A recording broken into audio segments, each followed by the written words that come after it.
Hello, everybody, and welcome to the Sunday Showdown here, presented by Official Click Gaming. We got the Valorant 5v5 event here, ready to get underway on this fine Sunday afternoon. Matt, how are you feeling about this one today?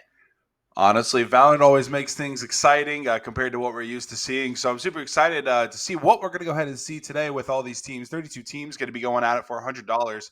And truthfully, I'm hoping we get right into the action here soon because I'm ready to see some these agent selects on these map picks and et cetera, and et cetera, sir. Yeah, exactly. So it's going to be a single elimination, best of one format here all day long until we approach our grand finals. That will be played out in a best of three. So very rapid fire games here coming today. Lots of Valorant content coming your guys' way. And I'm just very excited to get things started, just as you were saying there just a moment ago. I mean, it's going to be a great day. Yeah, and So honestly, here with we all these, are. plenty of teams, bro. Already 10-10 for this matchup. We'll be hopping into right away. Looking at it right now, everybody's going to be full buying this the buy phase can go ahead and come to a close as we'll see the attackers start making their way towards A with that bomb. Yes, here we are. We are going to get this one started. It's a very even game starting us off here now, just as you were saying, right? 10-10, I mean, hopping into this one. So we'll get this one going. It is going to be in a battle, right? I mean, there's a very good chance we see overtime here in this game. Only 2 rounds needed here for each team to do so. Dark Wolves, very good Sage wall to try to limit this push over towards this A-bomb site. Yeah, now, the pace completely changed. Looked like they were going for something fast. So, like you said, that Sage Wall going to be placed down. And now you're going to start seeing the Omen move through bathrooms, the Astro up in heaven, and the Jet and Sage going to be there helping her on the A site. But right now, it's a complete stalemate. Nobody is wanting to move. The Reina tried getting aggressive through Hookah, but she actually kind of, got a little scared and pushed on out. But ever since this update, this crate, whatever you want to go ahead and call this now, has been such a utilized spot as the Jet v Jet potential coming up around the corner. He has some help behind him, but here you go. The Stage will be there. Yeah, that's going to start us off now with that Jet v Jet play, like you were saying. Now going to provide the attackers that player advantage. And yeah, that crate going to make such a new impact in this game. Sage going to go for the plant. Will get sucked in, but the Sage wall will help save her life there on that play. Now, that bomb is down, and it's forcing the defending side to play the retake. Post plants are there, and let's see how this one goes. Jet going to go down to the Sage. Now a 4-on-4. Here we go. Sage will actually be taking out a double kill coming from the CTs, the defenders here. Is now 2 players going to be here short. One in bathroom. Rez looking to go ahead and come on through as well. But doing a great job setting the pace will be both squads. But the defenders are going off right now. And now it's down to the Sova. The defuse potentially going to come through. The Astra not going to be any help. But the guy will clean it up now. Something to really, really utilize here. That Sage, the double kill in the bathroom there is going to completely set him up for, I don't want to call it a completely free retake, but honestly, no damage was done to that Sage at all, minus the first shot initially from the person she found. So a great retake coming from the defenders, and now the attackers still have to find 3 more until they can. Should I play some I'm all over the place right now. Yeah, being down a player is... Being down a player and still managing to pull off that retake is so big, and just as you were saying, that Sage was a very vital part in that retake there that just completely helped seal the deal. It's now going to provide that match point advantage here now for the defending side here to try to pull things off. So we'll see what happens, but it is going to be the side of Raiden here up around, and it is going to be looking like the A site is the target here. Once again, lots of ults coming through. That is actually going to be the Sova ult taking down the Sage. The player who made the impact last round will go down early. Dark Wolves going to take down another Jet v Jet fight, and it's going to be a 4-on-4. Something to note as well, I do believe that Sage, the one that went ahead and fell, she had her res, so that's 1 ult out of the bag already. Both squads having a Reina to go ahead and use, and there's the Omen ult being popped. But as I'm saying that, Reina v Reina, and it's going to be the attackers coming out 3-2 right now in player count, and the Sky ult will also get popped as Reina's still not going to be using her ult just yet. The slow coming on through, and right now, this is going to be a kind of a tough retake over here for the defenders. Another player advantage for the attacking side. So, the defending, they did it last time. Can they come through from this player deficit once again, or are we going to be seeing 11-11 scoreline come out here? We'll find out in just a moment as we do see Dave really start to sneak around in the sky. Will find the first, but Nishi coming through on the res for the Sage, getting the Sova back in action. Sage will fall all up to the Reina and Sova. Sova last alive, and Hookah will get the ult onto Dave there, and that is now going to still be the 1-on-V2. Sova still holding this position. No defuse is able to come through. That shot dart going to do some damage. Is it enough? That is going to be the Sova pushing in. Another dart going to come through, and we'll get the cleanup. That's 11-11. The Sova making huge plays from Hookah. If that Jet would have stuck there, got that half, that might have been a different story. But nonetheless, Sova, great job positioning yourself around Hookah. And truthfully, that probably won them that round. I'm surprised that when the defenders went ahead and pushed up through, the Omen was taken out almost immediately, not really providing anything towards the Team Loverboy guys on the attacking side. But 21 bomb over there from the Reyna and a 21 bomb coming from the Astra. But for the most part, all the teams seem kind of even right now. You both have that one player in the bottom of the leaderboards on each side with 9 kills. But right now, it's going to be a mixed spike coming from the defenders. As you see, 3 on A, 2 on B. The Sky will be there. I do believe that's going to be a shotgun in her hand, as the first kill will be Jet on Jet action. Now the attackers, up by 1 player. I don't know what is going on, man, with these Jets and Reynas and whatever it is. It seems as if they're focusing on each other almost, but regardless, it is going to be the A site, the focus point here once again. It is already one of the defenders down. Make it a second. Jet's already good for 2 in this one. It's going to be now the Team Loverboy with the advantage. That's another one dropping Max down, and this spike will finally get planted now, and this 5 onto the Sage and Sky gonna have so much work to do here now. That's the start. The Sheriff pick is exactly what you need to start things off. However, it's all up to you now, and will fall. That's a 12th round for Loverboy. Defenders are in a decent spot right now to go ahead and send us an OT. You're going to see 3 ults, and one of them being that Sage ult. But utilizing an Astra ult on the CT side can sometimes be a little troublesome.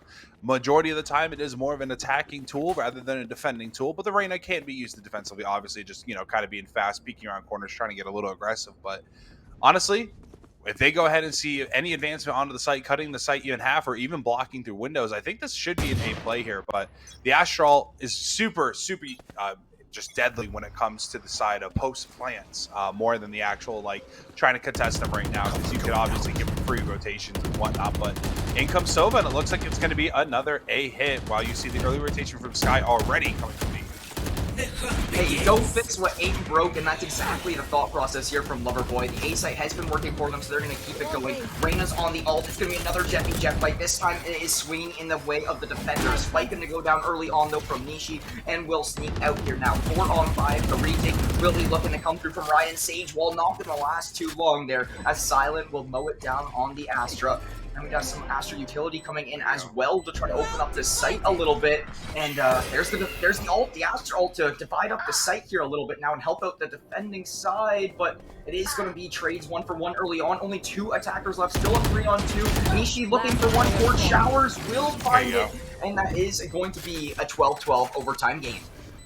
It's like I called it, bro. I'm telling you, that's that. The post plant Astra ult is so good in these types of situations. The attackers did a great job getting onto the site. One thing they forgot about is that there is still 85% of the site left over. They went ahead, threw the wall down. They were able to get the bomb planted, but you did not have any coverage in heaven. No one was watching there. U-Haul was still under control for the the defenders there. But bathrooms being cut off opened up a lot of possibilities. We saw there, we were watching, I believe it was the Sky, we were just standing there and watching for quite a while. She wasn't able to do anything there. The Astra, I believe, was the one that shut her down. But a great retake coming in from the defenders of that round. But now it's 12-12, going into OT right now. Both teams, I mean, this double OT, triple OT, who knows? The possibilities are endless, obviously, but we're starting fresh, no ults to get things started, but everyone will be bought in full as we go ahead and get started. Yeah, you have that overtime money, right? You got that $5,000, so how you utilize it, all up to you. It is not going to be that aggressive A push that we saw previously. It's going to be a little bit more pressure now in towards Hookah, in towards this mid side of things from the side of Raiden here. And it is going to be having to win by 2 here in overtime if you're unfamiliar. You got to be having that 2 rounds to separate these 2 teams. So the Hookah play, going to have the Sage tag down ever so slightly to start us off. It is going to be Pro Turtle, the Reyna, to sneak away on the backside now, but that's already 1 defender down. Make it 2 answering back, and oh my goodness, this is Loverboy finding all the picks. That is 2 more lineup. That was a great round. That the Sova dart coming in from the end there too, just able to clean that one up. But now we are. I believe it's match point. There it is. You hear Mrs. Announcer saying it. This is so far so good. I mean, now you're going to be flopping on over. The Omen play there. Omen was kind of underwhelming from when we went out and tuned in. I didn't see too much from him, but him jumping into the site like that, able to find one. Even the Jet getting caught off guard early, that was a huge shot. Like, it was just a huge blow to the attackers there. And the Reyna, I mean, it was just one by one, just things that could have went right, but went so wrong on the side of the attackers. But here we go, swap sides.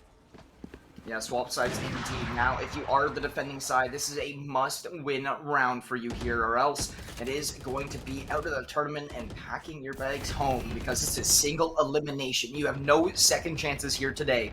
It is going to be Dark Wolves actually buying the AWP, the glass cannon coming through. I mean, it costs $47.50, I think it is, and you only have $5,000 total to spend, so you really are kind of going all in or not on that AWP. So we'll see what happens here. But, I mean, regardless, it's going to be the attacking side finding the first pick, and that's really going to be a concern here now.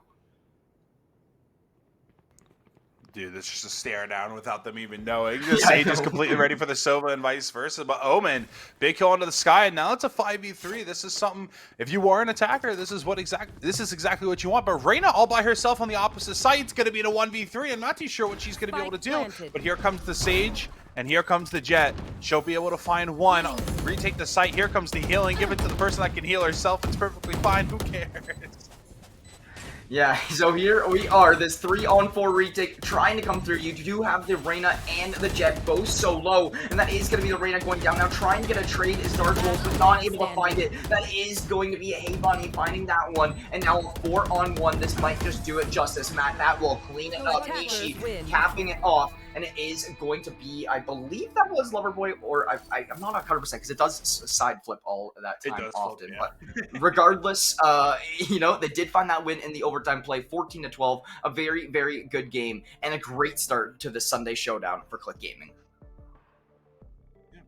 It's that the Reyna there, 26-17. That is a beautiful scoreline to go ahead and have as a duelist. But I want to go ahead and say I kind of want to give the clutch award over there to the Sova for the two Sova dart kills that we went ahead and saw, the shock dart kills, excuse me, that we saw onto the Astra in the Cubby when he was to go ahead and defending, and over there a complete just archer shot all the way from Hook to the back of the site, finding that Reyna. I don't want to say it's 100% the reason why they won that OT, but I want to say it's a good reason.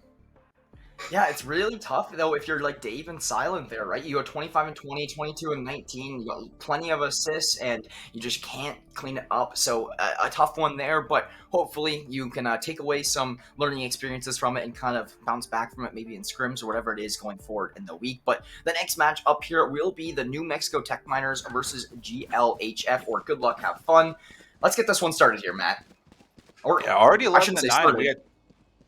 Let's get this one started on the broadcast, but let's keep it going for the game. It's going to be 2 ults against 2. The KJ ult getting deployed, and the plant will go ahead and come on through. The Viper's end up putting herself in a great position, but the Reyna's kind of lacking there in the back. The Viper has no help, but guess what? She doesn't need it. And she'll go ahead and take out one, whipping out the pistol, won't be able to do it. And now it's going to be a 1v1. The Reyna up against the KJ in the back. KJ prematurely letting one of her drones go ahead and go. Come on, they spot each other, covering the shot. Recovering his little crunch there, but it's not going to matter. Both teams going to reload here. It's 1v1 on the right side. Oh, this is going to be a great peekaboo coming from Killjoy, but she can't do it despite her advantage. And there you go. Good luck, have fun. Yeah, great try. Their first round for us. That was a great try. The Killjoy did a great job of wasting as much time as she could back there, jiggling it a little bit, not taking that much significant damage, falling off shortly after. It was trying very best to work that one out, but it will not come through. That's going to be another round for GLHF, and they're going to be on match point here right now. Look at the top of the team. You have Yuna, Snuffles, and that one Asian, just so nice. Did you see the scoreboard for Good Luck, Have Fun?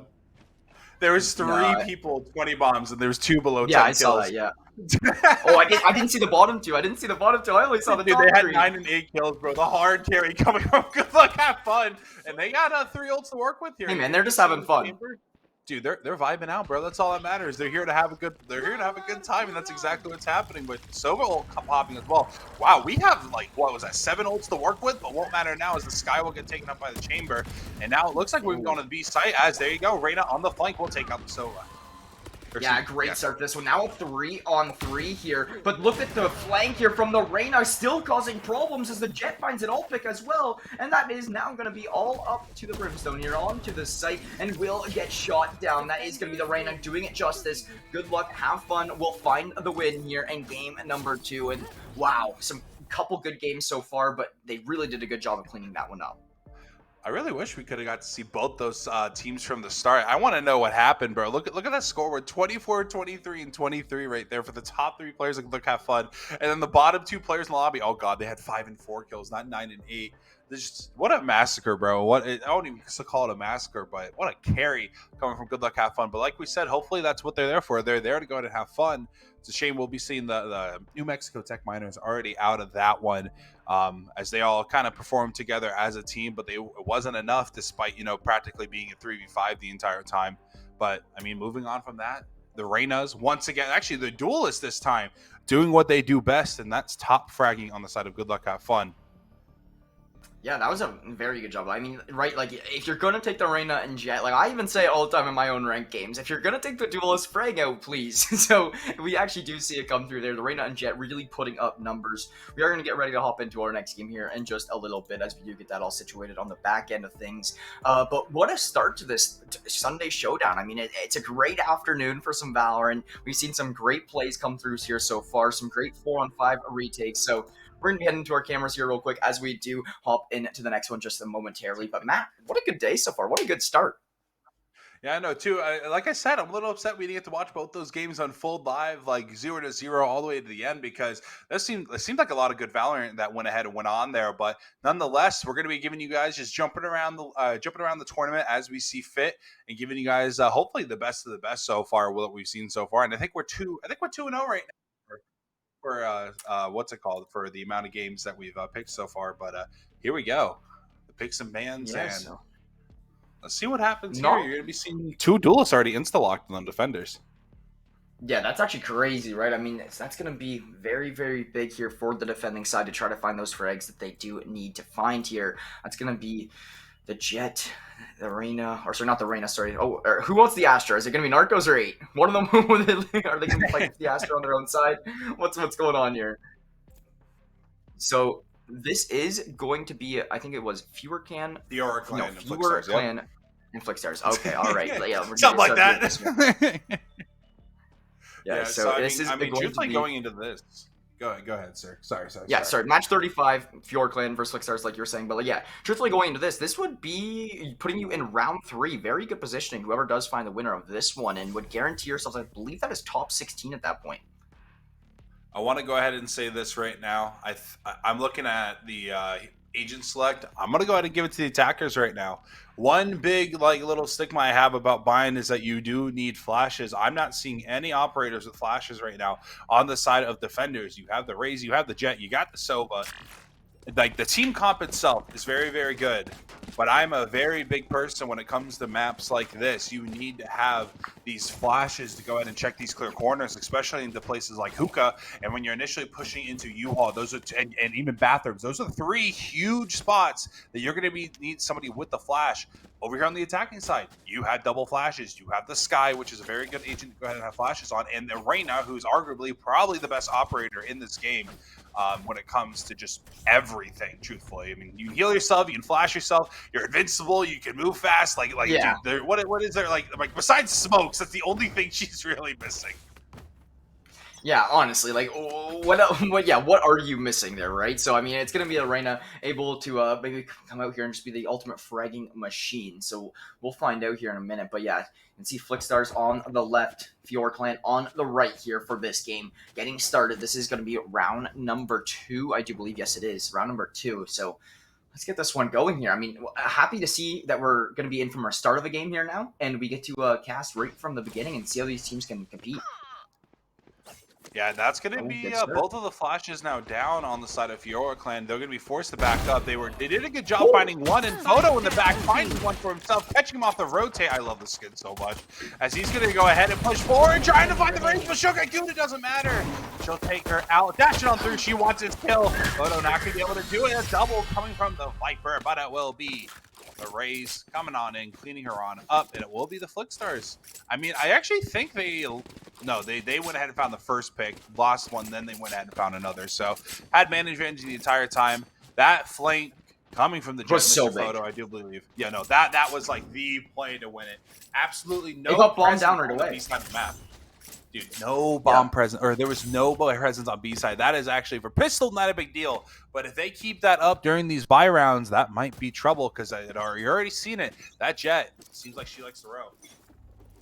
Yeah, that Jet definitely does seem like it. Getting down long, very speedy, getting very quick on the flank, and just cutting off that bomb planter right away. And getting hungry for more kills. You could tell the Jet is going to be somebody to watch out for in this series. But regardless, it is going to be the Flickstars starting off nicely. Oh my goodness, what a shot. We'll take down the Jet that just did so much in the previous round to start off the Fjord Clan with that one-player advantage. Scooby-Doo is looking for more here on this Chamber Sheriff. But it's going to be play slowing down drastically after that pick does come through. The Jet might start to play a little bit more passive here now, as she does get punished for being so aggressive.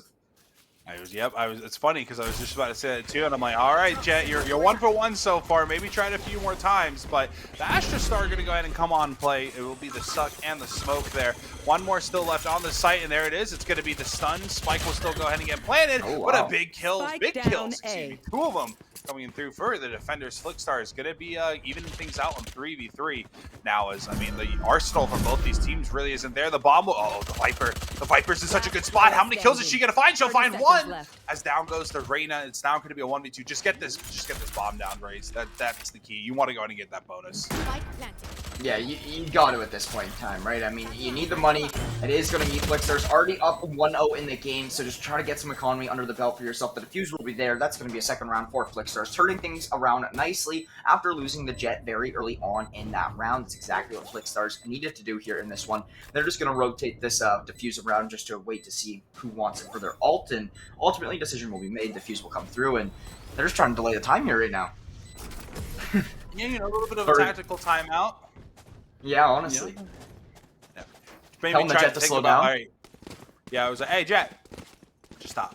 No, hey, but Photo. Honestly, no. When Photo gets his knives, I'm predicting it now. He's going to go ahead and go off. Dude, he's already a crazy aggressive player. I can't wait for these sides to flip already, dude. The way he's playing right now, he's just going to start W keying into the site.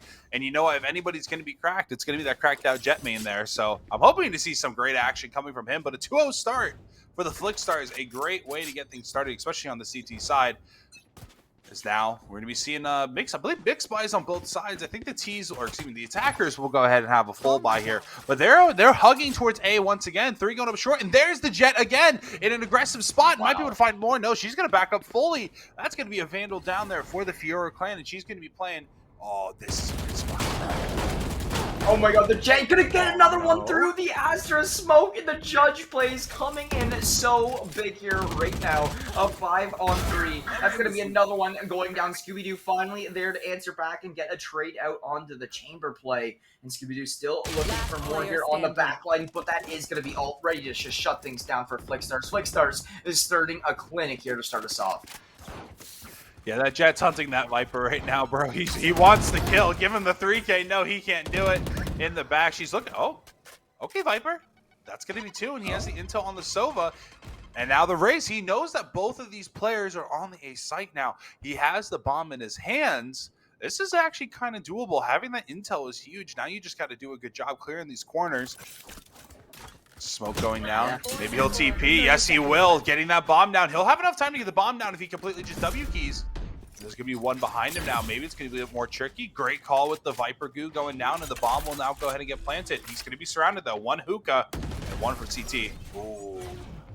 Never mind. Yeah, Flickstar is still able to clean it up there in that one. They'll find their 3rd round here. I mean, it looked a little scary for a moment once, you know, the Viper did turn around, taking down the Jet and an additional kill as well to try to turn things around. But regardless, this is going to put another pistol round on the position of Fjord Clan. So Flickstars is going to look to potentially find this one as well, as they do have those full rifles, full utility, full armor, whatever it may be. Regardless, Flickstars starting off great, and there's no sight of them slowing down anytime soon. This is going to be a great eco, though, coming from the Fiora clan. If they can go ahead and find a few kills, it's all they really need. Obviously, like, the goal of these pistols is obviously to go ahead and win, but truly, it's going to be tough as they're Photo getting aggressive. He'll take down Scooby-Doo, but there is the trade, and Tech will go ahead and take out the opposing Viper. Now, two of them, now just down to the Raze and Reyna, as down goes the Viper. Raze messing up her jump a little bit, but she's going to go for this peak. I'm not sure. Yep, playing it safe, backing on up. Yeah, as you should. I mean, right? Like, you don't no need to be getting so aggressive down there. Long Race is going to be on the left side of Long here, and they do have ult on the right side. So, I mean, hey, there is a very, very good crossfire here coming through from the side of Flickstars. However, it is going to be the Reyna from Fiora clan finding the first. Now, potentially looking for the Sova too. The Sova will fall off a little bit here now to try to slow down this play. You do have the Reyna eyeing things out to potentially clear out this site, but the Astra is still over on A right now defending that site. This is going to be all on the Sova here for the first little bit. I think he's predicting the teleport, wanting them to go through, but this is going to be tough. That's now two Vandals on the side of Fiora clan. This is actually looking very, very nice for them. That's going to go ahead and open up the opportunity for 2v1s. I mean, no matter where they go ahead and go. No ults to use and very little utility on both sides, as there's the kill coming from the Sova. Ooh, but the Raze will go ahead and find... No way. Oh my god, the Raze is going to A? Slower. If he was just a tiny bit slower. Go ahead. Yeah, he would have hit the TP. The Astra would have been gone, but now the Astra is here. He thinks that the Astra is gone. The Astra gets the wall bang through. The Green Kate will clean that one up. What a good play. And yeah, just as you were saying, Matt, if he was just a little bit slower, half a second, a full second, you would have seen that Viper there go through the TP, and that would have been a free plan. Dude, yeah, the Astra on the side, who was it? Narcos. If he was a tiny bit faster and that Raze was a tiny bit slower, that could have went 100% in favor of Fiora clan. The TPs just would have been as perfectly in sync. That would have been amazing. But now Photo now has the op in his hands. We're going to be seeing two ults on both sides, both being Vipers, and then the Jet and the Reyna. Let's go ahead and see, I mean, it's going to be going towards B right now, where that Viper and Raze are right now on the side of Flickstars. Yeah, so 4-0 here for Flickstars to start them off. They are not looking to slow down still, but Fiora clan, that was an eco round for them, and they still did very, very well. One of the closest rounds they've had so far, but Tech opening us up so nicely with that Viper play there. The utility working out perfectly as well. Will take down the chamber from Fiora clan. Mod is looking for all of these players looking to push into Garden as well, and I mean, honestly, the setup right now from Flickstars is just to be beat right now and has the side of Fiora clan's number, but we do see the Reyna once again getting an entry frag, but will be quickly traded out there. Two nice kills from Viper. We'll smoke herself off. 4-on-3. Very good setup here so far from Flickstars. Oh, Raze a great kill. Now here comes the ult. This could go ahead and change things up, and it will. They'll go ahead and take out the Raze ult, but the Viper v Viper, it'll be Fiora clan's Viper coming out on top, and now it's down to the Astra. The intel is there, 1v2. She's got some util to work with, but it's kind of tough when you're an Astra main like this. It's just you can't do it on the fly as if you were Omen or Brimstone, but now on the site, no, the decay, that's going to slow her down even more. She's playing so passively, and I'm liking this play because there's not much that she can do. As there you go, the pole coming on through the flash, and I kind of want to go ahead and give it to the Fiora clan already. There it is. They'll go ahead and find their first. Now 4-1, and I believe both Vipers still have their ults, and I think actually, yeah, Chamber now is going to grab his, and Jet still has hers as well, and that's going to be Photo as well. Kind of, if he whips those out, Mr. Producer Man, I kind of want to see what he's going to do with them, if you don't mind. Yeah, we will see. I mean, those knives from the side of the Jet are going to make an impact. Photo is going to be the player to watch here for this one for sure, because, I mean, it's going to be so aggressive play. I already know it. Me and you both do. You know he's going to pop off. 100%. He's going for it right now. Oh, yeah. Here we go. Let's see what happens. It isn't going to be here, but he is going to go right into mid, it does look like, and he's going to try to get a massive flank. If you look at Photo here, he's going to have all the openings that he needs. He does spot out some util, so that is going to be a smoke off just to allow him to cross, but they know he's back here. Can the Knights find the first one? No! It is going to be the Chamber shutting things down. That's upsetting. We were waiting for this in round one, and it just went like that. We're upset. I'm sure chat's upset too. There are a lot of Photo fans there. As now it's going to be a 2v3 as everyone's starting to get murked here. But the Viper, great position. Oh, joking the shots. No. Oh my goodness. Scary between both ends. as it's going to be Sova and Chamber in a 1v1, and then they both got ults. This might get crazy. Yeah, this might get intense here in a moment. You know, you do have the Sova there ready to fire through the walls if need be, but it's going to be a really tough spot. You do get the swing actually way down, and the Chamber with the ego peek gonna take down the Sova and find another round for Fjord Clan. They were just having a little bit of a slow start, but since then, they answered back right away. And, you know, Flickstars, they might have a little bit of a challenge here now, you know what I mean? I mean, they started off with playing very confident, very aggressive, very fast, and they might really have to take a step back, take a deep breath, and kind of slow things down here a little bit now. So the defenders over here on Flickstars, they're in a great position to go ahead and potentially, you know, just kind of solo hold the site here, maybe with the Viper. I'm not too sure what we're going to be seeing here, but it's 4 ults on the side. Oh, Chamber whipping his out real quick. Might be getting some action here along. The Sova Dart coming on through. Not gonna. Oh, it does scan him actually. The Jet will be here now. Here comes the Sova. This is going to be a little dance between the two, and the Sova. Ooh. Don't think he might have legged him. No, he did not actually. 100 HP still for that Chamber, and that Jet wants to peek, and it will not be pretty if he connects the shot. Nope. She'll get the intel, play it safe, back on up. But now 1 bathroom, 2 going to be short, and 1 going to be just outside of a hookah for the remainders of Fjord Clan, as it's going to be 3 on B and 2 on A. The Flickstars. Down goes the Viper. Yeah, that's going to be another player down early on for Flickstars here, and it's going to be Fjord Clan with another great opening, looking for a 3rd round on the board here. We've approached under a minute remaining here on the clock, so we're going to have to see a little bit of aggression being made here shortly, as we do see the Raze making his way up over towards this A site and trying to get some sort of map control. They only have 2 players over here towards A, which is going to be the Astra and the Raze of Flickstars, and that is some util going down early on here from Narcos to try to get a good suck through. That is going to be a good smoke, but Narco's going to find that one onto the Raze, and now a Chamber shot coming as well with the Raze ult, and Astro with another. This is working out very well for Flickstars, all up to the Chamber and Arena here now from Fjord Clan to make something happen, but they do not have a lot of map control to work with. And Bomb is down in front of the crate. I was saying that's 2 ults utilized on the side of the defenders as Chamber coming in with his. Take out the Sova, and now going to be in a great position. She'll find another. That's going to be a 4K for the Astra. Mr. Narcos going big there. 3, I mean, dude, 3 still up as well. That's crazy. I feel like there was so much more just back and forth, bro. And just 3 players still up on the defender seems crazy to me, especially when the Sova, and I believe, yes, the Raze ult were utilized, and now all of Fiora clans, excuse me, all going to be extinguished, and it's going to be a minute till we see anybody else besides the Sky, who is needing 1 more kill or an orb to go ahead and grab hers. Yeah, I mean, we'll see what happens here. Flickstars going to regain themselves a little bit of that 3-round advantage, just as you were saying, and it is now going to be getting a very aggressive rush from Fjord Clan by the looks of it into Hookah. They spot out 1 player trying to get a lot of utility sent in there, and it will be the Raid able to force out the Viper early on. We do some Raze util coming through the TP to try to find something. Photo goes 1 for 1 there. Sky able to come out with a kill. Now a 4-on-3 in favor of Fjord Clan. They do have this B site fairly open. A lot of this is going to rely onto the Sova, but they are getting hunted out by all this utility right now, and that is going to be the Raze finding the Sova. 4-on-2, another round looking to go in favor of Fjord Clan. We'll see what happens.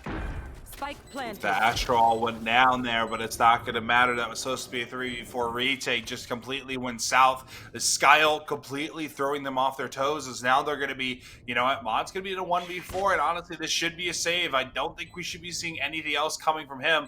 Maybe a kill or 2 on the exit, but this setup you see right here, all he knows the barrel is there. C4 leads some damage, push him up there. What a great idea, but just unfortunately not going to work out. Mod, I like where your brain's at, bud. That was a great play, but dang, just a bit of a choke. I don't know, man. I couldn't tell you the Chamber's there. He was going to get traded 100% anyways, but it's all good. That's not going to be 3 out of the last 4 rounds you see there going in favor of the Fjord Clan. They're starting to get some rounds on the T side. That Sky ult, though, going to be super helpful, and now it's going to be a few more rounds. We see the others, but Tech has been holding on to this Viper ult, and I'm really big about, if you get your ult, you should kind of be using it within like the first 3 rounds that you get it. He's been holding on to it now for 4 rounds, and it's got to get popped here soon.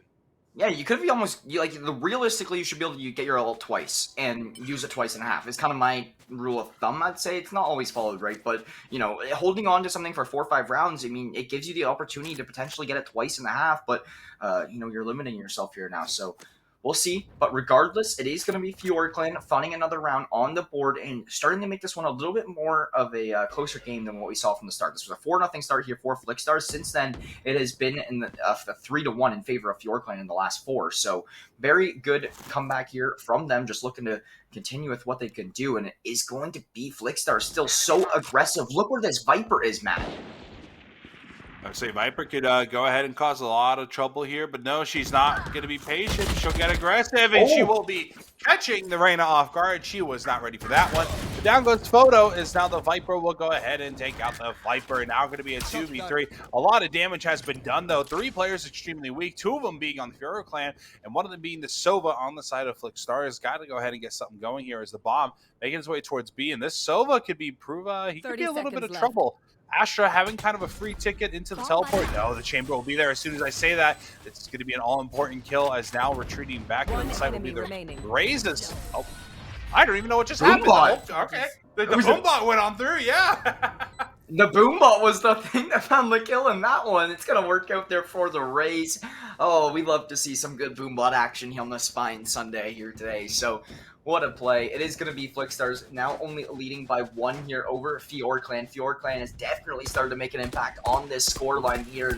They're going to be a team to watch, as they are really starting to heat up in this, second half of the first half here. So we'll see what happens. But regardless, FiorClan going to have another bye here. Once again, I didn't quite catch if Flickstars did have a full bye, but it does look to be the case. Forward. Very aggressive push towards mid. Push, yeah. I mean, this could prove troublesome. No one's in hookah and watching. The Viper's going to be there to throw the util. As now the call that they're hearing multiple footsteps. The Jet's in a great spot for a lot of that intel when it comes to what she can hear. But the peak coming on through with the beautiful skin. Might be able to find one. No, she'll choke. She can't choose between who she wants to find. And now it's going to be a 5v2 on the site. They got to rotate. Yeah, they have to rotate for sure. I mean, this is now going to be 3 for the Viper. Line them up, shut them down, apparently. That's going to be Flickstars now in a 2-on-1, all up to the Astra and Raze. We do see a Raze on the ult. She popped it, but she doesn't find the kill. Popping it a little bit too early there. Will come through with the plant, though. So at least you do have that going for you. But now this retake could be proving very difficult to work with. Gonna poke out a little bit there. They spot her. It's gonna be the first pick for the Rays. That's gonna be a great grenade thrown as well to slow down this peak. Another one, you know exactly where the Astra is. Minato in a great spot here to try to win this one-on-one. No way he does the full wrap. There's no shot. Okay, gonna stick on elbow here. Potentially just waiting to burn time here. FiorClan gonna send in some more util. That's gonna be Narcos trying to send through these smokes, forcing the player to push through. And that is gonna be the push. A great play there from Narcos. Does he have time? Does he have time? I think he's got it. Yeah, he's got it. Okay, wow. Oh, he great play. Got it, yeah. He's had like another 3 seconds left. Yeah, he was good. That was a great play coming from the Astra, but more importantly, bro, that Viper lined up that triple. I couldn't even tell what the hell was happening half the time, bro. But just 12 and 9 for him. You'll see him there. He's still holding on to that ult with 2 more rounds left in the half, bro. And now the Sky and the Reyna will both go ahead and have theirs. We're going to be seeing the Astro coming back soon as well with her ult. Something, I mean, it's always something to know because those ults can go ahead and change around, dude. But it is Minato, by the way, like the Naruto character. I do believe, not Minato, whatever the heck you said. I cringed a little bit. I'm sorry, Deprive. I'm going to call you out on that one. It's all right, man. You know, that's what I'm here for, you know? You just doing my due diligence, but regardless, it is going to be Flickstars still on the defense and trying to stop these plays, and it is going to be the Reyna doing a very good job of finding these entries for FiorClan and just trying to open things up. Another great eye there, not allowing a whole lot of players to peek from the side of Flickstars, allowing that Reyna to find some little bit of map control over on top of that crate. But look at this A stack from Flickstars. So aggressive, but it's actually going to be FiorClan rotating. I would say it's a great gamble stack. I'm not completely opposed to it, truthfully. They're not fully committing to the rotate. What they're doing now is they're still trying to play for picks right now. They want to see if anybody got aggressive to the on the side of on the side of B right now, because we've seen the Viper get aggressive and we've seen the Jet get aggressive. So I kind of like this bait, truthfully. So I don't know. It's not terrible play right here. As now I do believe they're going to be full committing to the B site, Deprive. Yeah, I mean, it is going to be that full commit to the B side, just as you were saying. Rin, the Sky, going to find 2 to start us off. Viper answering back, taking down the Reyna. Now a 3-on-4 retake once again for Flickstars, as Scooby-Doo does plant the bomb there, and just the post plants are looking so good. You see the chamber back up there a little bit and start to slow this one down drastically. Narco's going to have to peek through this door, and this door is just deadly when retaking this B site, Matt. I mean, like, what do you do? Like, this is one of your only entrances through when you're coming through from that CT side, and at this point in time, you see Maw just trying to find some wallbang guardian shots, but nothing really working out. You hadn't made your way through the door, and now just trying to get closer to the bomb, but the post plans are just so strong from FiorClan, waiting out just as they need to do it. This execution is perfect. A defuse looking to come through. No stick goes Scooby-Doo finding the first one. Narco's getting aggressive. Will find one trade out. 1v3, no time to defuse. Narco's gonna try to get some kills. Not gonna work out. FiorClan will find yet another. All 3 players sneak away with their lives. Last round in the half. That ult doesn't sit well with me, Viper. I'm upset. You're doing a great job playing this game, bro. But that ult was utilized in a decent way. Just wasn't executed properly, unfortunately. As soon as he threw that down, he lost a teammate. Astra got aggressive, found the chamber and hookah. Great job from her, but then all of a sudden you're getting sprayed by 3 different Vandals from Garden and just took her out. Unfortunately, not going in their favor. If that ult was fully deployed, could have been in favor of the FiorClan. But from what we saw, I mean, so far, excuse me, on Flickstars, I don't even know where I'm at anymore. You want to play? Let's We're going to play. be getting aggressive through short now, going towards hookah once again. Yeah, we'll see what happens. I mean, it's been working for the side of FiorClan, so I said already earlier, don't fix what ain't broke in one of the other games we already played, so this time we are going to be seeing it come through here once again. And this Ray is going to be holding top mid, just making sure that no flanks or anything are coming through, because Flickstars has been trying to flank so often, but that's 2 early picks coming out already for FiorClan. Alt is going to be in here trying to do whatever he can, but that is the Reyna just forcing him out of positioning. That's the Jet falling, the the Astra falling as well. That's a near flawless round for the side of FiorClan. They have turned up here lately, Matt. And like you see the scoreboard right now is 4-0 at one point. FiorClan completely just brought it back 6-6 at the half. As now we're gonna go ahead and get the second half started. But now I'm still gonna say Photo slowed down quite a bit. He had a great start, but I believe he found 3 or 4 kills in the first 2 rounds, and now he only has 6. I mean, now it's going to be his time to shine. He is a duelist now, going to be attacking on a beautiful map that Bind is with the Rays. But I called it out earlier. One of my pet peeves is that there is no flashes to get that Jet in there. He's going to have to utilize his own smokes to go ahead and force himself onto the site. Same with the Rays right now. The Sova intel is going to be huge. Where the Astra stars are going to be placed are going to be huge as well. But here we go. We're going to be swapping the sides. Now both teams will have a chance to go ahead and maybe show up a little bit harder in the second half. Yeah, we'll see, as both teams do look to turn things around here now. It is going to be FiorClan on the left here now, and Flickstars on the right, I do believe. So we'll just make sure to keep that in mind as a quick little mental note. But Scooby-Doo going to start us off with a very good chair play on the Chamber. Chamber is so good in round number 1. Will find the first one, tries to follow it up with some more, but all the picks going in favor of Flickstars, I believe it is there, and that is now going to be a great answer back, though, from the Viper Tech. Gonna find a couple, still stuck here, very low HP, and the cleanup is there. That is going to be Flickstars finding that one. Yeah, and a great opening kill. I mean, just great opening play there. I believe they only lost 2 of their players, keeping 3 of them up. The kills all going in favor of the people that they need to. You're going to be seeing Tech already with, 3 to his name as well, and 3 for Minito as well, going towards their ult. And that Raze ult's going to be super utilized whenever they hit a site, and that goes for the Jet and Reyna as well whenever those come up. The Viper obviously going to be super, super handy when holding down a site on the defending side of things. But we're going to see the Marshall coming out in the hands of the Reyna. Mr. Pingu will be whipping that one out. And now we're going to go ahead and see some action, as everyone could be coming through A short except for the Viper, who will be Fountain on the B side of things for the attackers. This Viper is going to pull something off sneaky. I already know it. This is going to be a very big Viper lurk, and it's going to be valuable. I already can sense it. Manifesting it now, but regardless, it is going to be the Sheriff here from Mod, potentially trying to do something here for FiorClan, but we do see a little bit more shots coming in here now, and this could cause some problems, but this 4-on-5 still in effect here for the side of FiorClan. They're trying to bounce back and try to even up these numbers a little bit, but regardless, it does look like they are going to rotate to this B site. Now, I don't think that Flickstars picked up on any of this intel. I would say, I think you were right about the Viper. Viper got all the intel that nobody was there long, and that's going to be crazy as she'll go ahead and find her first. Down goes Scooby-Doo. It's now here goes Photo. There you go. Big shots with that pistol. He's a pistol main, bro. You cannot change his spot and change my mind at that. As now the bomb will go ahead and get planted, and it's going to be a 4v3 in favor of the attackers.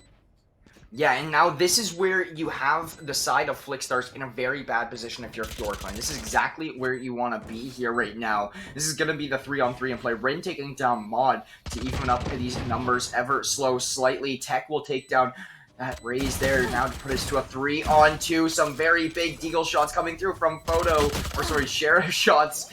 And Rin will be there to trade out that Jet. Now another one for Rin. 2v1 all to the Astra over in Gardens. Still trying to play it out. That flash going to work out perfect. There's 2 for the Sheriff. And that's going to work out there for the Astra. That's a tie game, 7-7. Yeah, just, I mean, it looked very well there for the Sky of 4K to her name. Just absolutely W-King whenever she could. You went ahead and saw that up against the Jet, but Narcos, a huge play there. A great stun onto the Sky. Not too sure where the Sky's help was. That she knew that the other player was guarding. It was a 2v1 that truthfully should have went in favor of the defenders. I'm not too sure what exactly happened there. But now, I mean, Tech Bro, 17 kills to his name. We're tied up 7-7, and this is going to be a nice back-and-forth game, as now we're going to be seeing all 5 attackers move towards the A site, as 3 players will be there on the side of Fjordclan. Yeah, I mean, well, we're gonna see, right? Like you were saying, there's gonna be a lot of people over here. This is just a swarm towards the site. Photo goes 1 for 1 before getting traded up. That's 2 immediately back here, and now a 3-on-3. So lots of trades early on for the bomb play. It has been allowed for Narcos here to open this one up and get that bomb down to try to play the post plants here now. So it's gonna work out well as Tech does find another one. That's gonna be a Vandal picked up as well. For the side of Narcos, just allowing him to have some additional firepower. Chamber and the Reyna coming through. The Reyna with a close range gunfight in the Astra smoke. Gonna work out there, and that is now going to be a 1v2 all up to this Reyna. Will get Viper smoked off, and now that is going to be a good overheal, but doesn't know where the last player is, and that's the problem right now. Oh, you know where the Sova is now? That's a bait. You gotta hop it, you gotta stick it, nothing you can do. It's gonna allow the Sova to find it, and just a great play time-wise by the Sova. At least some positive in that for the defenders. Sova was found by the bomb, so he'll be forced to buy it once again. But that was a great eco coming from the defenders, dude. That was just, I believe they had 4 pistols. I think I saw 1 sub. I think it was a Spectre. I'm not too sure who was in hands of, but I'm not totally upset with that play there. They were able to go ahead and find 4 kills. Wasn't able to deny the bomb plant, but still, they're not gonna give the attackers a free round. That is what is important. You made them buy 5 guns all over again, so their economy not gonna be in that great of a spot as we're used to seeing after a nice victory there. 2 on B, 3 on A. The dog going all the way through bathrooms. That's going to be great intel. Look, you're going to see the raise, the intel that Sky picked up. Seeing that there's nobody bathrooms, nobody's making any noise. A short is going to give them the ability to go ahead and send somebody over to rotate, and the Sky will as well. As here goes some nades, some other concussions to go ahead and so much util. Do some damage, yeah. Yeah, so that is all the util going down, just as we were saying, and then Reyna going to be finding the first pick of the round there from the side of Flickstars. So a good start now to put this one into that 5-on-4 player advantage here for themselves on the defending side this time rather than the attacking side, and they are trying to even up the scoreline at 8 apiece here in a moment. Narcos, though, going to shut down that Reyna, who did find the first blood, now putting us to a 4-on-4, and I think you're actually going to see Tech rotate over to A. Is this just a bait, or do they actually look to commit A here? No, it actually does look like they want to go A here now. It's only the Viper on the hill. But here comes the help, though. Thank God it came in fast. That Viper is playing patiently, and I bet she's scared out of her mind right now. She's going to be forced to do something here. The smokes and the walls, everything going on down. It's going to be a tough one for her, but it's going to be 2 kills now, 3 kills for the attackers, looking for the last. Down goes the Chamber, and a great play coming from the attackers. But I still want to give it to that Sky, bro. That was a great call and a great play. Just sending the doll through the bathrooms, getting all that intel. You heard nobody A short. I thought the rotation was great, but the teleporters changed the way you play this map. Yeah, the teleporters really do for sure, right? I mean, when you can get from literally opposite sides of the map back and forth, I mean, it really definitely does change everything so drastically. So now we do see the side of Fjord Clan does look to really hit this aggressive hookah push is kind of what I'm seeing here, I think, to start off this next round. We'll find out regardless, but that is going to be a 2-round advantage now in the hands of Fjord Clan, which is really going to put some pressure on Flickstars. I don't think their economy is in too hot of a position here as well, so they're really going to have to find some sort of big play to come through here to help them try to bounce back in this game. Yeah, what's nice is that they do have the Chambers, who's his own eco as himself, but the Jet, Scooby going to be able to find Mon, and now Minito on the Narcos as Jet is on the site, about 50 HP, and it's going to be a 2v1, as here comes the rest of the crew, so it's going to be 2v3 actually, but the wall is going to help him so much. I'm not too sure what we're going to be seeing from the CTs. You see Sky on the flank, trying to run around and see what she can go ahead and find. The Razor coming on through. There she goes. She'll be found, but no kill. That's Minito, Pengu, and now Scooby all finding one. Tech will take out Minito just before he falls. Yeah. Another great round over here from the defenders. Yeah, Flickstars really answered back. You know, just as I was saying, they needed to, you know, really come back into this one and, you know, start to kind of claw back, because you cannot allow yourself to go down by 3 rounds this late into the game. It might not seem like a whole lot, but it really is. So Flickstars able to get another one on the board, now only trailing by 1, closing up this gap here a little bit between these two teams. So it is going to be round number 18 now, looking to get underway. See how it does get played out, but regardless, I mean, it's been a very even game between both sides. Look at the scoreboard. Look at how much work Tech is doing on the Viper. My boy, the Tech needs some help. Someone send reinforcements. But it's gonna be now. We're gonna be seeing for real, as you're gonna be seeing Photo. I believe is the one with the Jet. Oh, I'm just completely lost. But yes, it will be him, the only Jet on the map. Matt's brain is back into the match. As now he'll start getting aggressive here. Won't be able to find anything, but that's gonna be a huge raise nade, and it's gonna do a little bit of damage. That raises 1 HP in a dream right now. As that's a great start for the defenders. You're also slowing down this Jet, which is something great to go ahead and do. One of the updrafts already gone. She has her dash, and there you go. Photo will be shut down. We thought he was going to be a huge player when it comes to these ults, but he's 0 for 2 for utilizing that Jet ult this game. Yeah, not able to just find those early picks or whatever picks he needs. I really think the big thing when it comes to the Jet is putting yourself in positions where the opponent's not going to expect yourself to be, which is like flying around those corners, updrafting around them, doing whatever you can to get those knives to be a little bit more useful. But regardless, it is going to be Flickstars answering back with a ton of frags here all over Fjord Clan right now, and a very, very good start to this one. Now a 5-on-2, just trying to do whatever they can. It is all up to Tech Narcos, and that is going to be 4 for Pingo. That was an ego chow and a half, bro. You can't change my mind. He threw that the eye there, and just he went to town. He didn't care that he was getting shot at. He was confident in his abilities like he should be. But going back into this now, back to the drawing board for both of these teams, the attackers. It's been very like back and forth for a majority of the game. 1 round to the defenders, 3 rounds to the attackers, and now 2 rounds to the defenders. I mean, going into this, it's 9-9. This is another super close game, which I believe every game so far has been extremely close. One game going into OT, I believe it was a 13-10 or something that we just got off of, and now here we are, a 9-9 game with potential for OT. As this time, if Narcos don't get spotted by that dog, he might have gotten spotted. I think he might have flicked on over. That's probably why this guy's not getting too aggressive. I think he 100% saw that Astra. As now 4 players making their way towards the B site, as 2 make it 3 now as the Raze joins the battle. Let's go ahead and defend this B site, but we got to remember that teleport is still there, as the Astra is actually looking like she wants to set up for a TP for the boys on the attackers, as she'll find one. Here comes the teleport from Raze, and I believe the rest of the cavalry as well.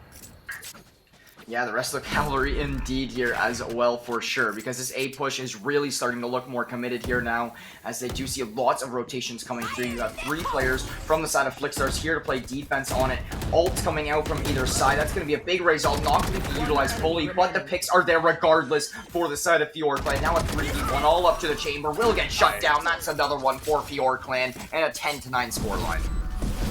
I'm loving Narcos. Narcos and Tech are my two favorite players in this lobby so far. They've put up so many just, like, their score, I mean, I don't really care what. Narcos could be 0-30 right now, and I really wouldn't care. Just the way this man has been positioning himself has just been so well. And just Tech's playing like a duelist, bro. He's getting in there. He's getting hot and heavy, and he's just aiming at every freaking corner, pre-fire and everything. He's finding these kills. It is working for him, but now he's just needing the rest of the team to, kind of pull their weight, because I feel like this game probably could have been over for the Flickstars. I feel like just this squad as a 5 right now is doing a great job, but a lot of it's these 1v1s that a lot of these other players are losing on this side of Flickstars. But here we go, 3 players in the hookah, too long as we look for it to be. Yeah, I mean, I completely agree with everything you just pointed out there right now, as it is Flickstars really just trying to hold on to this game and trying to keep themselves in it. Fjordclan has been turning up so much lately and making these massive plays. There's another one there. Fjordclan going to have a photo, finding Pingu there, and that is now going to provide us a 5-on-4 for that attacking side. Photo with another before Narcos will get opt out there from the Chamber op, and that is going to be Chamber, a player to watch out for in this one on that op. But ops aren't so good at retaking. That's the thing. It's going to be a 3-on-3. Scooby-Doo still on the op, the only one over towards this B site. Everybody else rotating here now, and this is going to be a bloodbath. Scooby-Doo still finding optics somehow.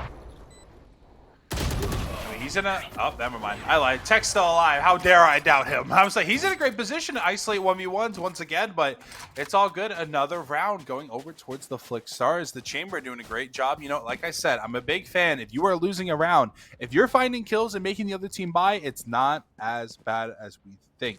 But Justin, the Viper on the other side of the defenders for Fjordclan. The only one that's really lacking, but so is Mod on the Flickstars. I mean, it's always works out like that. Of course it does, where there's always like 2 very initial, like just very obvious, like bottom fraggers that aren't really doing their role. It's kind of tough. Justin, I mean, he has been utilizing, I've seen a lot of his Viper utility going down, so he's utilizing it there, but we're not seeing too much good, like early utility damage too terribly much. We saw it a short just a few rounds ago coming from the Raze, but other than that, I'm not seeing this Raze being utilized as I think she should be, between it's her just positioning herself right or her just finding kills. Either way, it's a double negative there, so hopefully some positive will come out of it. But here you go, Sova trying to grab as much intel as possible, at least 1 player on B, but there's going to be 3 in total for the side of Fjordclan to defend this B site. As down goes the Astra. Oh no. There they are. Yeah, that is going to be a really rocky start to this one if you are from the side of Fjordclan. That is a tough one to start it off, and now it is now a 5-on-4. So you have yourself as a fairly decent positioning right now if you are from the defending side. So you are just going to try to keep up this momentum here going forwards, as Alt getting very aggressive. Lots of Sova darts in here to try to find some sort of intel and some sort of damage. That plant still coming in. Will get cleaned up though. Raze and the Viper, sorry, both going to find picks. There's another one for the Reyna. Finally, Tech will answer back with 2, but it's going to be too much to handle as Chamber can just shut things down. That's 1 on the board for Flickstars. Now 11-10, and this is a close game, Matt. What do you think? Do you think we're going to see overtime? No, honestly, that was a great round coming from the defenders. They only lost, I believe, 2 players there at the end to the Viper, but a huge timeout coming on through. This probably, I don't really know if I want to say it should have been called earlier. I think we saw it in chat. They were trying to call it last round, but it's all good. They got it here now. I mean, just talking about how this game has been flowing, I think all the smokes have been utilized. Both Vipers have been utilized despite one of them not finding kills. I think Chambers doing a good job holding down the sites. We've seen it a few times with his op and his pistol as well. The Sky hasn't seen too much action there towards bathrooms. It's maybe been 3 rounds, but she does a good job grabbing that early intel. But right now, I think it's straight up just, it's this Viper. It's Tech. That is the true problem for Fjordclan. They have to shut this man down. He knows his lineups. He knows what he's doing. He knows how to entry with a smoke agent like Viper. But it's just a team effort right now in Flickstars. I kind of want to say they have the advantage going forward. Just the way they're feeling right now, they're just hot and ready. Their hands are warm. And I mean, on Fjordclan, I did kind of predict. I said that they had the better agent selection, but from what I'm seeing and what's being utilized, I want to give it to the Flickstars in the end. Yeah, I mean, we will see. But regardless, Getting things carried on here now, 11-10 after 21 rounds, and we are very, very close to wrapping this one up here. It is going to be the rain, and we actually see Ace on the AWP here once again towards B. I'm actually very surprised that we don't see that AWP once again on the chamber, considering how significant the AWP was on the chamber. Oh, like they did literally as I said that, they just switched it around on the back end. So now he does have the AWP chamber, looking to do it what he did last round again in this one.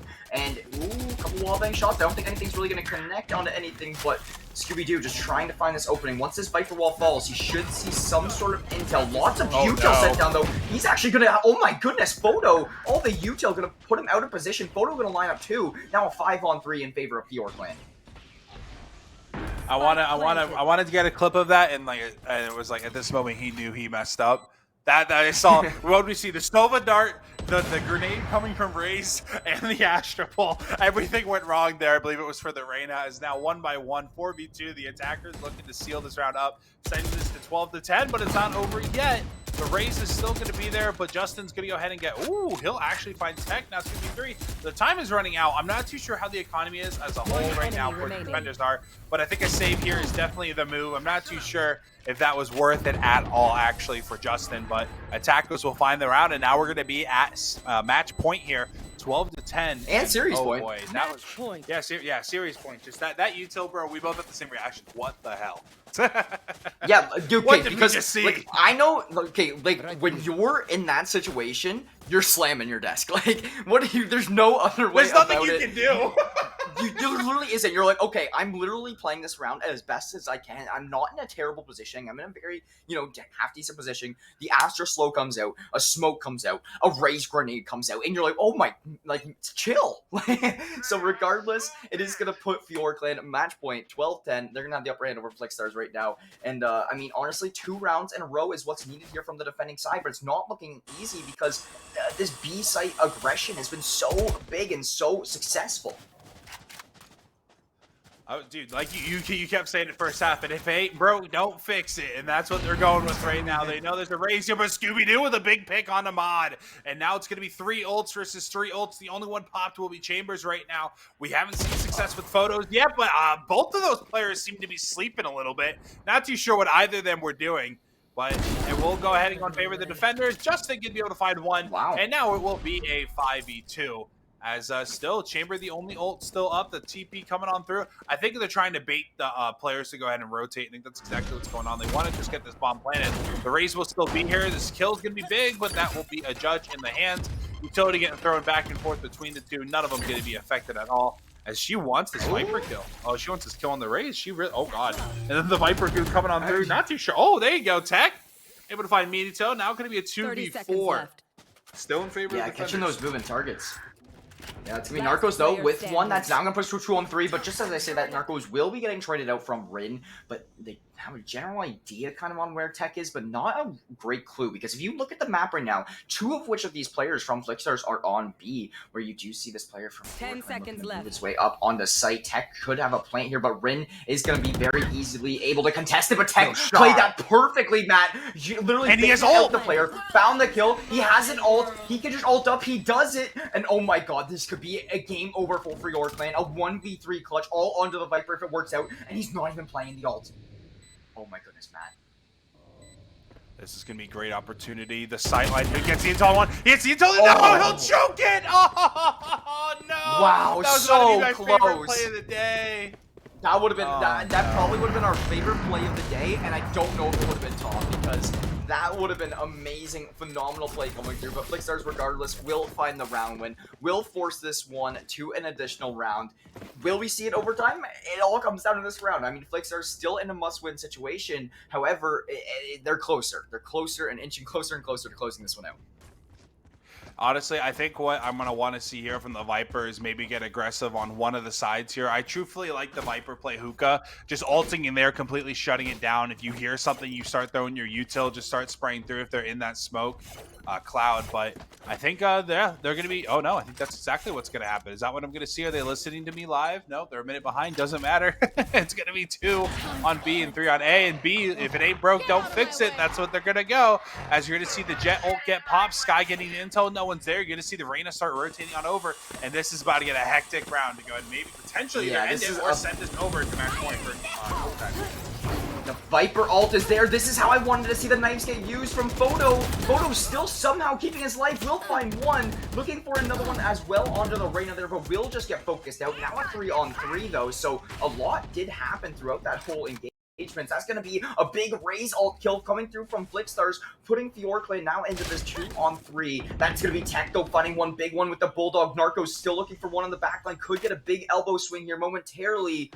Who knows, but still this 2-on-2 in play. They do have the spike in their favor, so that is definitely going to help. This Astra Smoke could allow Tech to clear out of here, but I mean, here's the problem. Narcos is in elbow. That is a big problem right now because you're so split with your teammate, and Raze does have the intel, yes. I would say, yeah, 100% that Astra did go and get spotted. That's going to be big, just barely seeing the gun. But 30 seconds left. I think that someone's trying to call bluff right now, and nobody is budging right now. I think they know both. Well, they should know both players are on B right now. A TP wouldn't be a bad idea, but I think they're also trying to focus on regrouping, as there's one on the site, one in Hookah coming from behind. It's, oh no, they don't know Races in Hookah. They're going to push and not going to know it, and we're going into OT. Wow, Matt, that one was mind-boggling there. You really just played it perfectly on the Astra wall. You know, you tuck yourself against the wall, so there's really a great position there, and that you could not have played against the Astra wall any better there if you are from the side of Flickstars. So getting back into things here now, it's going to be Flickstars on to the defense side, I believe it is, and it's going to be FiorClan on the offensive side here this time around. So we'll see what happens, but regardless, another overtime. We've casted 3 games already, and 2 of which have went to overtime. This is mayhem.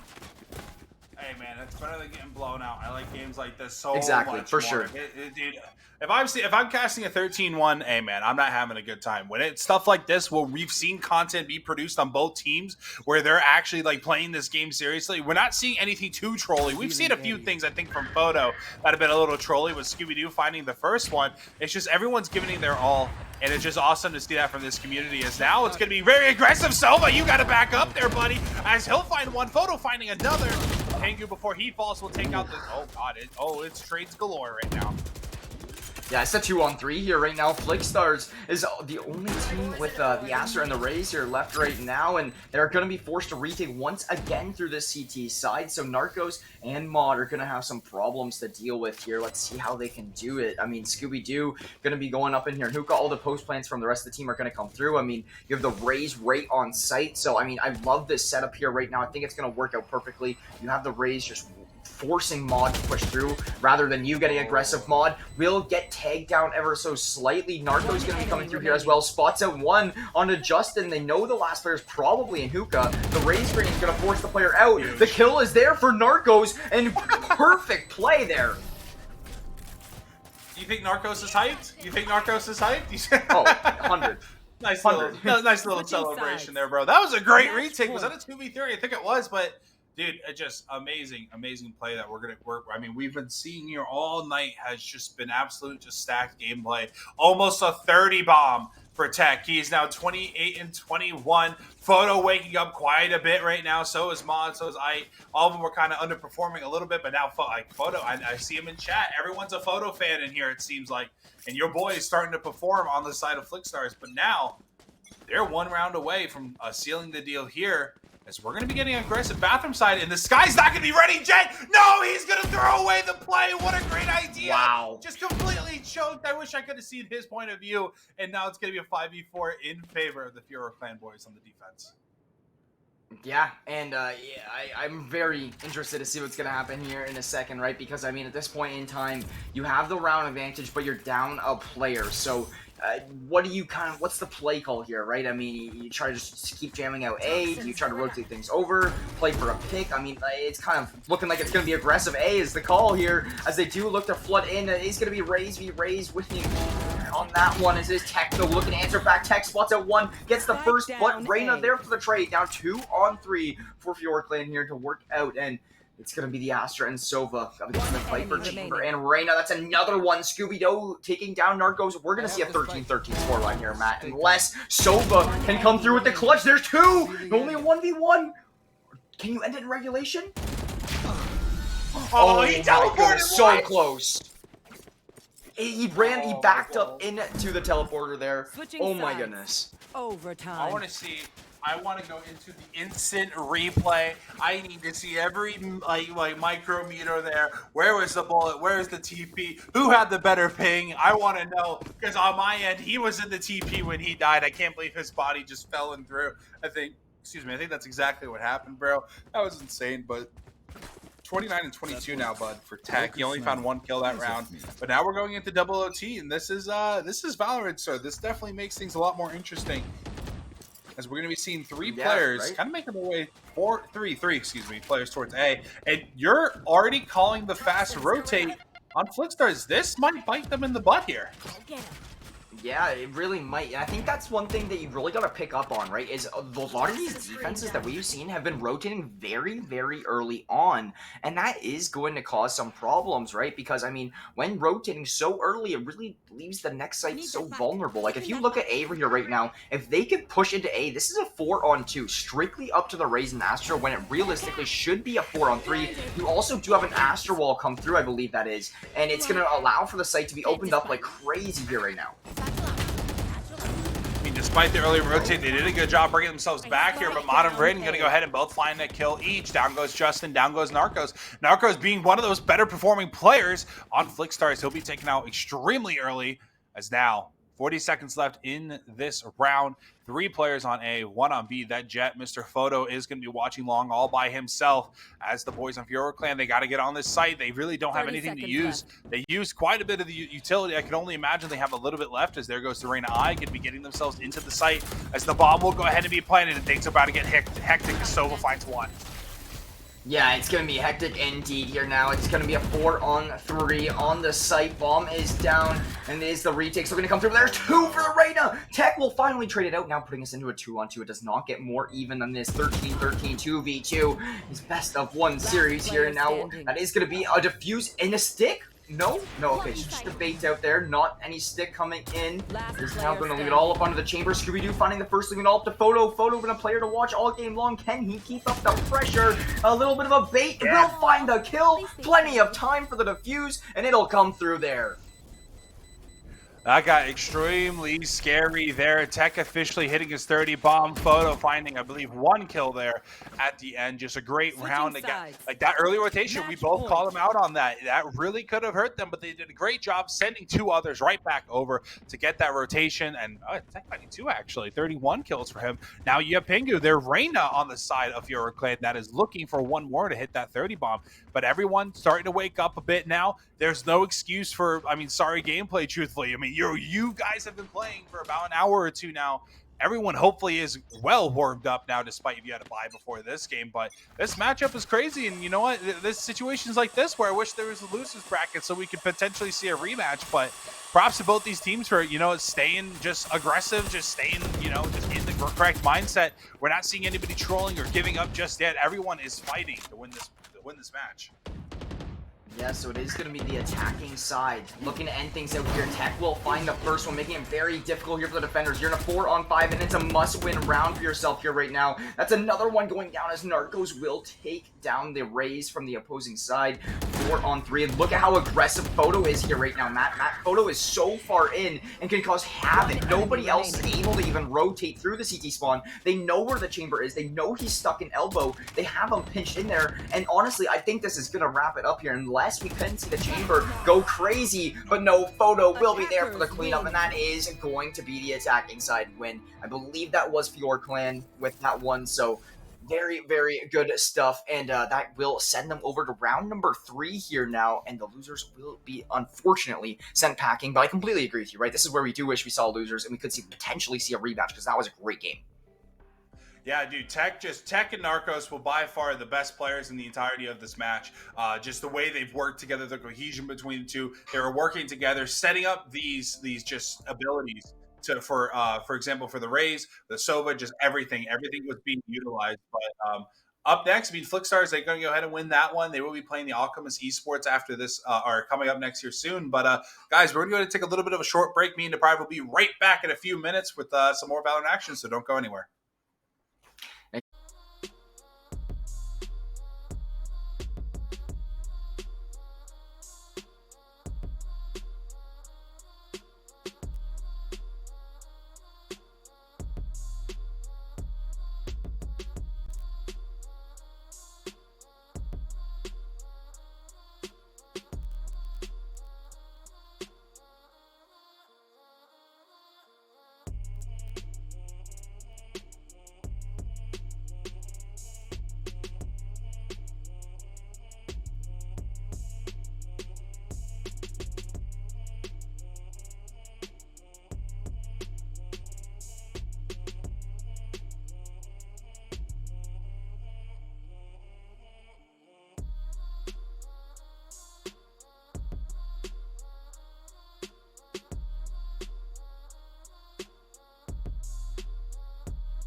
Hello, everybody. Welcome back to the Click Gaming Sunday Showdown here today. Now we got Free Young Boy 2024 versus Syntax Academy or ACAD here. But regardless, either way, it is going to be round 3. We are into our, I think it is final 16 teams here now. Yes, we're in our final round of 16. So it's going to be a good one. Expecting another great game. We've had 2 overtimes already, and then the other game was like 13-10. So we've had great games all around today. Matt, let's keep up with the fun here. It is going to be Free Young Boy and Syntax Academy here starting in a moment.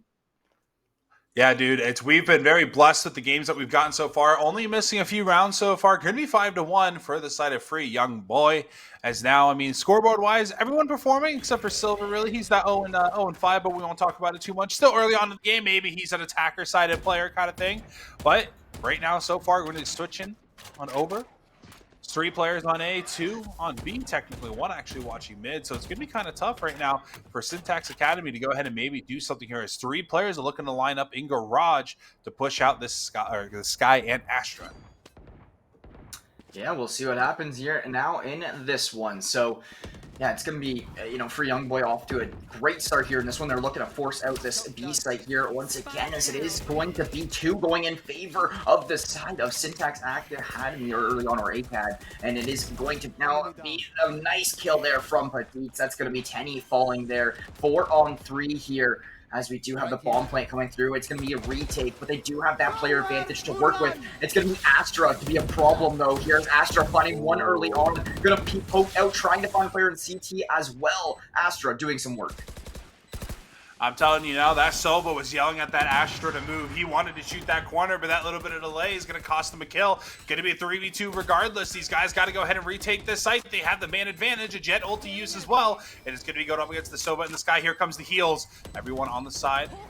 The duelists, I should say, on the defenders are going to be fully healed now as the engagement's going through. They know where both players are, but that's a big flash coming through as Kiko going huge with the flash there. Just absolutely insane. They're going to be able to give, the Free Young Boys, I believe the Free Young Boys, their own round. I'm all over the place already. Yeah, and they're doing really good stat-wise. Let's take a peek at this here right now. If you look at their kill death, look at the Reyna in the sky. It's going to be 7-2 and 7-3, starting off with like a 14-5 combined kill death ratio. Absolutely great start there from them. It's going to be Syntax just looking to bounce back on this defensive side. I mean, it's been a little bit of a struggle here for them so far, but looking to turn things around is the question here. So it was a B-site push last time around, but it doesn't look like that's going to be the case for Free Young Boy. They want to switch things up. It does look like a lot of this pressure is put over towards A, and honestly, there's not a lot of players over here. It's going to be just the Jet and the Killjoy. It's going to be Reyna already going to find the 8th kill for his name, and that is going to be on the Sky. No healing already for Syntax to work with. Here comes the dog. A lot of intel. Able to take out the KJ. No, that's going to be free kill. I believe the stun at the end. Could be a nice free kill there as they go ahead and try and get themselves onto the site. Already 2 players gone as the bomb will get planted. As here comes the Jet. Didn't even hear the knives get popped as Kiko will be the one to fall, the MVP player from last round. Going to be a 3v3, but Tenny and the Reyna need to go ahead and hurry on up. The Jet needs assistance. She needs some healing maybe. Not too sure, but going to go ahead and break the door as Jet v Jet. Will be the Young Boy Jet able to go ahead and take out the ulted Jet, as now double kill for Meat Bun. The Astra now going to give the attackers another round. It seems like the Syntax Academy, they can't get things going, and this is so far our first blowout game here, Deprive. Yeah, this is, I completely agree with you. This is the first one that we're seeing where it's, it's completely in favor of Free Young Boy. There's not much that you can really do right now if you're Syntax bouncing back. The intel gathered was so nice early on. The kills were all there, and the execution was just flawless. So it does look like they actually are going to focus A here once again. A little bit more resources have been put over to this site from Syntax here. Now they have both Killjoy and the Jet peeking early on, and the Jet will find the early pick on the off. And that is exactly what Syntax needed to try to turn things around into their favor. Now with the 5-on-4 player advantage and a decent bit of control over this A entry site, it's going to force the side of Free Young Boy off this one and now towards mid. Yeah, and both sides having 2 ults to work with, both of them having a Sky, and we're going to be seeing that CT-sided Astra and the attacking-sided Reyna. So, I mean, the ults could come into play here, especially since the boys on Free Young Boy I mean, they are already down a player that will be their Jet. Is the Sova going to be getting on in there with his drone? What will he find? He won't find anybody just yet. No, the Reyna will actually take him out. He wasn't even looking at him, wouldn't even known, but obviously you don't really see that too terribly much. But here we go. KJ in a great position. The ult coming on through. And the dog as well. 2 pieces of utility now completely gone for the attackers. This could actually maybe go in favor of the Syntax Academy guys, as now it's going to be fast rotate to B. They over-rotated too early. That's a free B site for the free young boy guys. As now, here we go. A huge retake, 5v4.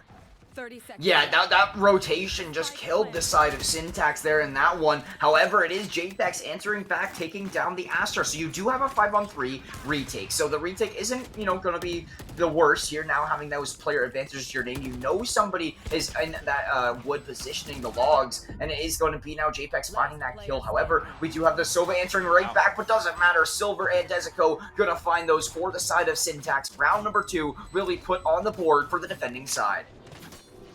Yeah, great use of that Astra ult as well, completely getting rid of the boathouse there at the bottom. Going to give him a lot more room to work with, especially, you know, the instances where you go ahead and see the ring around the rosy, as I like to go ahead and call it, just bob and weave. We've seen it. Actually, I think that was actually the first round we saw as well, was the KJ just kind of trying to bob and weave. But we see it back there all the time. So I believe 2 ults used on Syntax Academy, and I believe it was only the Sky ult used on the side of Free Young Boys. So, I mean, despite completely giving up a site, they did a great job retaking it. I believe they still had 3 players up there in the end, as we're going to be seeing all 5 players on Free Young Boys stacking towards the right side of the map, looking towards A, and this Jet might be peeking here mid. Yeah, we will see here momentarily, and it does look like the Astra are going to send some util in over here towards mid early on. Sky just playing this back-end defending line, and overall, it does look like Syntax not getting as aggressive here on the defensive side as they were in the first couple rounds that I did see. We still do have Desico holding down B main, and regardless, I think the intel is there for Syntax that a lot of these players are over towards A. I just don't want to see an over-rotate. You see everybody already going over this A site. You will have Silver finding the first one, though. You do have the Killjoy finding the second. Killjoy getting 2, actually, making a big plays happen. Now a 5-on-2 in play, making this one very difficult for Free Young Boy. Syntax has been answering back and dominantly. I was saying, I mean, what was it, 6-1 when we tuned in now? Now 7-2. The boys are doing a great job finding these kills. I guess the rounds were a lot closer than we thought they actually were, because all these rounds have been extremely close so far, except for one. And now it's a 5v2 in favor of the Syntax Academy guys, as the bomb, I mean, it's going to be looking towards B. Jet's going to be in a great position. Despite them, like you said, they gave up the B site once again. Jet's in a beautiful position to go ahead and attempt to retake this site, as she's going to be peeking from garage. I believe it's an off in her hand. Might be a little bit dangerous there for me. Fun, as he still needs to get this bomb down. It's now a 1v4, now 1v3 as he goes and takes out the Jet, and the bomb will now be planted. 1 from garage, 2 from the defending side, and here comes the Skybird. Yeah, and that's gonna be good for one is Meat Bun, but the Astra from the opposing side, being Tenny, will be there for the cleanup. Killjoy gonna be right here for the defuse, and that is going to be Syntax with a 3rd round for themselves. Very good comeback here since we've been tuning in, at least. And yeah, like you were saying, I think these rounds must have been a lot closer than kind of what we were anticipating once we saw that 6-1 scoreline.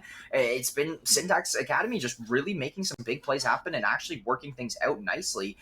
Very good defense setup there. I think the biggest thing I'm noticing right now that Syntax needs to do to turn things around, though, is not rotate so quick.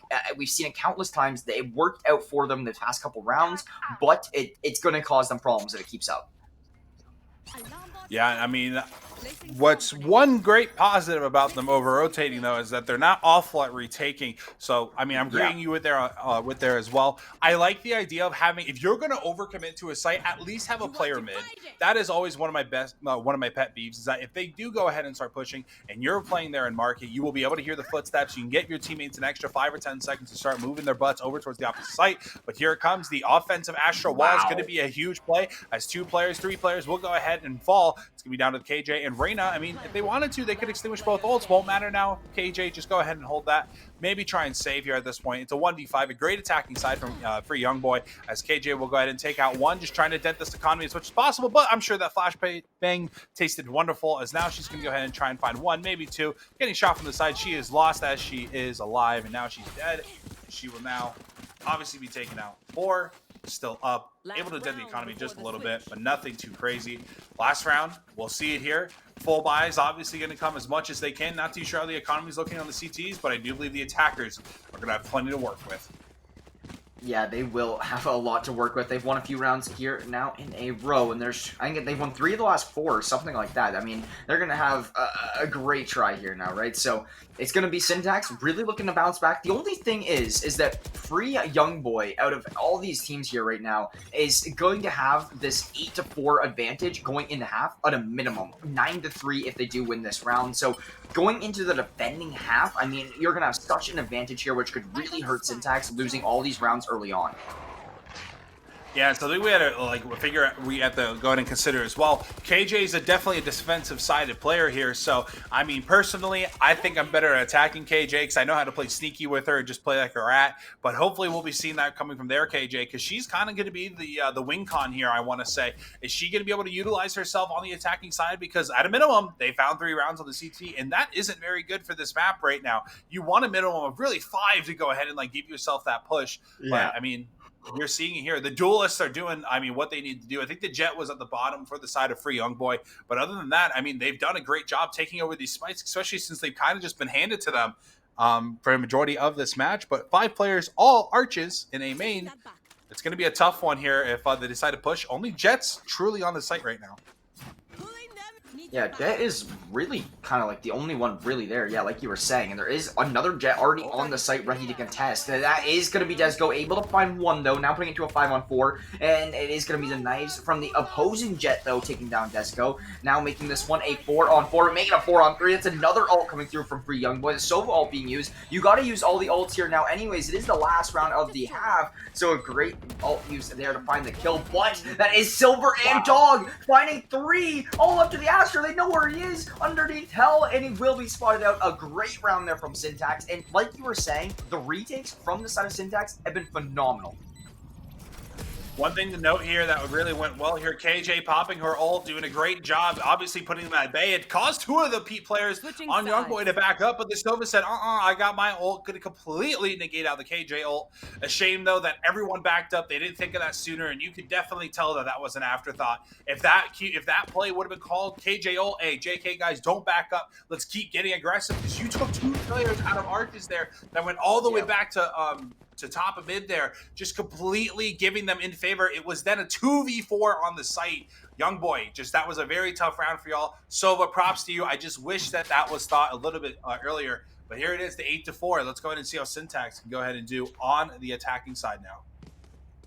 Yeah, we'll see what they can do here for sure. I mean, now with the side flip, this could benefit them greatly, so we'll see what happens. But, I mean, typically, the CT side is a little bit more favored here on the defending, right? So, I mean, we'll see what happens, but they're going to have to put some work in here to try to turn things around. It is going to be Tenny opening us up with 1 there, so that is exactly the start you are looking for if you are Syntax to try to turn things around.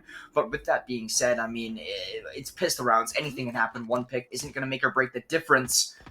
Tenny still looking for more up here now, going through plates. You do have Silver going through mid as well, and a lot of mid control is coming out here from this side of Syntax, which could cause Free Young Boy some major problems. And a bit of a slow push. KJ getting poking a little bit of fun more towards the Sova. Sova kind of trolling a little bit as well, trying to see if he can get the exact position onto that the drone there. But the Dog going to get aggressive as well. Here it comes, the stun. That's going to go ahead and slow the movement of him. And now it's going to be a free B site, for the side of Syntax Academy as Reyna is watching this mid. This position is going to be the win condition here. She's going to be able to spot out the Jet. She won't shoot just yet, but this Reyna is going to go ahead and make or break this hold for the side of Syntax Academy. Yeah, the Reyna being so big right now, already finding 2. The Jet and Astro both going down, making a 3rd for the Reyna, cleaning up the sky. Silver will take down Sova, and a beautiful execution on the pistols there from Syntax. We were talking about how the attacking round, Silver's 3 side, might be a little bit more difficult, but starting off with the pistols, they cleaned up flawlessly there in that one. Can't ask for a better round than that, and that is going to really hurt the economy of Free Young Boy, because you make no money on that round whatsoever. Dude, another thing to go ahead and remember, or see right there, Reyna has a Phantom and the KJ has a Vandal. If they're going to go, they're 5 stacking this garage, KJ's about to be in a world of hurt, dude. Yeah, KJ about to be in a world of hurt for sure. We'll see here in a second. No, it's actually going to be a fall off. So they don't want to actually push through plates. They don't want to get too aggressively through there. They just kind of want to see, all right, is this a B main push? No, let's fall off to A and stack A instead then. But I think that's going to hurt them here now, potentially. Actually, no, it does look like Free Youngboy wants to potentially fall off here as well. So, I mean, honestly, oh my, this is going to be a bloodbath towards A, Matt. This is going to be an absolute bloodbath. Both teams looking to stack out the site. It is going to be the Reyna here from this side of Free Youngboy, finding the first one, taking down one of those members from Syntax Academy. 5-on-4. See how it goes. Uh-oh. Yeah, look where the bomb's at, my brother. He's going all the way to B site. The KJ and the Asher we saw at the start are rotating over towards B. Win or lose, I mean, I'm not too sure. The Reyna is the one that went ahead and had that Phantom. KJ still with the Vandal to her name. As now, Sky going to be picking up mid, trying to watch out for everything but ranked. Oh, I'm happy he didn't peek there. He's about to be in some trouble as here comes the Sova. First one found. I'm not, like I said, I'm not too sure where the Phantom is. That was in the hands of the Reyna there. But this is about to be all commotion in this 3v5, now 3v4. Yeah, it's now going to be just Dog going crazy. Finally, the Sky able to trade things out to put this one to a 2 versus 2 here. Now, a bomb is still going to be down, and that is going to be Meat Bun finding the first one there, so it could be working out nicely. That is Silver picking the player off. He's in a perfect position to just hold this bomb. That is going to be a big eye and a big swing. That's going to be the Sky able to clean things up once again. Another round in favor of Syntax. Found out where the Phantom was in the hands of Sky the entire time, but that was a great round though. Despite the the defenders losing that, they were able to go ahead and find 4 kills. That's great because they're not like look at the economy right now. On the attackers, they're not going to be able to buy full here. Jet's going to be handicapped a little bit, and I do believe the KJ will be handicapped just a little bit as well. Marshall coming out for the Astra. That gun's going to get thrown around, and this is going to be a decently even round. I'm not too sure. I forgot to see what the CTs had there, but I believe, or excuse me, the attackers have. Or no, I was right. The CTs, the defenders. Astra is going to go ahead and have a Vandal or a Phantom there. But other than that, it's going to be kind of a tough round here for really both these teams. It's going to be pretty even. Yeah, it's going to be pretty even, just as you were saying. It's going to be both teams kind of just playing for a pick early on here. Not really committing anything, not really stacking anything.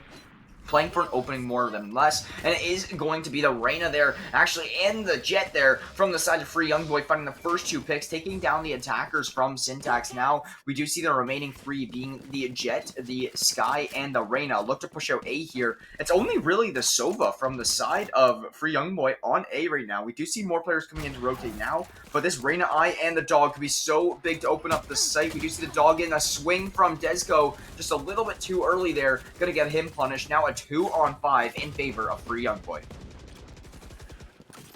I mean, at this point, you kind of just got to play passive. There you go, get the rain heals to her. So we're going to go ahead and wait the revolver. And I believe that's going to be a Vandal in this hand of Reyna. As Sova is going to be there to cut him off potentially here. He's going to go ahead and peek. They're watching for it. Oh, as soon as they both look away, he peeks. It's going to be unfortunate. Now coming from mid might be the opposing Reyna. Flash going on to the attacking Reyna. I'm not too sure. 18 seconds left. We're going to see a disconnect real quick and immediately reconnect, so hopefully no trouble there. As we're going to go ahead and try and find some kills. No, we won't. Both of them going into the CT round.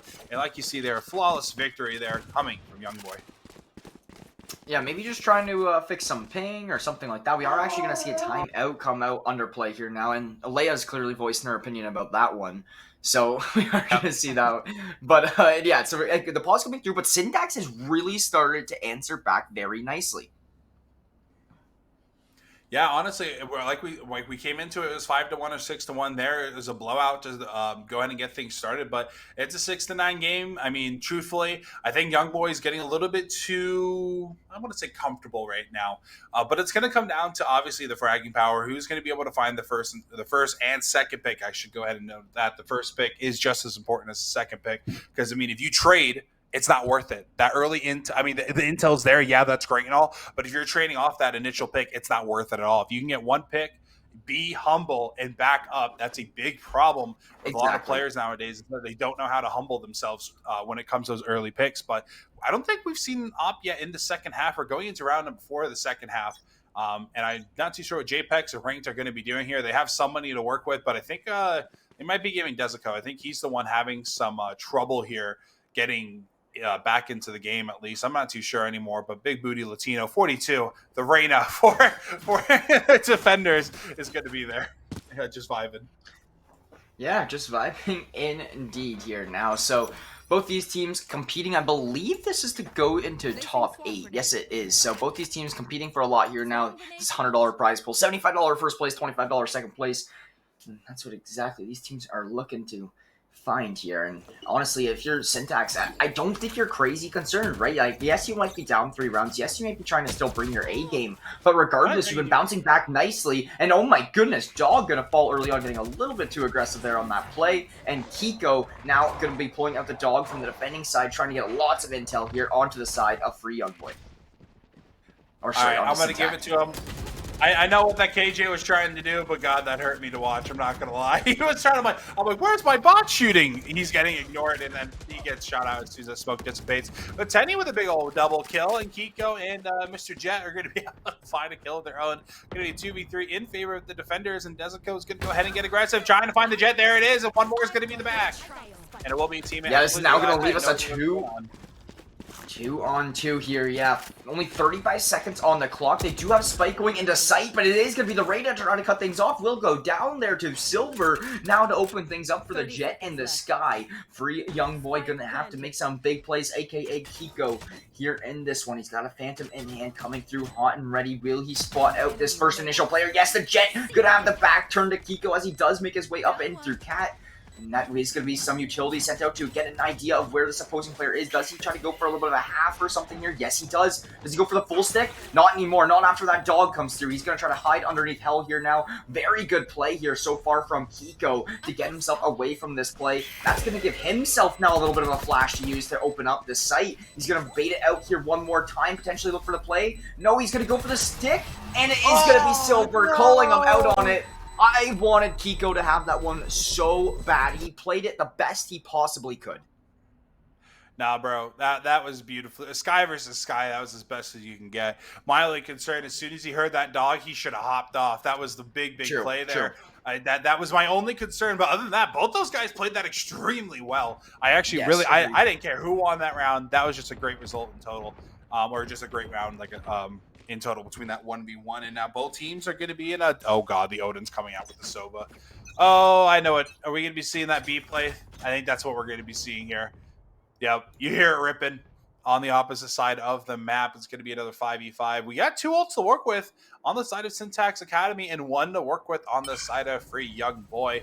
Both of them having Arena, but the bonus will be the Astro Wall, which I'm hoping that kind of gets utilized now. I mean, you got to do something like crazy here. It's 7-9. This is going to be an all-important round because the economy isn't perfect right now on either side. So there's a great chance to break each other's economy. If the boys on Syntax can win here, they can bring this to a 9-9 potentially.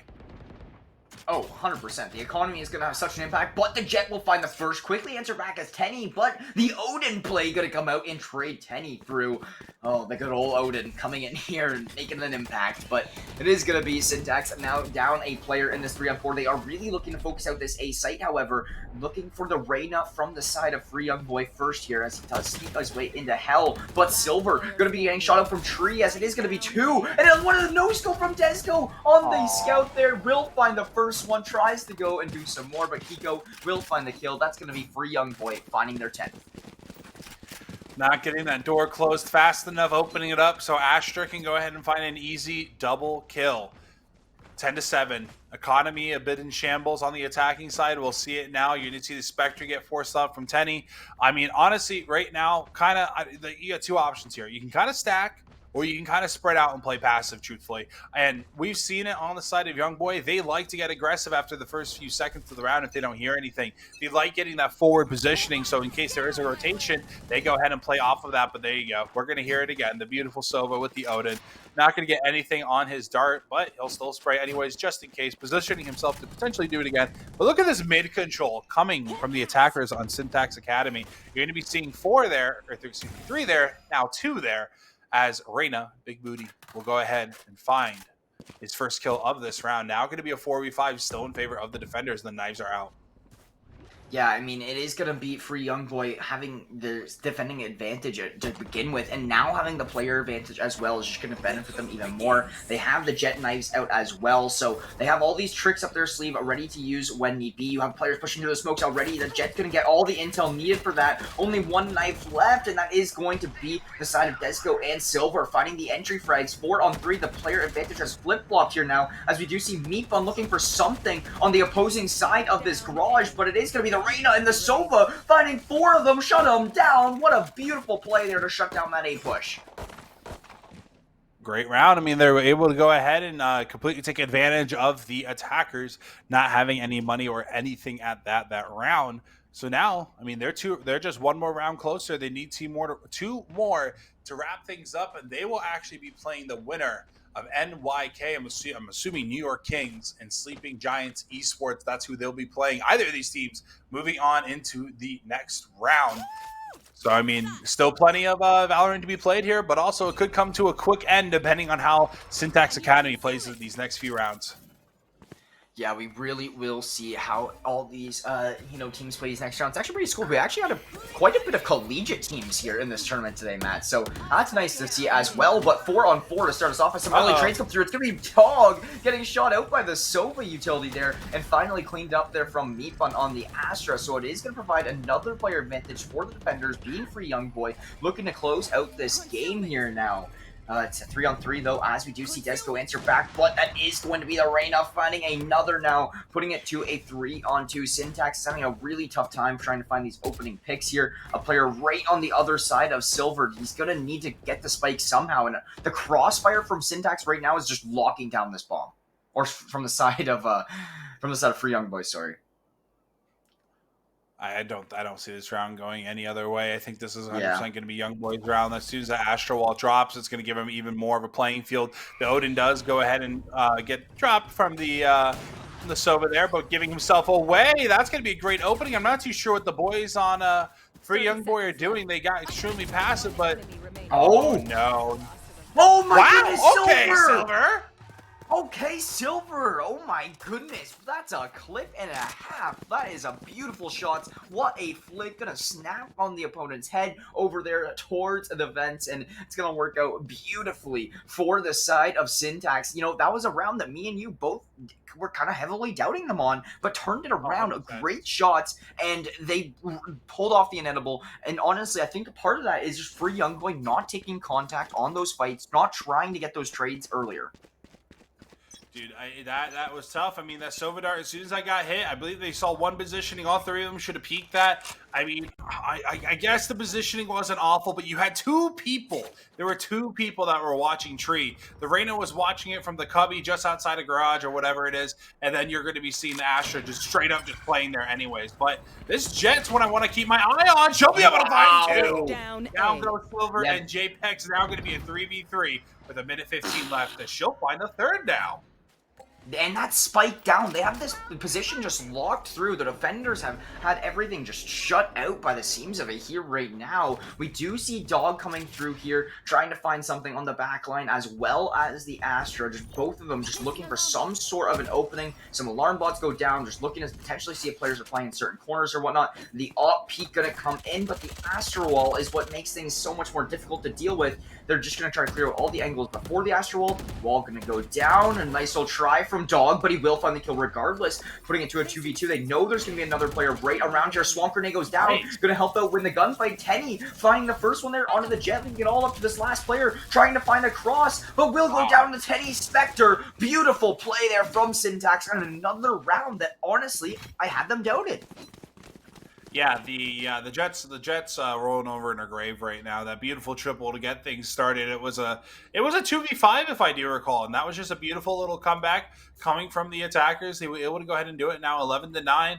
I mean, the economy is in an iffy situation once again for both these teams. So if they don't go ahead and find these kills here and the bomb planted, if they lose at that, they're going to be looking at quite a bit of a deficit here. What they're used to working with. Obviously, everyone's going to be at the lower end of the spectrum when it comes to how much money they have to utilize next round. But getting things started, no early damage at all. Just some utility being used from the KJ, trying to get that early damage on the Astra, but she got very, Very lucky there. She was super close to getting hit by that at the start, but minute 20 already left on the clock. Time is ticking. It's going to be a 2-2 split for the attackers with Jet watching mid. Yeah, it's going to be a really interesting round to watch here now as we do see only about a minute remaining on the clock. So time is slowly ticking down. Not too many engagements coming through quite yet. No really damage has been kind of inflicted as we do see the side of Free Young Boy try to just, spread out, see where they can find some sort of openings. There's a lot going over B main right now. We actually see the Sova pretty pushed up. Once this Astra smoke falls, we could see an engagement come through between the Killjoy and the Sova, but nothing quite yet as the Sova does move off, and this is going to be the B hit from the side of Syntax. So can the Free Young Boy defense stop this B play? We'll find out in a minute. This is a Killjoy coming through from Syntax as well. This are just trying to force players out of the positioning here. Astra Waltz and whatnot through as well, but that is going to be Sova and Sky opening up with the entry frags.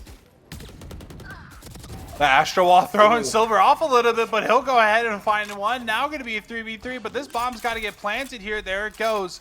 No more ults to work with on either team. The Astra Wall is going to be the only thing left up, and there it goes. Now it'll fall. Kiko going to be able to take out Desico. Going to be a 3v2. The Sky and the KJ, and that time is ticking. A lot of ults utilized right now as Reigns will go ahead and find Meat Bun, and there it is. The attackers will go ahead and find the round. A very important one, and now just little by little, brick by brick, Syntax Academy, they're doing a great job bringing this thing back.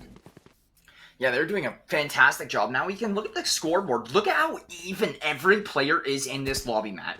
Like, this is the most even scoreline we have seen so far to date. And since then, I mean, it has been a great comeback for the side of Syntax. They have won this half 6-3 already. And they're just looking to continue with their momentum going on forwards. Free Young Boy, they do have the upper hand still, just leading by that one round. However, it's going to be the side of Syntax rising. They're on the rise, and Free Young Boy should not be so comfortable here right now. Yeah, the Sky and the Jet ult on opposing sides going to be able to be utilized here. The Jet trying to do something a little tricky here. Nothing's going to happen of it. She was trying to get the forward intel above the arch there. A great play, but it's not going to work out. Wasting both of her updrafts is now behind the box. Reyna, Mr. Big Booty Latino himself, going to have to go ahead and, potentially solo hold this. He's going to dry peek it and still get a kill, surprisingly, as now he has his ult in his hand, as he could potentially go ahead and secure this round. And you know what? I think it might be a great idea to potentially utilize that here if you get any more aggression towards the A site, but the bomb will now get picked up. You have 4 players watching mid here. This could get troublesome. I think B is going to be the final destination over here for Syntax Academy, with Sky and Sova, the only 2 defenders over there. The rest of the crew Free Young Boy will be on A. Yeah, Free Young Boy will have that player advantage, and I do like the full A commitment here right now. I think that Sova does have B fairly locked down. You're just need one player mid, and I think you were talking about this earlier in this game, where if you are going to commit to something, that's fine. Have somebody mid for the intel. Have somebody mid for the early rotation, whatever it may be, right? That is going to be the Reyna. They're able to find the first. That's Tenny going down shortly after there to Meat Bun. Desco finally able to answer back, but the Jet will clean it up and will put Free Young Boy on match point here now. Syntax Academy, they had a few good rounds. They've been leading this half nicely. They just got to really bounce back here in this one because, I mean, if they don't win one of these next 2 rounds, or both of them actually, it is going to be game over. This is what needs to, I'm going to say this is what needs to happen. They need to go ahead and they need to activate both ults here when they're ready to go ahead and take a site. Jet just needs to activate hers right off the bat. She only has a pistol for, obviously she's just going to go ahead and use her knives. But what needs to happen with the Sky ult as well, the Sky ult needs to be baiting, needs to be the bait for the Jet, because they're going to go ahead and focus on one or the other. But after, if Jet dies and they get stunned, that trade needs to happen. That's going to be the all-important part here. And there's going to be 2 players directly on the A side. There goes the ult. Both of them are going to be out. Both of them are going to be ready to trade for each other. That's what we're going to see. 4 players now on the site. It's going to be a 4v2 as Big Booty Latino will take out 2. Excuse me, 2 on the defenders will take out 2 as Tenny will go ahead and get the trade. The knives not really being utilized. This bomb got to get down. Here comes the dogs. The knives will go away. Here they are back again, as that Odin has been such a menace with that, the Sova has been a menace with that Odin. As now 1 by 1, they will fall 3v1 down to the KJ. Yeah, honestly, no one can pull off the Odin Judge main like I can in ranked, but it is gonna be big Odin plays coming through for Free Young Boy, and a game win coming through for Free Young Boy as well. They're going to advance themselves into the top 8 slot here in round number 4 of this Sunday Showdown $100 5v5 Valorant tournament presented by Click Gaming. So, I mean, it's been phenomenal stuff here so far. It's been a great Sunday, and we're gonna continue on with the momentum. We have 2 more rounds of best of ones until we hop in to our best of 3 grand finals. Yeah, I think the out of the top 16, there's only one more match going on right now. It looks like it's Flick Stars versus the Alchemist Esports, excuse me, is that they're going to be the last ones to still play. Winner of that plays Kamara Esports Club. As let's see, the winners of the last game will actually be the New York Kings. Out of the other one that I was talking about earlier, so Free Young Boy, they'll be playing the New York Kings coming up next. But Defy, what do we have up next? Well, we do have a WSU Crimson versus Solified here in this one. So WSU Crimson, I believe, is going to be our first collegiate team on the channel here today. So that one is going to be a good one. And this one is just going to be starting up here as well, I do believe. Yeah, 6-2. So they are a decent bit into this game, but the winner of this game puts themselves into the semifinals. So a lot on the line here now, and that's another round for Solified, starting us off with a 7-2 advantage. WSU Crimson struggling a little bit here, but they are on the defending side, just trying to end off this half with, you know, maybe a 7-5, you know, 8-4 best case scenario. So we'll see what happens. But regardless, WSU Crimson is looking to come back here. Op in the hands of Reyna. I believe it's Demetrios. If I believe that's how we're going to go ahead and say it on the side of WSU Crimson. I don't know if you said it earlier or not. Have you casted? You do a lot of collegiate with St. Clair. Have you casted the WSU guys? Are they Wisconsin State University? I'm fairly certain they are Wisconsin State University. However, I have not casted them before, and I do believe this is their B team or their junior varsity roster. So I believe this is Wisconsin State's junior varsity roster, if I'm not corrected, and I have not covered them before. But it's going to be nice to you know, actually catch them here now in this game. Oh yeah. KJ ult coming on through, and we'll see it again. The Sova will go ahead and deny it, but here comes the defender Sova catching the Sky lacking just a little bit. Going to be a 4v2 onto the site. And both players are going to be there. They'll get the intel on, I believe, only one of them. They know the Sova's here somewhere, but they can't find him. He's going to be in hell, chilling in the corner. And nice 3K coming from the Raise, the retake. WSU Crimson will go ahead and win the round.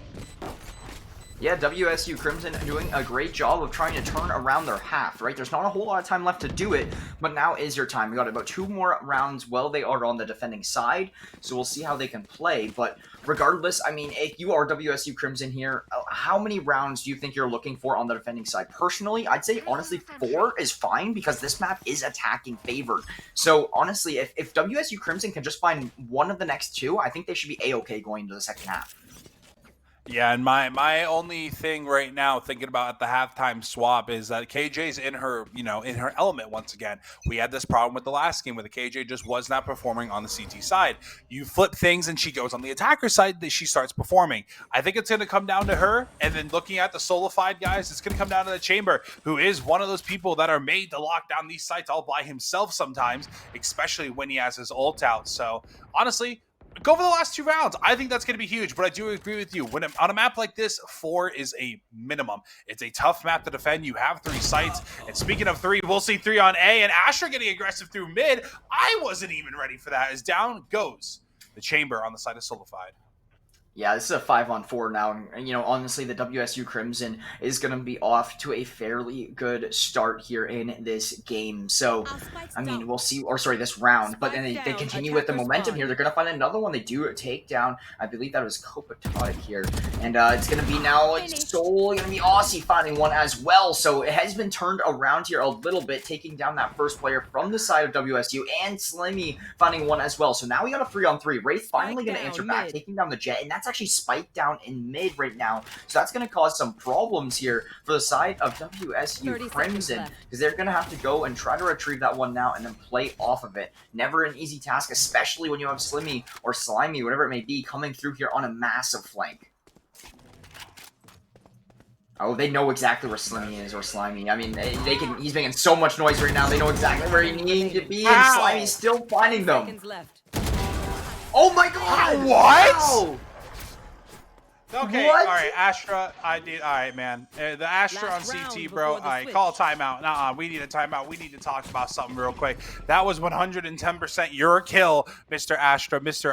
Iffy. That was 110% your kill, buddy. You should be 4-8 right now. I'm so surprised. But Slimmy doing a great job, just able to clean up the last two with seconds left in the round as well. So, I mean, other than that, keep it going. I mean, it's 8-3 now. I mean, WSU Crimson, they really needed that round, but they still have one more chance to make that number 4 round. And I mean, they're going to be swapping sides to the easier of the two, definitely. Oh, but that Sova Dart's going to be huge. That's going to be minimum of 3 people ping out of the 4 there.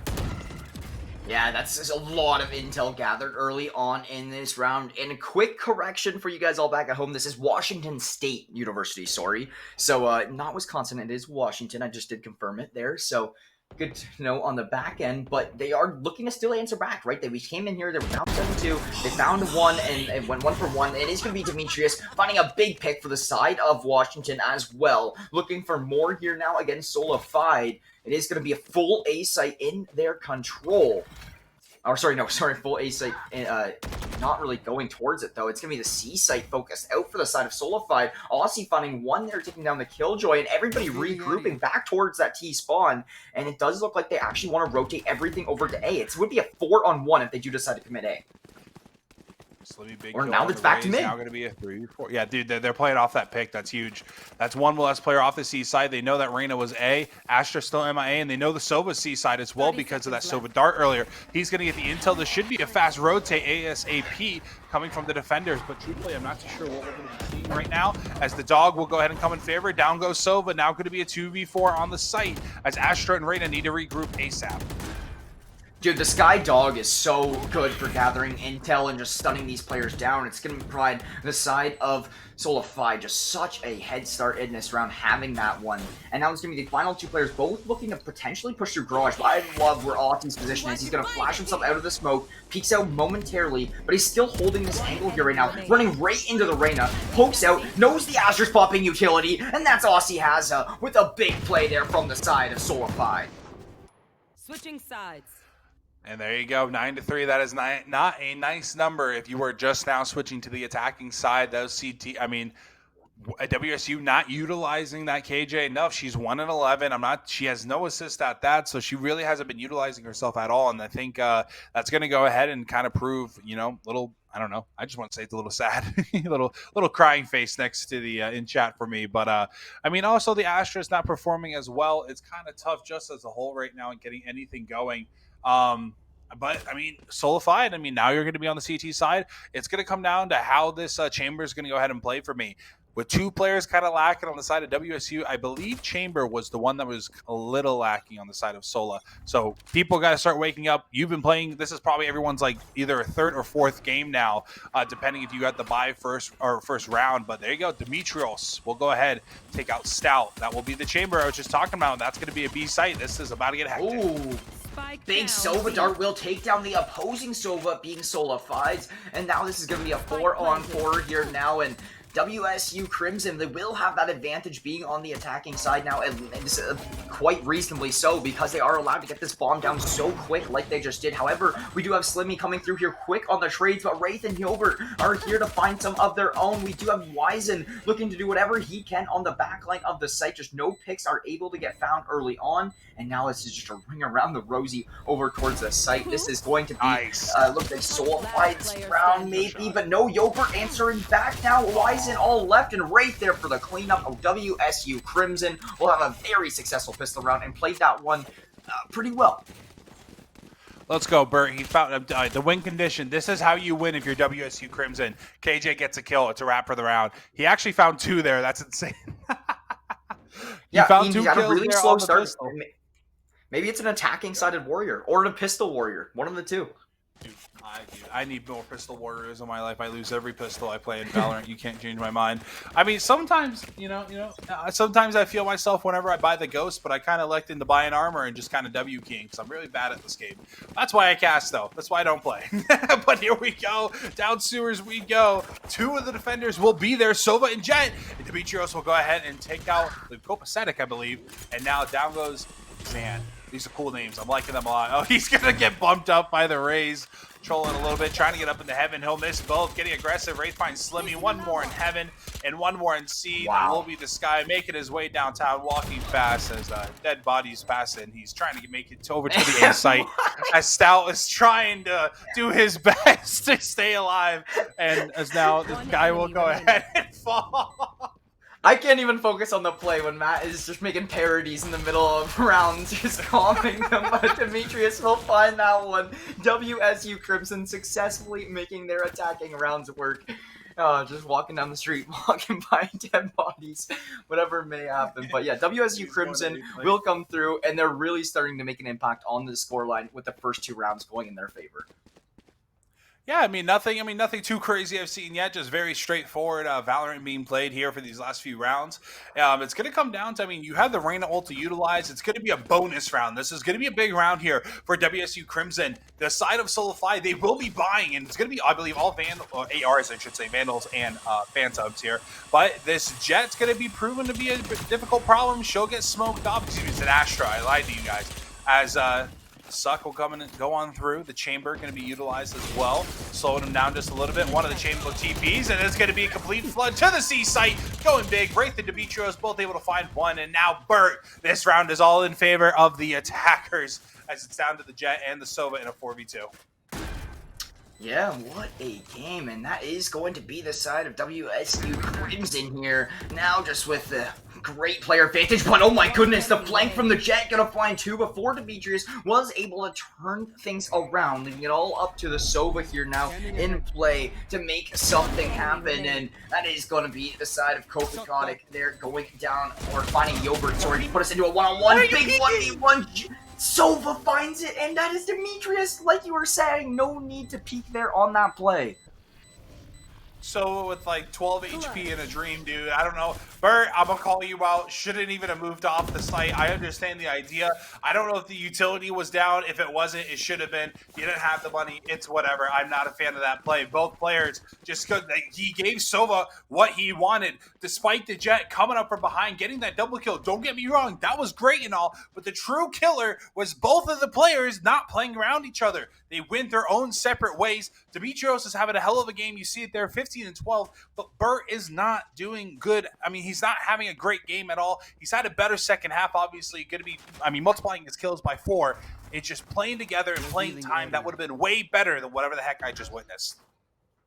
Yeah, and that's the biggest thing, right? You learn it right way back in those Call of Duty days on the search and destroy. Play the time on the bomb, right? And then, play from there. So regardless, that is going to be the side of WSU Crimson. Just unfortunately not able to find that round. But for the side of Solidified, it is nice to have one under the belt additionally. So 10-5, that's going to be a big raise grenade coming in from Wraith. So really a good try on that one. Obscuring vision.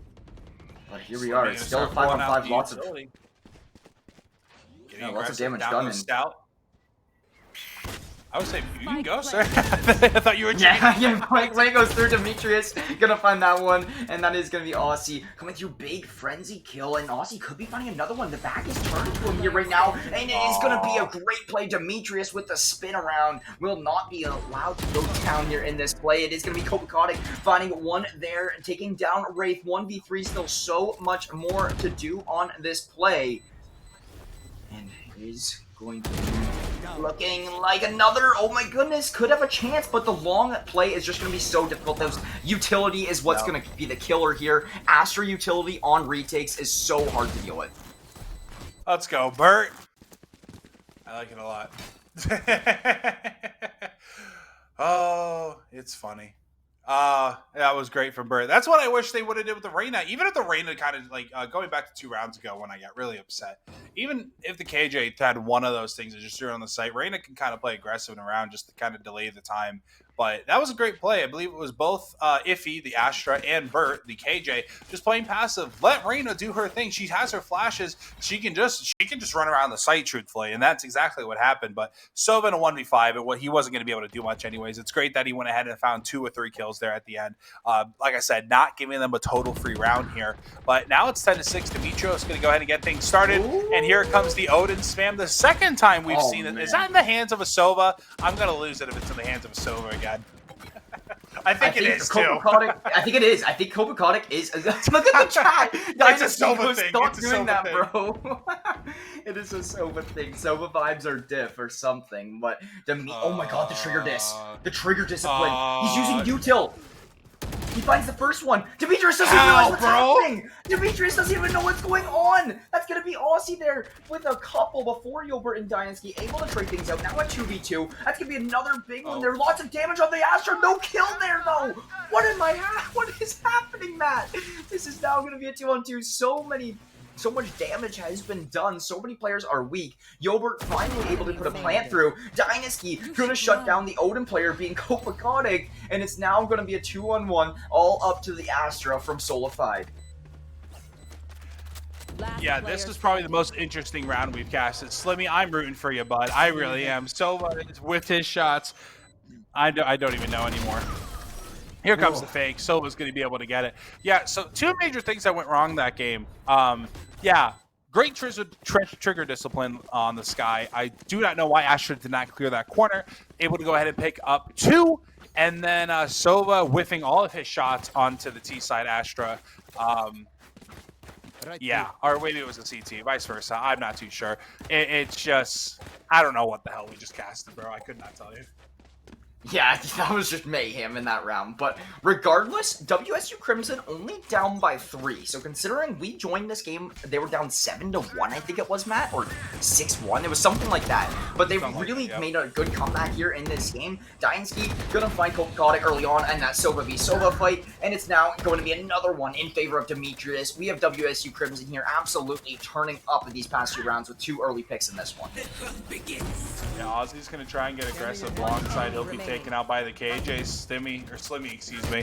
Gonna be able to find 1, but this is gonna be an eco round for the side of Solified. So great round coming from the T's, only losing 1 player and some damage done. Not too big of a deal. You'll buy some armor and some weapons.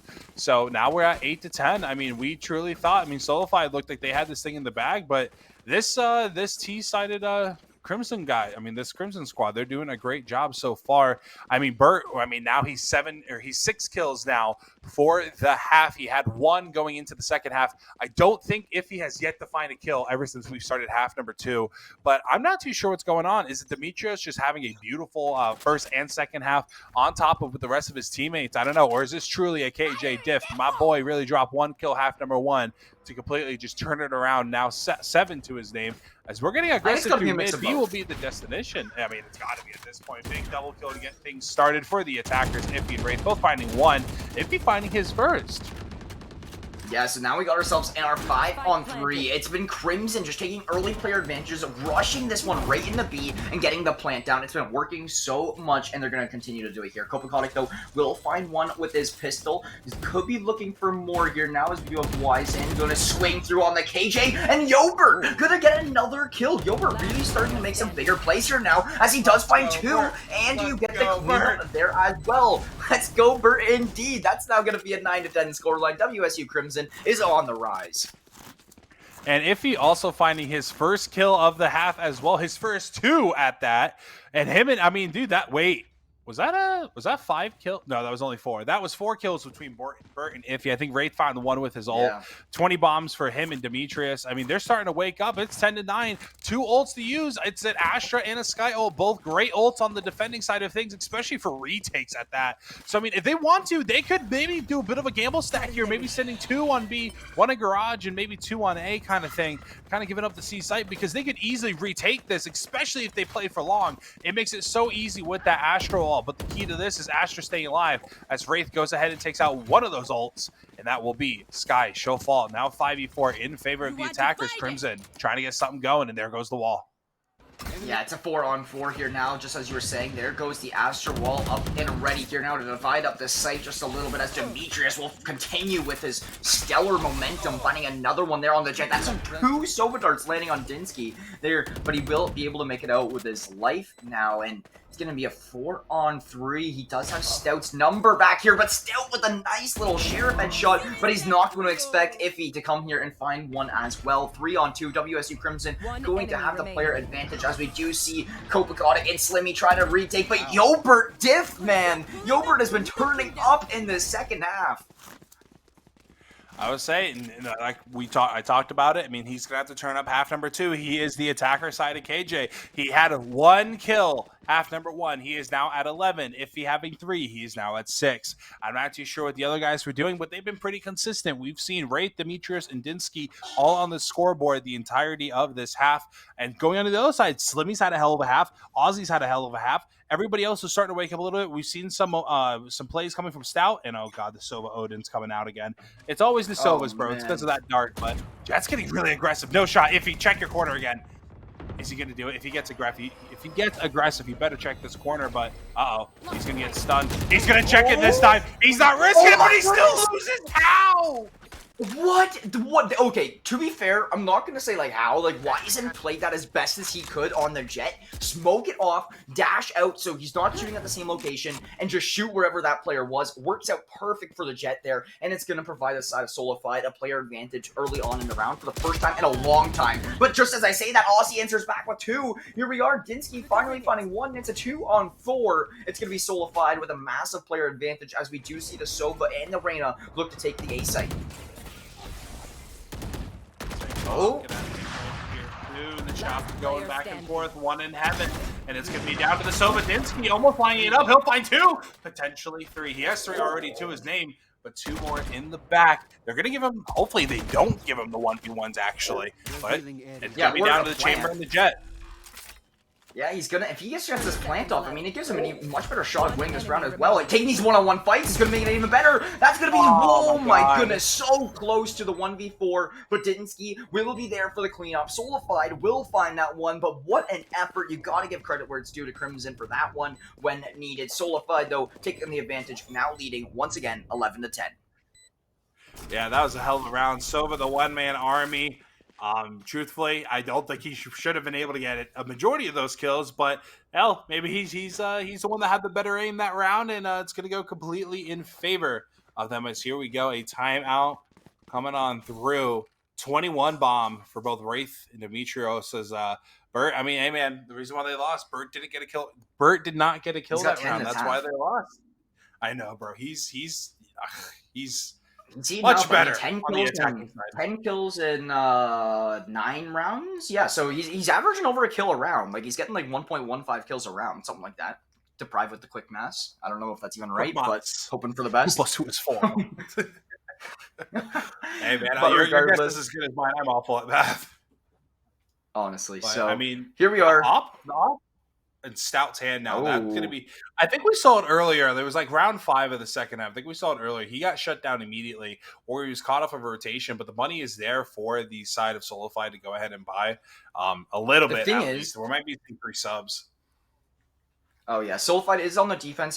Honestly, opping on the offense of this map isn't too bad as well either. You just have to play it super aggressive, and I don't think Crimson's got really the opper wanting to play a super aggressive op war right now. So we do see it just come through on the side of Solified to try to use on their defending plays, as we do see Stout with it in hand. And he's just going to send some chamber ults all around, not ults, but utility all around, and just try to get into a fairly half-decent positioning here, as he is going to be potentially looking to peek through mid and mid-door, but he's actually Reyna-eyed off and tagged down like 25 HP early on.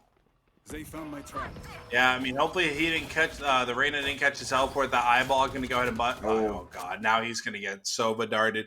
I don't really know. He kind of threw himself in the same position he was in before he teleported. So either way, I don't think that was a good play. But the Seekers here, they're all going to get destroyed. That's not good. Oh my A waste of an ult there coming from the sky. Shots going through. She'll find 1. Now going to be a 4v5 in favor of Solified. And now we're tied up 4-4. It's back and forth. Yeah, not a total waste of the ult. It did cause mayhem, and it did open up that garage position a little bit for you to find those picks. However, it is going to now be a 4-on-2, making a 4-on-1. WSU Crimson not in a great spot as it's all up to the Killjoy. Does have the bomb. Bert wrapping around this player. I think he's been spotted. Bert's been spotted. No shot he hasn't been. Yeah, they know exactly where he is. Match point. Slimmy was coming up behind him. Yeah, I know, 100%. He yeah. was surrounded, bro. I was really wanting that knife kill. I'm not gonna lie, but if anybody could have done it, it would have been Bert. But that Sova drone, bro. I swear, he's got the instincts. As soon as the Astra peaked, he was gonna pull a full 180. But jokes aside, just everybody. I mean, kind of doing a great job. That was a lot of trading at the beginning. I said it was a 5v4, then very fast became a 2v4 in favor of the attackers there, or excuse me, the defenders there. KJ just wasn't able to go ahead and get anything going there, but now we're going to be seeing a fast play here, long coming from the Jet and Chamber, as here comes the jump, and there it is, the op shot on the Bird. Down he goes. That's 2 ults up for the side of Solidified. This is potentially the last round of this match, as it's Astra and Chamber, the 2 with the ults. We probably will not be seeing the Chamber ult unless he maybe potentially picks up a Vandal and gets rid of that off. Yeah, this is a 4-on-5, and honestly, not having Bert in this round, it could cause problems, right? You really want that KJ. He has his ult. He's not in this one, and so if they lose this round, I mean, he's not going to get the opportunity to use it here, and it's going to be the side of Solidified moving on to the next round. So a lot on the line here. The pressure definitely on for WSU Crimson here in this round. Wraith, though, actually going to have a decent bit of control of this A site. He could spot a Wizen here momentarily. I mean, Wraith not going to peek out in the box's corner yet, and Wraith is just so big of a player to watch here right now. But Demetrius does find Wizen. This is the A site completely open, Matt. They have full control. And there's still 3 ults to use on the side of the defenders. The Astra Wall is going to be massive here in just a few moments. He's got to play it here. They got to go for the win. It's a 3v4. The Sova ult's going to be a problem, though. I don't know if they know he has it. Obviously, if they hit tab, I think they'll know. And the Reyna as well. So this is going to get a bit tricky here. I think that's going to be a stun going to heaven. It's going to force him on out. And no wall, actually. They're going to go ahead and save it. They're going to trust that they can do this. Yeah, we're going to see in a second here, I guess. I mean, the play call coming in, but that raise grenade is not going to be the start you look for, as it just cleans up Slimmy, and it's going to leave Stout in just not a great position by any means, just looking right into a smoke of an Astra here right now, and honestly just going to be playing for an exit. Stout will find one. Now just going to look and make it out and save the off, and that's going to be a round for WSU Crimson, 12-11. Do we see another overtime here? We'll find out in just a few minutes. This is what I'm thinking. Op needs to go in the hands of somebody else right now. You have Soul Scout, or with the Chamber, he has his ult. Go ahead and just give that up to somebody else. If anybody else is capable of opping on the team. I know not everyone's truly confident, but guys, Wizen should be.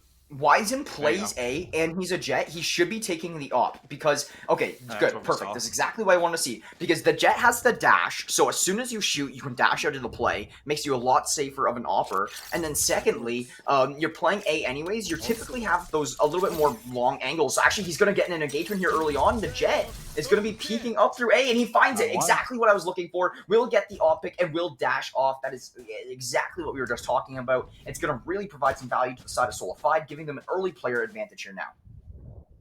Well, a little upset that the Chamber didn't actually buy a gun here. He's actually just with a pistol and his ult right now. If even a Spectre would potentially help him out. It's the last round no matter what. You're going into OT if you lose this. So, I mean, honestly, not a huge deal. Potentially, if someone dies, you can go ahead and just pick up their gun. And he's in a great position to potentially take out the Astra. All the utility there is the contest, but 3 players now flash outside of Garage. Jet might have spotted that KJ. I'm not too sure. But, I mean, you have 3 ults to use on the attacking side, and 1's being used right now. You still have the Astra ult. And 48 seconds left. We are going to need to see this KJ ult, and this Reyna has to pull her ult here eventually as well. That's now both flashes gone for Sky. That's 38 seconds. There's the KJ ult. Things are about to get hectic as Stout finds one.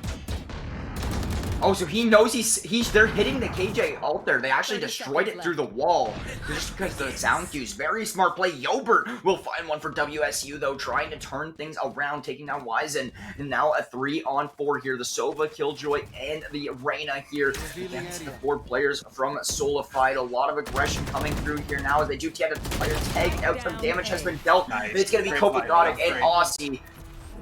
Everybody cleaning it up, and Solidified with the win. A lot closer than what we thought, though, I think, for you as well. I mean, we came into this game 7-1, and finishing 13-11 was something I wasn't really anticipating. Yeah, and honestly, it was a great end to it as well. Solidified able to go ahead and just keep it going throughout the. I mean, they slowed slowed down a little bit there towards the middle of the match, and I mean, Solidified in the end, they were going to come on top. That chamber play we were talking about with the op handing that as a wise end, he got the opening kill, and I believe the chamber got one as well. And ending on a team ace. I mean, what could you ask for better? You know, everyone's playing as a team in a team-based game, and that's a great way to end that game. Yeah, very good way to end that game for sure here now. So, I mean, it's been a very good start to the Sunday Showdown here so far. If we actually do take a little bit of a look at the bracket here on my end real quick, it's going to be, I think we're moving into a round 5 game slowly but surely. That win right there, I think, put them into round 5 if I do stay incorrected. So, regardless, lots of games coming through here now. I'm not sure if we're going to hop this one to a quick break or if we are going to ride out and hop right into another game here. Yeah, so we're going to send this one to a quick little break here, just for a few minutes as we do get ready for this next game to get set up here on the back end. But with that being said, the Sunday Showdown, it's getting real, Matt. We've seen lots of close games, and it is not slowing down by any means necessary. My name's Jackson Fry Brown, joined alongside Big and Tall Matt. We'll be right back with you guys in just a few minutes.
Hello everybody and welcome back here now to the Sunday Showdown Valorant 5v5 presented by Click Gaming. It is going to be a $100 prize pool and we are in our first semi-final matchup here today, Matt. It has been an absolute bloodbath all day long and here we are. It's going to be Solified versus the Medicine Abusers here in our semi-final match, round number 5. Let's get this one started. Yeah, we just got done casting Solified, taking that dub over WSU Crimson. Already, we're going to see all the attackers on the side of Medicine Abusers already locked on in. KO and Jet can be great for this map, going to be able to get that forward intel. But another one of my, they do have the flashes, though, on the KO. Those are going to be extremely utilized. If you are a fan of Counter-Strike, I always joke about that Rest is probably an ex-Counter-Strike player. That's why he plays KO. But joking aside, I'm liking the comp on both teams, truthfully. We're going to be seeing double KO. KO does a great job at times kind of replacing that Sova, but between his knife and both teams electing to, oh my god, this is almost perfect mirror. The only difference is the Reyna and Jet. I'm just now noticing that, but yeah. So both teams going to be completely even. I guess mobility for more of the side of the Medicine Abusers, but over on the Defenders, it's going to be, I guess, having a little bit more of the solo kind of factor, as I call it, with the Reyna, being able to flash herself in and potentially her team. Yeah. So this is already dead even in my book. Yeah, this one can go any which way. Now, here's the thing. Like, we don't really know. We know this Solified just came off of a pretty close win, but we haven't really seen Medicine Abusers here yet. And they've been waiting in this bracket for quite some bit. So, honestly, I'm going to have to assume that they have some dominant wins here coming through in this bracket. And they're definitely going to be a team to watch out for because, I mean, we haven't really seen them yet. But all we know is they've been moving along this bracket very speedy. So, we'll see regardless. That being said, Solified going to be on your left and Medicine Abusers on your right here to get us started. Jet, a lot of damage done early, but it will be Rest. He'll be the first one to actually fall. Now Crescent coming on in there. Going to be a 4v4. Tying it right back up as now I'm saying that. Here we go. Slimmy again. Going to be able to take out Crescent. Going to be a 4v3 bomb now going down. CFAX, they're watching for the rotation. The bomb actually going B. Defenders, not aware of this at all, but we're going to have two players in market, and there's going to be nobody on the site. Astra's, I'm not liking this on the side of Medicine Abusers. Astra's going to go ahead and start moving here fast, but a great job contesting the alleyway here. Now they're going to be forced to get onto the site here as 1 kill, 2 kill going in favor. And now, oh god, it's back and forth. Astra left in a 1v2. Yeah, and Astra is going to be coming up here from the CT side. Could find one big one onto the KO. Will do so. Knows where Wizen is here to try to make the play. This bomb timer is ticking down and ticking down fast. Wizen has to fake the hop out there. Forces J-Don out, and that is going to be Medicine Abusers finding the first round here. Some good play coming through from J-Don. Oh he's going to run back in. Use him to that by accident. Ran back in. Like, it was like right on him. He turns around, and it takes him down. So regardless, it is Medicine Abusers finding the round, but some good economy was still brought on from Solified. And I don't know if anybody in chat's going to see it. Obviously, we're on a delay, but I don't know if you caught that. The KO locked out the Reyna. Could have been a great opportunity. Yeah, I didn't know the KO did that. Door. Yeah, that was KO. Astra was in the back alley. That easily could have went in favor of the CTs. So yeah, that was a bit of a throw, but it's fine. It's fine. We'll move on. Medicine going to be up 1-0. The KO will never touch that door again unless instructed to by his other teammates. But a bit of a throw there. It's just the pistol as now. I mean, minute 13 already left on the clock. No forward intel just yet coming from any team between the knives or the Sova darts. But here we go. Player in market, player in the back of defenders, and 1 on B, 2 on A. Oh, some good wallbang shots coming through from Aussie, but it's not going to land. And it's now going to be slimming up here close. Could find out this player momentarily being the KO. And that is going to be the intel gather. But Rest will find the kill for Medicine Abusers there to put this one now to a 5 versus 4. It's going to be Solified here now looking to answer back. But Medicine Abusers off to a great start here already. And let's see what happens. I mean, this is going to be a lot of B control. This Killjoy on the back line can only do so much before going down to Lou. The other 3 players from Solified all forced to retake, and the setup here for Medicine Abusers is just phenomenal. The door going to go down, but J-Don will find one before doing so, and it's now just going to put Solified in a near impossible situation to win this one out. Even more utility coming through, and it's all up to Kopakotic here, who will go down to J-Don once again.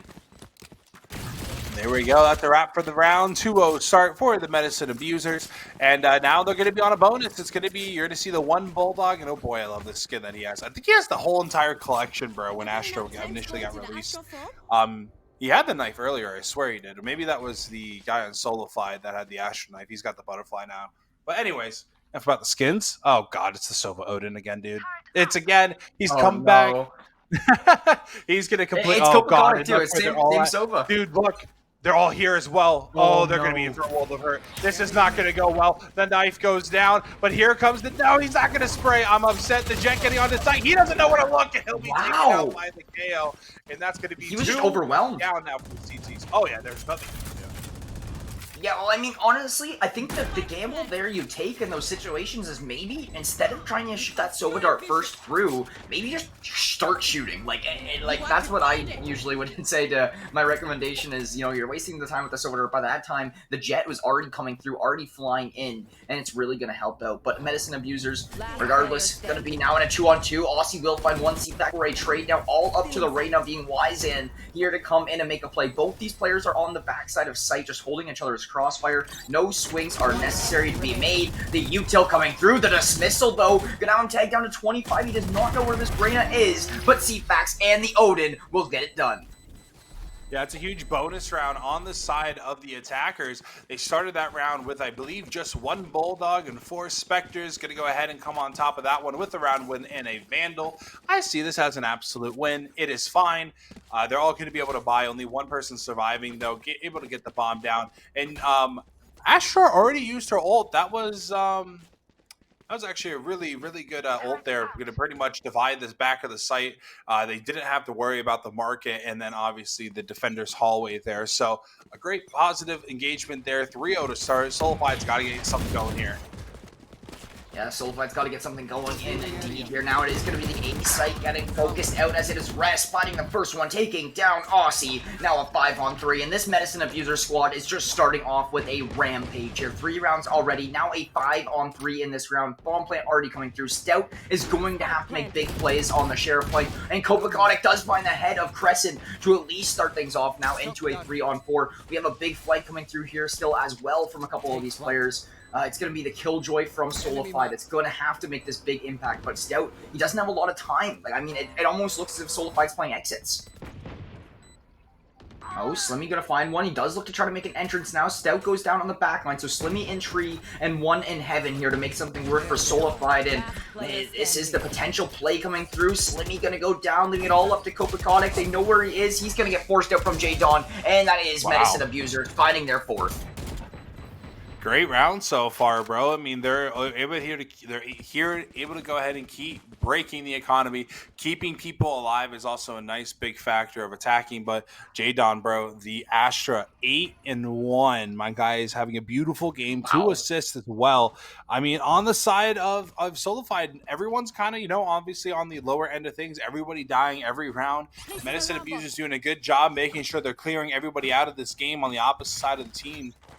And honestly, Sol Kopaconic, I think I was gonna say I'm liking the play here. I really wanted to see him get aggressive with that dart early, but 2 players towards A main, 1 watching mid, 2 actually in mid for Medicine Abusers, and it's gonna be a little bit of a tough situation with like a 2-1-2 split for Solified. Yo, Killjoy is so far up here in mid right now. Gonna have so much intel and will find Slimmy. That's gonna just completely split up this defense. Just knowing that there's a Killjoy here to cause problems is not gonna be nice by any means. Kopaconic going to be trying to just take down the Sova Dart, but Sova just jiggling this one out, trying to do whatever he can. The Killjoy is there as well, but a great little dart gonna force this player out of positioning. And this is now gonna be CFAX, Crescent, and Rest all finding picks all up to the Killjoy here now on B site. This is gonna be an A site plant coming through, and another round for Medicine Abusers, unless we see a phenomenal Killjoy play from Solified. Wow. That's a statement. Nice. Yeah, Medicine, flawless. Like they're a 5-0, a flawless round. You have J-Dawn who's 8-1, 5-3, 5-3, 5-1. Like literally everybody is popping off right now. It isn't just one player. Yeah. You are gonna see a timeout, and this is what's needed. I'm so happy I'm actually seeing this. And you know what? People can't really blame Ping. I think we saw it earlier where one guy, I don't know who it was. I think it was like 2 or 3 games ago. But it was just he was lagging and he needed a timeout, obviously, to disconnect, reconnect. Did I just see Louis go from 40 to 131? I think I did. It's fine. Who cares? They're in timeout. But lag isn't really a problem here. You're going to have 3 ults now on the side of Solified. They have to go ahead and get something going, but I'm going to go ahead and assume something as well real quick. Noticing the names, I think the Solified guys are under an esports org, or they're just like kind of like just playing together, and they obviously the same name. The Eisen's the only one without the name, the tag in his name. So I'm gonna go ahead and assume he's a sub potentially, but either way, I mean, he's doing a beautiful job so far. 4 and 5. He's doing his best to go ahead and keep them up top. He had I think he was the Rays last game. I'm probably forgetting or remembering incorrectly, but Yeah, he had a decent game. The one we just got done casting.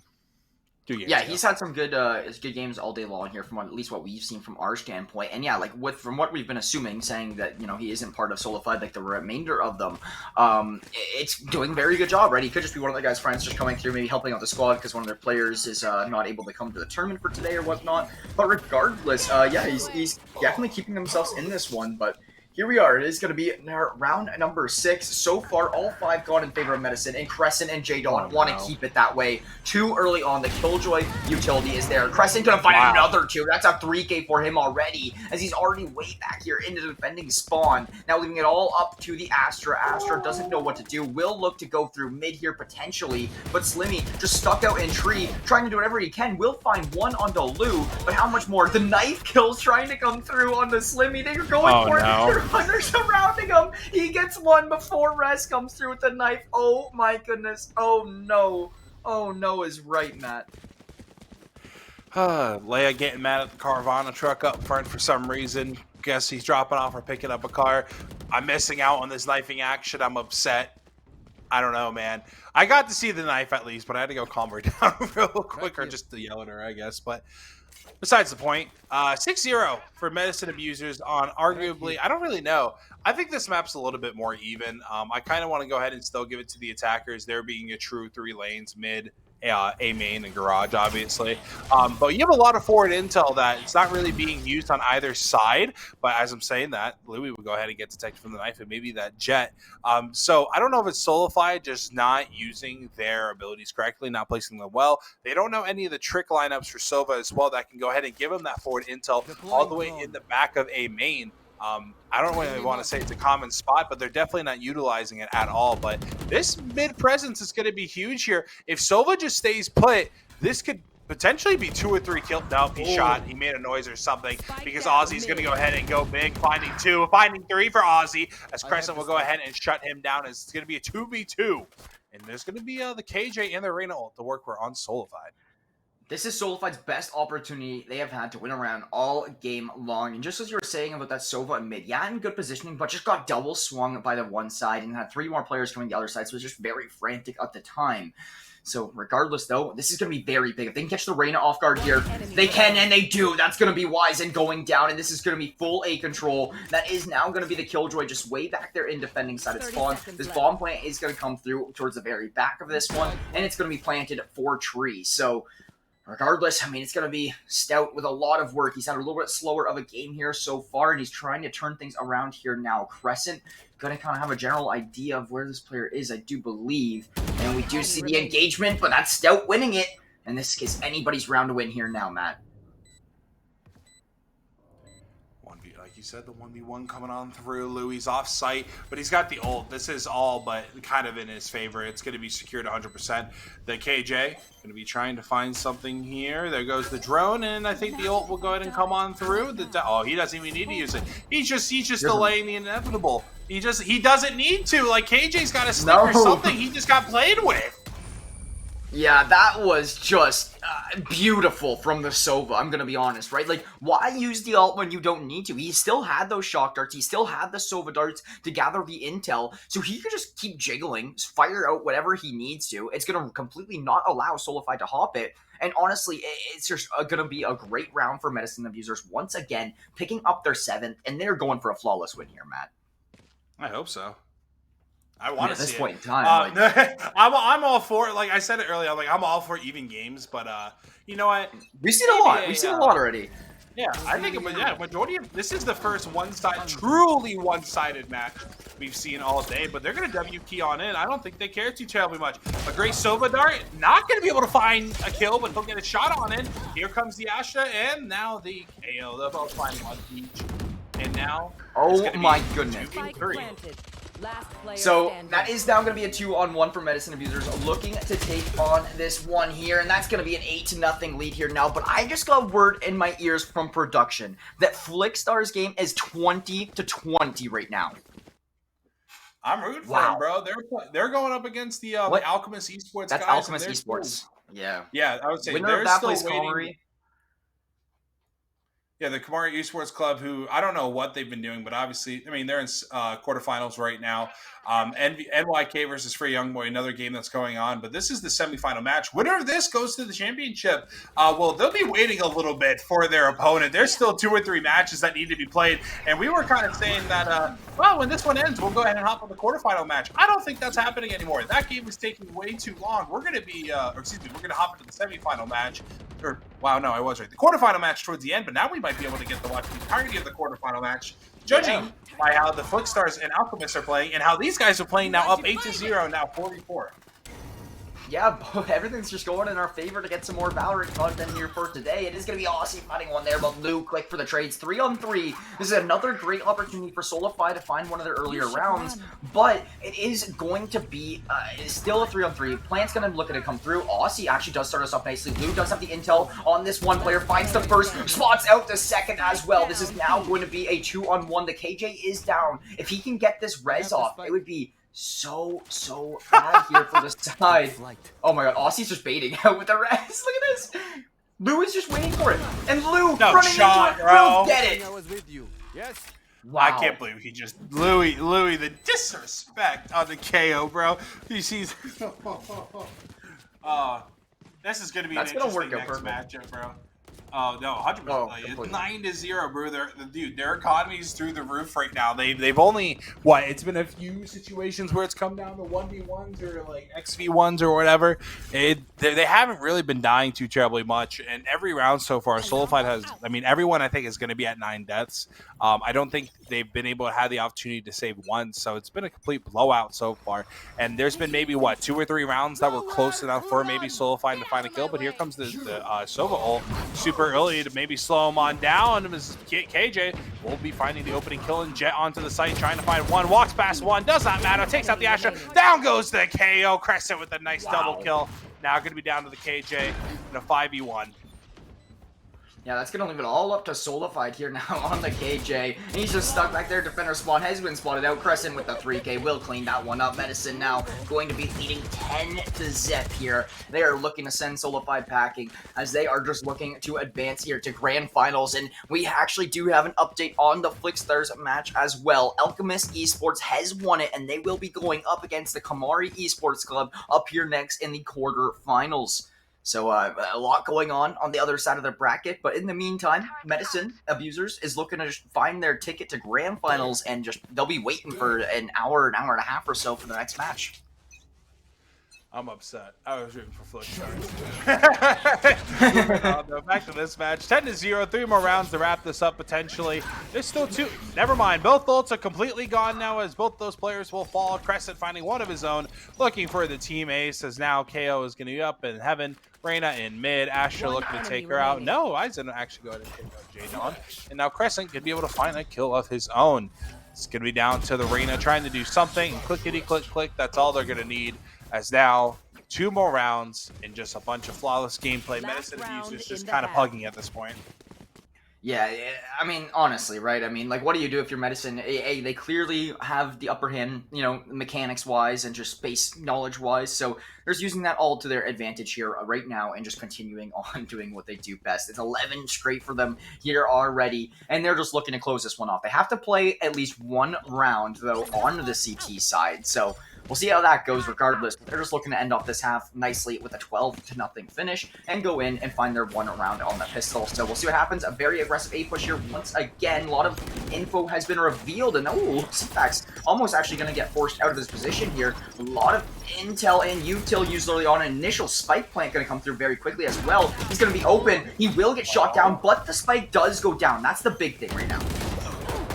Oh my god, Lou gonna line up too, and it's now gonna leave Copiotic to come in and push here potentially. A defuse is coming through, and it's actually getting stuck. That's gonna be Rest with one. The defuse not gonna be stuck anymore. A big flash, leave it all up to one player. Rest will clean them all up from the back end. That's Medicine finding the round win, and that's leading 12-0. That was a 5 versus 3, but the bomb went down, and that's all that matters here for Medicine. They were able to clean it up regardless, and now a 12-0 scoreline is really gonna hurt Soulify. They have to win every single round here to force an OT.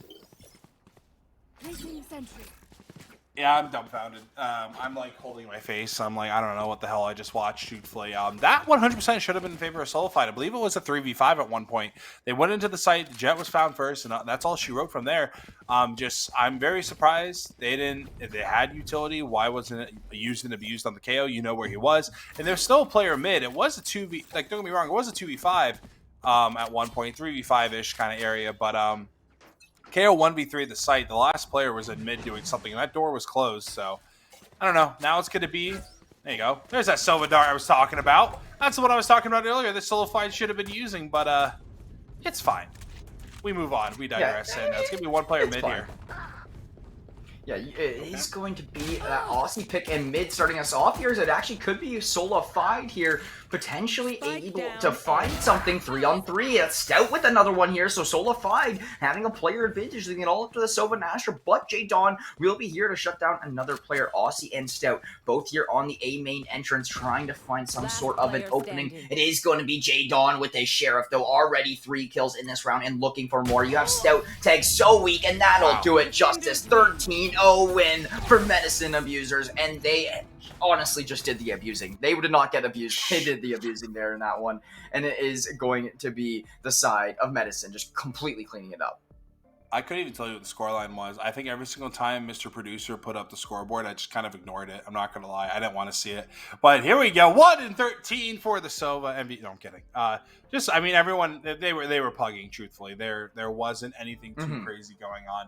They were just W key. And they played really well, though. It was like the first 6 rounds, I think Medicine Abusers were like, all right, we're going to use some strats. We're going to try a little bit. But after, it was just kind of whatever after that.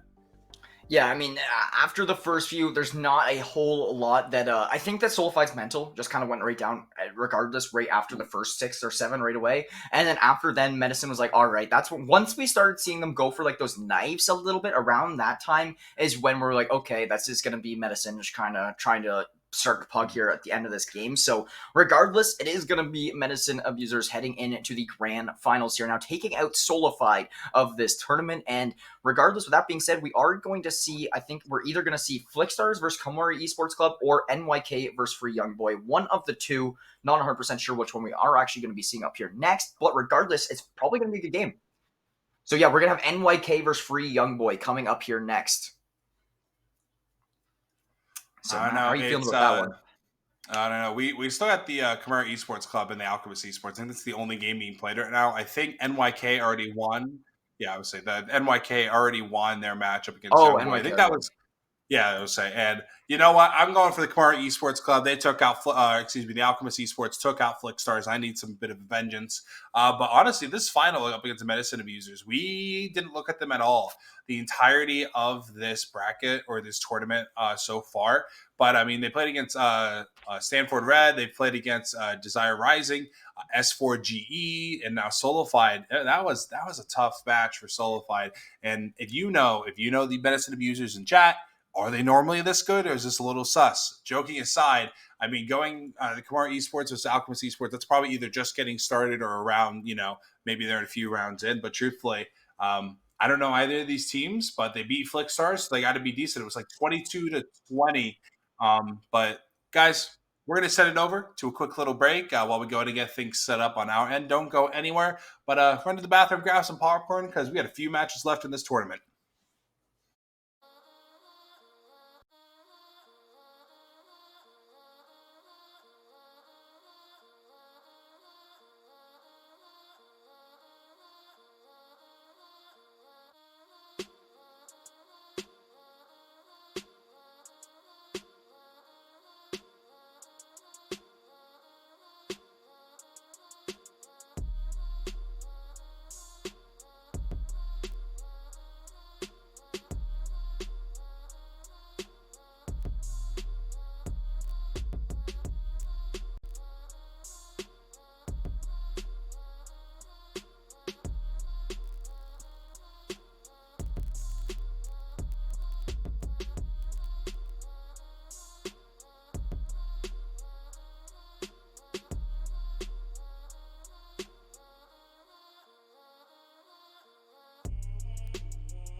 Hello everybody, welcome back here to the Click Gaming channel. My name is Jackson the Pride Brown, joined alongside Big and Tall Matt. We got the Sunday Valorant 5v5 showdown. It's going to be a $100 prize pool, and we are in the quarterfinals. I believe this one is here right now. Quarterfinals here right now. Winner of this match will go up against NYK, and then the winner of that match will go up against the Medicine Abusers in grand finals. So we got a lot of matches ready to come underway here right now. We are going to be following the winner of this game. Matt, how are you feeling about this one? Honestly, I'm looking for some revenge. The Alchemist Esports guys took out Flickstars. That's who I was rooting for to win. So I'm going to be a little bit biased, jokes aside. I think so far, Agent Select looking pretty good. We're not seeing a second duelist, actually, coming from the attackers on Camaro. We're probably going to be saying it wrong the entire time. Esports guys. We're going to be seeing Astra, Sova, KJ, Jet, and Sky. So I mean, not a bad match of players here, or agents, excuse me. But looking over on the other side, I mean, Kale, always nice to see on this map. I was talking about it last game. The double intel coming between him and Cypher is great. Chamber going to be able to hold down a site all by himself once that op comes into play. And then Astra and Jet, I mean, just a very standard setup, but it's definitely the boys on the attacking side on Camaro. They're going to be going for more of the, hey, we're going to go ahead and try and frag out as much as we can on the T side, but when it comes down to the CT, they probably plan on locking things down. Yeah, exactly. I completely agree with you on that one there. And honestly, there's one thing that really needs to be talked about here a little bit too, is the fact that Alchemist is just coming off of a win that was like 23-21, 22-20, something like that. So a big win here for Alchemist. It's a very close one. They played lots of rounds. They're warmed up and we're ready to go and just absolutely hop into this one here. So Alchemist Esports, Komori Esports Club, going to be getting into things here starting right off right now. Let's get this one started. Winner of this match will go up against NYK, who's been on a bracket tear, as well as the Medicine Abusers. So very, very excited to get this quarterfinal match started, and actually the last quarterfinal match of all of them here started. So here we go. Round number one getting underway. It's going to be Alchemist Esports on the defense and Komori Esports Club on the attack. Bit of a split push right now, a 2-1-2 setup, getting Sova watching mid, and we're going to be in the view of Sky right now with Jet just above her, trying to see if they can go ahead and get any forward intel, listening for any noises or any potentially getting aggressive. You're going to start peeking out. Astra going to be in heaven or hell, can't tell from here, but smoke going through, maybe it'll pull a rotate on over, not yet. Everyone doing a good job holding their ground as on both sides, really. Astra going to take some damage though over in garage, now going to be rotating all the way back over as the rest of the crew, everybody but KJ, will actually be here in A main now, getting ready to take over the site.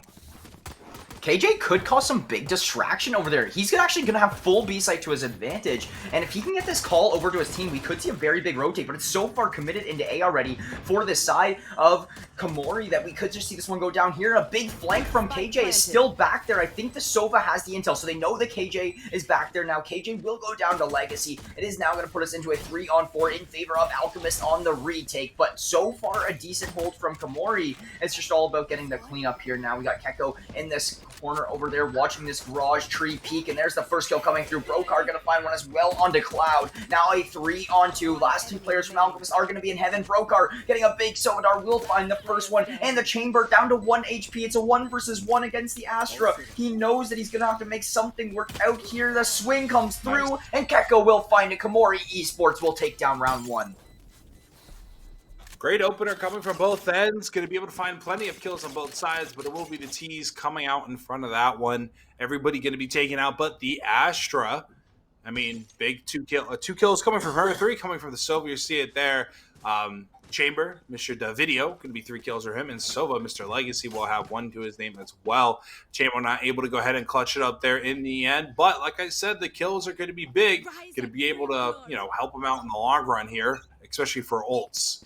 But as we see here, it's going to be another 5-stack over towards the A site, as Astra is the only one here. Taking control of mid will be Alchemist Esports, as the drone will go ahead and get that intel there. You hear it going off, as now it's going to be an open A site, or I wouldn't say open, but definitely a free one, as they are going to be outside. Astra taking a little bit of damage, but now Alchemist Esports have a lot of time to go ahead and just start roaming around. Yeah, they have a lot of time to do whatever they can here, right? So, I mean, we'll see what happens. That's a big Sova Dart. That was such good lineup there to try to deal some damage to a few of these players all at once. This site has been locked down so far. That is going to be Virtus with the first one there, taking down a sign over from the side of Alchemist. Now 5-on-4, and a retake still trying to come through as Legacy will take down that Killjoy for the trade. But just like that, that's KMR, Kekko, and Hyper all fighting them, all four going down. Komori going to find round number 2 in dominant fashion. Say now they're going to be on a bonus here. Going to be able, I mean, this is going to be a big round here. They're going to have a bunch of Spectres, I think. I mean, are they going to be able to buy? I think that's what we're going to see here. I think an AR is going to get bought. Maybe they're going to go ahead and stick with 5 Spectres on the side of Komori. But Alchemist, they will have the chance to buy here. Hopefully 5 ARs is what we'll see. No ults just yet on either side. We're going into round number 3, so if anybody was getting the ults, that'd be a bit of a bloodbath we'll be seeing. But KJ going to try and get aggressive a little bit. Won't get hit by that Sova Dart, but already one little piece of utility already being taken out of this round, as now we'll go ahead and see 4 players pushing towards A and 1 towards B, and that B player will be KJ. Now might be coming up on the chamber. The peek comes through, and before the teleport goes through, KJ will find a video. The chamber now fallen 5v4 in favor of the attackers. Yeah, it's going to be Komori once again with that player advantage. It's exactly the start they're looking for. It is going to be the A main push still looking to come through, but this KJ is the one that's really causing problems. And look, that's going to be KJ finding another one towards B site. KJ full B site control, going to force the KJ off. We're going to force the Jet off, as now this is going to be full A control in favor of Komori. This is beautiful play, and honestly, the lurk over towards the B site has worked out phenomenally every time. It's just completely distracted the sides of Alchemist. It's now going to allow, them to get the plant down on A here in this 4-on-2. It's going to be KJ trying to do whatever he can from up top, but he's going to be spotted out so early on and cleaned up there, and that is now going to leave it all up to Sign, who will go down as well. Komori will pick up. That is round number 3. That was another basically free round. I mean, they had subs going into that round. They're going to be able to escape, I believe, with 3 ARs, as I think they lost 2. They'll go ahead and buy on up. But truthfully, I mean, now you're going to be Alchemist Esports' objective this round. Get as many kills as possible. I mean, it's even worth it. Some like Valorant, I don't know why, but this is always like a thing I've noticed in Valorant. People don't necessarily save in Valorant compared to Counter-Strike. It's just they kind of agree. It's like there'll be a 2v5 and they're still going to try and push the site. I'm like, bro, you had a Vandal and an AWP. Like, why are you pushing this? Just stay back and save. But this is going to be a bloodbath towards A main now, as the pistols getting super aggressive. Here comes the Sova drone. Oh, God, so much damage. Jet's trying to get out of there. 3 other players there. There goes the KO. Concussion there. Yeah. I don't even know what you want to call that's a big dog, too. It's a big dog. It's going to take a Sign down and stunned out in tree. That's honestly a lot of, like, they could have actually made their way into A and through those smokes if they knew that all these players were actually not really giving them any kind of time of day. But look at all the fast rotation coming through from Alchemist. I mean, everybody already over here towards A. Finally, there are some players coming back over towards this B side, but that is going to be Virtus finding the first one once again for Komori and just getting that big opening here now, making this one a 5 versus 4. You have about 1 player playing out tree side, you have 1 player backside A, and then 2 are in B main right now. Sky is going to run into a lot over here towards B main. It is Legacy going to getting flashed off there from the Sky, and honestly, just really just keeping these 2 players at B right now is so big, because Komori is going to completely open up the A site, leaving it all up to the chamber. Will find 1 taking down the Sova, but there is still 4 more players to deal with here now. If you are this chamber, just waiting for your teammates to come around is what you're doing. But so many shots close there for Hyper, none going to connect, and still a 4-on-3. Potential to go big here at the chamber. I mean, he's got the pistol in his hand and the ult in his pocket, but no, he'll miss the shot. He'll be taken out. Now a 4v2. Now the Sova will fall, leaving the Astra all by herself. It's going to be kind of tough to go ahead and come back from this one, and I don't think she has any assault rifles in her hand. I don't think she'll be in a position to go ahead and take any either, but she'll do her best. Maybe try to cause a little bit of damage. There it is. We'll take out the Sky there, and now the door potentially going to open. You see, this is where you take that Vandal, and you just run out of here. But now you got to be careful at top of mid now. The Astra might just peek around here. But Cloud, I think, is waiting and ready. Oh, the timing of that, bro. Well, you can't do a whole lot. Yeah, I mean, Looking yeah, you don't hear any forward footsteps away. behind you, just, you know, kind of just looking away, trying to see what you can spot out potentially, but no, it's going to be that player going down as well. And yeah, what you were saying a couple of rounds ago, completely agree. Compared to like CSGO, you know, a game that's like very, very similar to Valorant, you see people save a lot more in CS than you do in here in Valorant when, you know, players just get very, very aggressive. But that being said, it is going to be this 4-0 start here for Komori Esports. Now, my big question is, what does Alchemist do to find an answer back? Matt, what do you think that Alchemist has to do to try to turn things around potentially? Don't overcommit. That's been their first problem. That's been one of their biggest problems so far. Is they go ahead. I mean, a pick here. That's a good way to go ahead and get things started, especially with that op. But now what they have a bad time doing is over just rotating.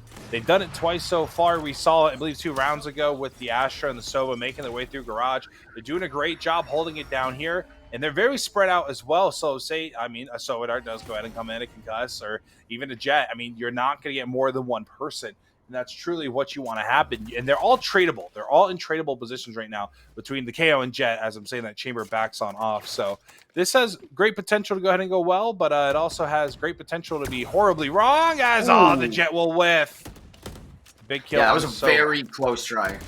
Very, very close try, but there's actually Vertiz coming from behind. Will find one, but David will be there for trades, luckily for the side of Alchemist. Now putting it to a 3-on-3, though, as Kiko does take down the KO from side of Alchemist now, and this is full site control if you are Comrie here, and you are just going to get this plant down here once again. It's going to force the side of Alchemist to retake. You see a lot of utility coming through this drone, gathering all these players' information, and this is going to be the first one going down as the Chamber being David, and oh, this ult from the Sova being Brokar, going to slow down this push by any means necessary, but you have the Astra Wall. I mean, everything is set up in your favor right now if you're Comrie. Saying, I mean, is this the point where you call it? I mean, the Astra Wall there, the Sova Dart going on through. Astra's going to be able to shut that down, but here comes the Sovas going back and forth. Now down to the Astra versus the Sova. Cloud going to have to go big here. Going to fake the defuse. Going to catch him off guard, but it really doesn't matter. Going to get aggressive. All he has to do is play passive. Not enough bolts even to find that kill, as Brokar will go ahead and find the kill onto the Astra, now giving them a 5-0 lead. Yeah, 5-0 lead indeed, and it's a very, very good start. If you look at the scoreboard here, I mean, no, like, offense to, like, Nanis or KMR, whatever his name may be, but it is going to be, you know, a 2-3-2 stat line, not bad by any means necessary, but if you look at the rest of the guys on the team, 5-2, 6-2, 6-2, 6-3, they are all popping off on all cylinders here right now. It's finding a really hard time for Alchemist to stop them out here, so we'll see what happens, but regardless, Comrie going to start with this 5-0 advantage, and the last time we saw a lead like this, it was a 13-0, so we'll see what happens. David getting aggressive here, getting it fully flashed. But I mean, the ult's still there. Astra will be spotted as well. It's gonna. I mean, what? I mean, could have been really, really right there.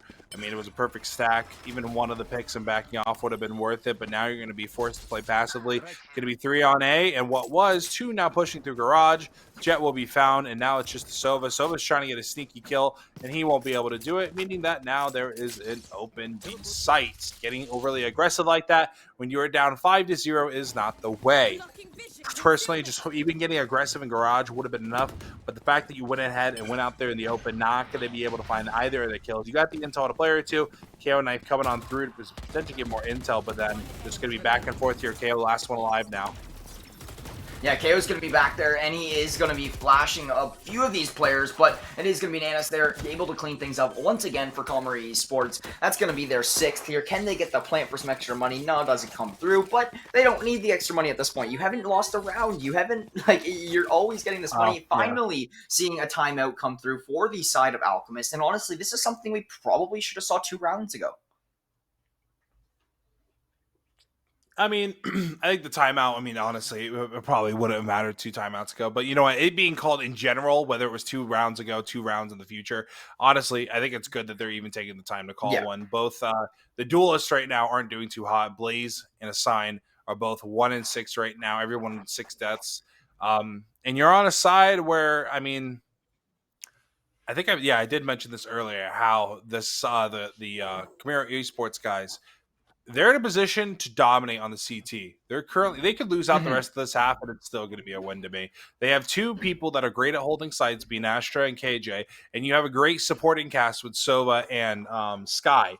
and then, you know, just place the Jet in mid, just have her go for picks between that and tree. It's crazy that, I mean, the score line is this, but you know what? Something we really didn't realize is that I'm not too sure how the seeding was done, but Kamari Esports, they are the #1 seed overall, going with the 24th in Alchemist. Up next, the semifinals matchup will be up against NYK, and who is the #4 seed, but it was a random seed, I'm just being told now. I mean, so, hey, man, the #1 seed acting like a #1 seed. What can I say, despite it being random? Yeah, honestly, hey, it's luck of the draw there for that one, but regardless, here we are. It is going to be Komori looking for a 7th. And yeah, like you were saying, they have the Astra, they have the Sky, they have the Killjoy, they have these CT-sided agents that are really going to just kind of help out Komori seal the deal in that regard. So even if they do drop like 4 out of their next 6 rounds, they still should be A-okay going into that defending side, just due to the sheer setup they have and the momentum they have and whatnot. So regardless, they're going to be looking for more here in this one. 6-0 to start us off, and still trying to follow it up with some more. A main is the main target here this time around, and honestly, there's not a whole lot of players from Alchemist really on the A site. I think that if you're Alchemist right now, you should be dedicating someone a little bit more onto that site rather than playing all around it. Yeah, I mean, it looks like they're already trying to go ahead and play retakes, and I mean, like you said, no one's on the site. Kind of the same way for B a little bit. They gave up all of Garage. I mean, they're kind of just obviously watching the entrance, but a few smokes is going to go ahead and completely negate that. But moving on, KJ going to try and push up through mid from Cat. Now going to peek into tree, trying to find one shot to going on through. But I'm not too sure. No kills coming on. It's going to be 4 ults. That's something as well in Alchemist. It's 4 ults up against 2. The Sky will use hers, and she'll be taken out. Here comes the Sova ult, trying to go ahead and take out the Astra. She's dancing. She's put on her dancing shoes, and it won't matter. She'll be taken out. Now going to be a 3v4. 12 seconds left. It's ticking down. Something's got to happen here. The bomb's got to be planted, as the boys on Alchemist are looking for their first round in a 2v3, and here comes the Astra ult. Yeah, that is going to end up actually flashing Brokar. Can he peek away from both of those? Yes, but he's stuck in the corner all alone, and he's going to be pinched out. Perfect play there from Alchemist to find their first round. Round of applause all around. Completely agree. They played that one well. The communication was there. They get the revive on KO to save some utility, or save some economy, sorry. And overall, a good turnaround here from Alchemist. You just need a few more of those in this half. It only took 3 ults, but Alchemist Esports finally able to go ahead and get on the board. Jet, the only one left on over. And I mean, it wasn't a bad round at all. I actually think it was Kamari. I forgot how we're saying it now. Those guys on the attackers, they kind of just they played a little too slow for my taste. I mean, I like the idea of the Sky ult, but then it's like as soon as the Sky ult went off, everything got utilized and they were taken out quickly. But I mean, 6-1, the Jet ult coming out right away, and they are ready and waiting. The one-way Astra smokes coming into effect. No shot he jumps up there, surely. Oh, Jet action. As soon as that smoke clears, someone's going to die. Nope, I lied. Fine, backing on up. There's maybe something here shortly. Yeah, we will see as Hyper will find the first one there, taking down Cloud. Now a Sign trying to peek, but Hyper will find a second. That's going to completely open up this A site, only allowing it up to the Sofa here from the side of Alchemist. And this attacking Killjoy also going to get a free plant through for the side of Comrie here. Now in this one, a lot more util coming in, trying to get these big Sofa darts to land potentially. And this drone is going to be big to gather some intel out here. As you see everybody on the site just set up for post plants. It's a 5-on-2. Now a 5-on-1, all up to Legacy. He's up there trapped in heaven. What do you do at this point in time? Like, I mean, you go to save, right? You go to B site and you go and save. Oh, surely he saves, right? That only makes sense. Yeah, it only makes sense, but no, he's gonna keep playing for exits or whatnot here, and even if you just back up to like this corner and just play for them to push through, like right here is perfect. Like, don't move, no need. I mean, here's the KJ he's actually coming could run down into ramp. I'm so happy to do that. Oh, now So he's gonna happy. peek Now, mid. don't even do it. Don't even. Just don't. don't. Why are you doing it? Oh, he found a kill. Oh, he found 3. What? It works out.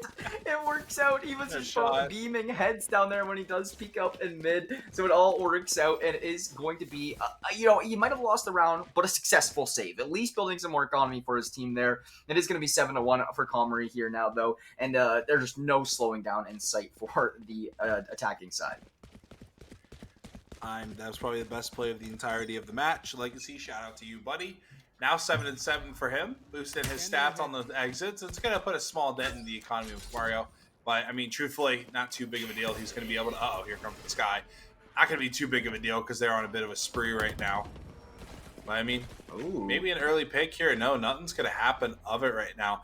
I mean, that's Alchemist. It's kind of like one of the things they've been lacking. The early picks are going to be massive. We haven't seen any op support at all coming from this Jet. And, I mean, with Chamber not having his ult as well, we're also not going to be seeing it there either. As now, I believe the full rotation onto B will be coming as 2 players just outside a tree.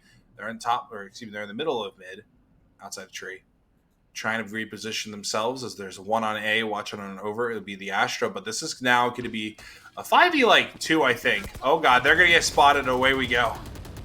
Oh wow, a very aggressive push there, but it is going to be David actually cleaning up 2 for the side of Alchemist. Going to provide a player advantage in the hands of Alchemist as well, so a good start to this one. It is going to be the Sova still pushing in on the site. Doesn't spot out the Chamber, I don't think, who is going to be in there as David finds another. That is going to be Keko going down a 1v4 for the Sova that's on B site alone. They don't even know the Sova's on site. That's the funniest part. I believe. He fakes the bomb once. No, he shouldn't even be faking the bomb. He should be faking upstairs. Oh, he finds the chamber. Now they know he's here. He's going to plant this one right away like the smart guy he is, but it's actually going to be a fake. Nope. He's going to go, wait. No. What Bro, just plant the bomb. Here?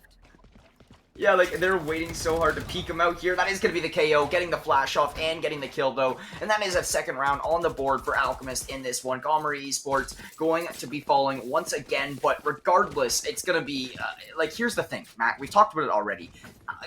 Like, you need as many rounds as you can as your Alchemist right now because the defending side setup for Gomery is going to be so lethal. No, dude, it's great. 7 rounds, like I said, they could lose the rest of this half, and it's going to be perfectly fine.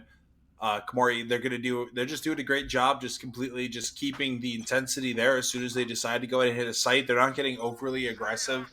After the initial, I could say, swing or peak that we've been seeing, so like this A main peak, we keep seeing it every round. Nothing crazy is happening.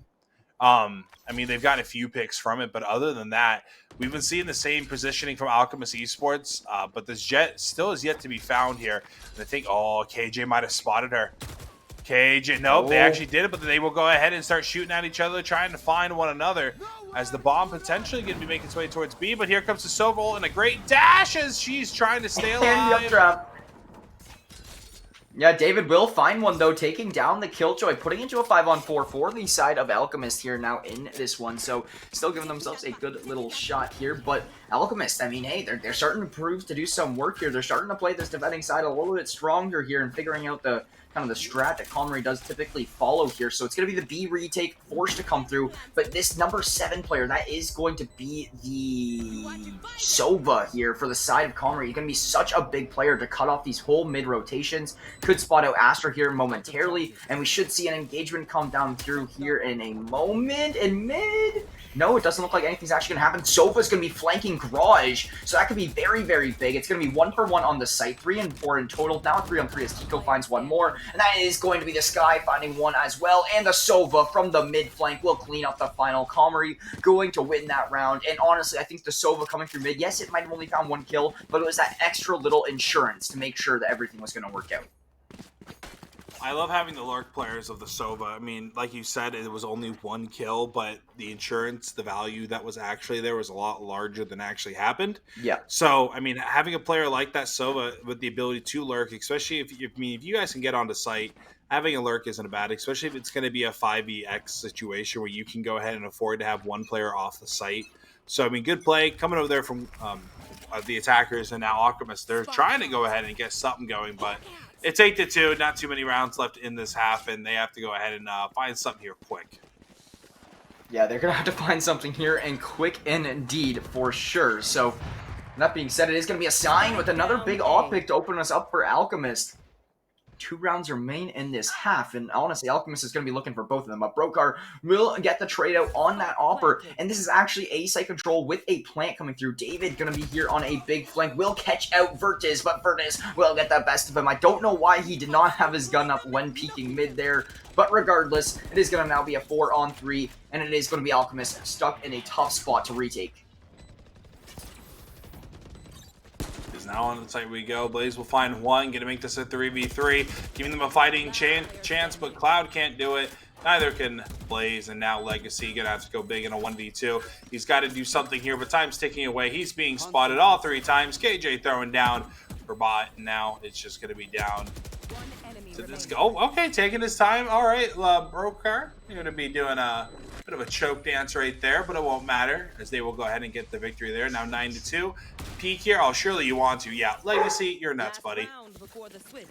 Yeah, it works out there, right? So, regardless, it's going to be about 9-2, the scoreline we're looking at here right now. One more round remains in this half. It's going to be the side of Comrie looking for it. They're going to look to end off this half with a bang and go in with all that momentum. But regardless, if you're Alchemist, you need this round to have a fighting chance in the upcoming half, or else you are just done for, in my opinion, because Alchemist, they need to win this round and the pistol, or it's over, in my opinion. Oh no, they have to get things started fast. They got to find the next 3 rounds, the last round here, and then the 2 getting started. That'll put them at 5-9, and that's very easy to go ahead and make a comeback. But I mean, it is what it is. Moving forward, though, looking into this round, it's 5v5. The 2 ults to work on the attackers, one of the defenders, that one being the Sova ult, but there goes KJ. Jet actually in Sky finding her ult now because of that orb. Now getting onto the site. Here comes the Sova ult, and a great stun. This is such an amazing play between the Astra and the Sova. They're able to go ahead and find one. Jet dashes out of there, but now it's going to be a 4v3. The Astra suck working like just great. It's awesome. But here we go. Astra extremely weak. Jet with her knives still out.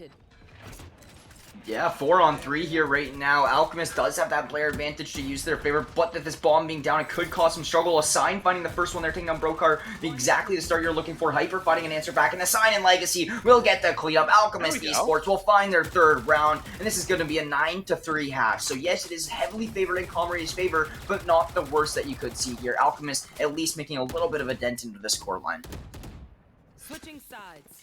I mean, this is what they need to go ahead and start getting this momentum you were talking about, finding these early 2 pistols, and then, hey, man, and even winning that eco round for the 3rd round of the half. I mean, it's going to go huge for them. I mean, it's possible that we go 6-9 here, but possibility of 5-9 much more likely if they can go ahead and find the first one. But we'll go ahead and see. I mean, Mario, they're more of the CT-sided team when it comes to the agents they went ahead and selected. But, I mean, probably, truthfully, both sides are going to their strong suits now. Honestly, I think the last round, should have been pretty even, but unfortunately only out of the rounds that did happen, I think there was, out of the 9 that the attackers won, I think there was maybe only 2 or 3 that were extremely close. The rest were pretty much blowouts, but a lot of mid combat here in just a few seconds. 4 agents in total, potentially 5 going to be peaking. Yeah, we'll see here in just a moment, but getting started so big early on as David will take down Hyper, yeah, like the wallbang you were saying, and it's now a 5-on-4 here in Alchemist's favor here at least. So, I mean, hey, they're starting things off nicely. We said they need the next 3 rounds. They find the first one, and they find a player advantage in the second one. So, let's see if they can carry on with this momentum they've gained for themselves already. But Dart is going to give away so much intel, showing their 2 players stacked up outside Garage. That dog going to be in there as well to gather even more of that intel. And this is now going to be the side of Comrie here, having a little bit more of an idea of what the opponents are trying to do. Nice TP coming from David. Gonna send him on back. A lot of intel found. I mean, I'm sure he found a lot of footsteps, or heard a lot of footsteps. Definitely not found, but up in heaven will be 1, trees another, and now here comes KJ potentially help out the A. B site completely open. Sova watching over mid from back to finish spawn, but right now, I mean, there's 35 seconds left. Alchemist, we got to go ahead and get something going here onto a site. It's still round number 1 of the second half, and it will be A as their target. You're going to be seeing Chamber playing hella passive right now in the side of mid. I mean, now he's going to put himself in a great situation to maybe take out KJ and that Sky. I mean, he's going to be the player to watch. It's 2 from heaven and 2 from tree. As here goes Chamber, finding 1, potentially finding a second. He'll find number 2, and now it's a 2.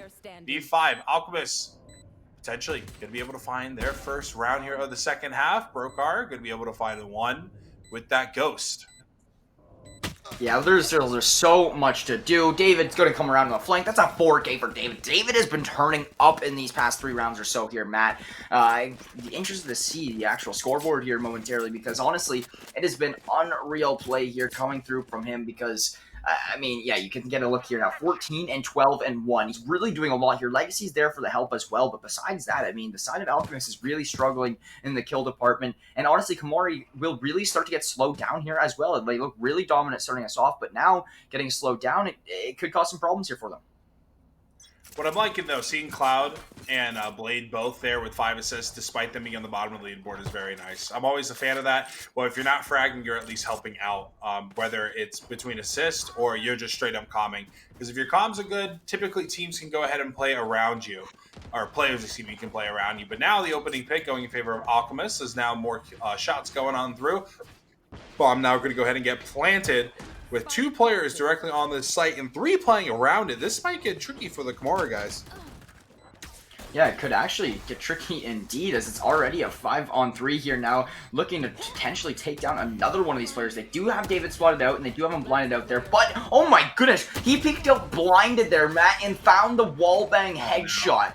What a play. That's going to be a flawless round for Alchemist, and honestly, this might be very good for their momentum and whatnot, because they have been heating up here now. This is, what, 3 rounds in a row, and Kamari Esports, they're still just trying to find some sort of an answer back. In the last 5 rounds, or sorry, last 8 rounds, we've seen Alchemist win 5 of them. So that's just something to touch on.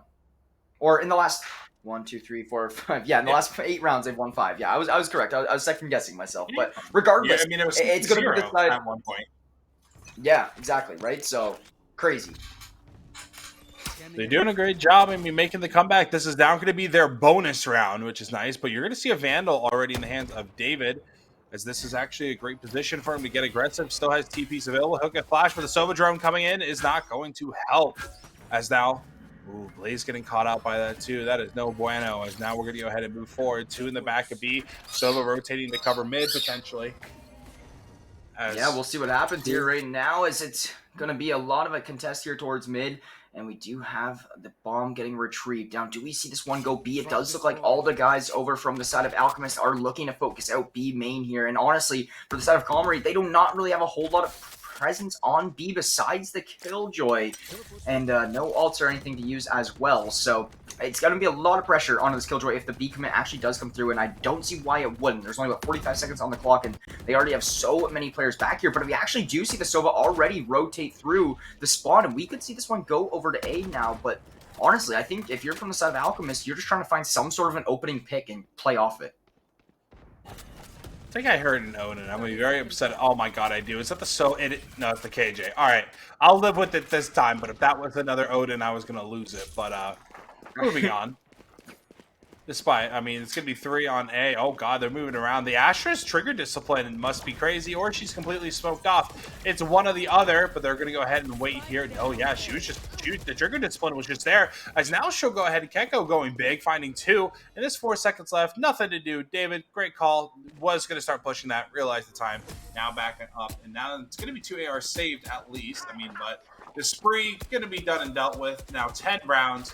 For Kamori as they go ahead and try to go to wrap things up. Only 3 more rounds needed. Yeah, exactly as you were saying, right? So only three more rounds are needed indeed here for the side of Comrie.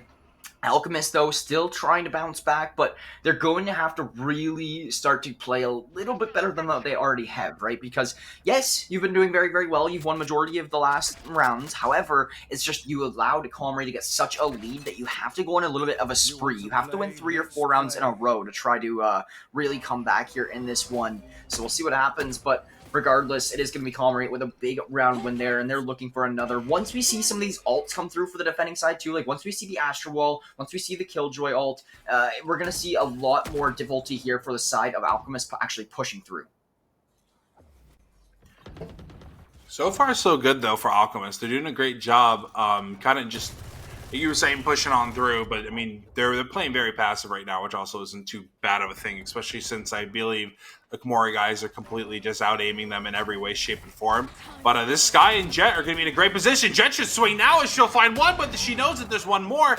Ooh, and that's going to be the Chamber ult. They know that he went ahead and whipped that one out, so that's going to be a great opening pick. Jet also with her ult on the side. Alchemist that can be used. Is now spots them, wasting another shot. Yeah, that's actually another one already down through the smoke wasted as well. So Nanny's is gonna do a very good job of really limiting how much this op can do. Oh man, I don't jiggle that again, please, Sky, because the chamber is ready for it. Will finally fall off the position, and it is now going to be looking like some sort of mid presence wants to get made here. It's gonna be the Jet, the Sova, the chamber, all looking to go in here and find their designated openings. Only 10 seconds on the time clock, though. Like, do they even have time?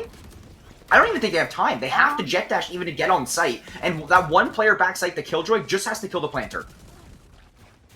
Yep, there and it that's is. exactly it. Yep. You gotta go faster than that. You gotta go faster, or else you're going to lose that round there. And just as we're talking, that's even more picks coming through for the side of Alchemist. But it doesn't matter, because Comrie will find the round win. They will be leading by a 6 here now, and they will be looking to end things out. We will see full buys coming through from them as well once again, and a pause coming through from the side of Alchemist. And honestly, at this point in time, it's kind of worth it. You gotta think of a strat here. You gotta kind of figure something out. And we actually do see an Odin on the Sova. Legacy, why? I know it's like the meta or whatever, like, oh, it's so useful, but I'm more of a fan. If you're gonna have two players playing B anyways, you said it earlier, it's like give that Odin to somebody else and let Sova line up that dart, and then it gives them enough time. And the other person just spray right away. And just start spraying. Exactly. Like, that's what needs to be done, because then they have a choice of either getting found through the intel or getting shot by the Odin. And at that point, I mean, if you truly want to do it, in my silver strat lobbies, is that you have 3 there, and you throw in a Reyna or something, and you just have her WP. And hey, man, it just works. Throw a Reyna in the mix. Hey, man, listen, if it comes to obscure strats, I know what I'm doing. However, for common sense and how this game works, I'm not too sure. But, it just flashes are nice, wallbangs are nice. Exactly. This is why I ain't coach either. But analyzing the game on a different, I can go ahead and say this, is that I don't think Sova's going to have too much fun here at the start. No, you're definitely going to have some problems here. We'll see what happens. I think Legacy should be going and playing. Oh, B main's getting stacked and Legacy's over here. Why is Legacy? Oh, is Legacy, no! Did Legacy switch off it? Or no, we have Virtus actually on it. He will get tags. Cloud is down to like very minimal HP on the Astra, and they took down some shield on a few of the other players, I do believe, as well. So that is a very nice start there, actually, for the side of for the side of Comrie to get some damage done early. And now they do get the locations revealed as well, so very good starts. It is going to be a sign, though, finding the first one for the side of Alchemist. Can we see the trades come back for Comrie?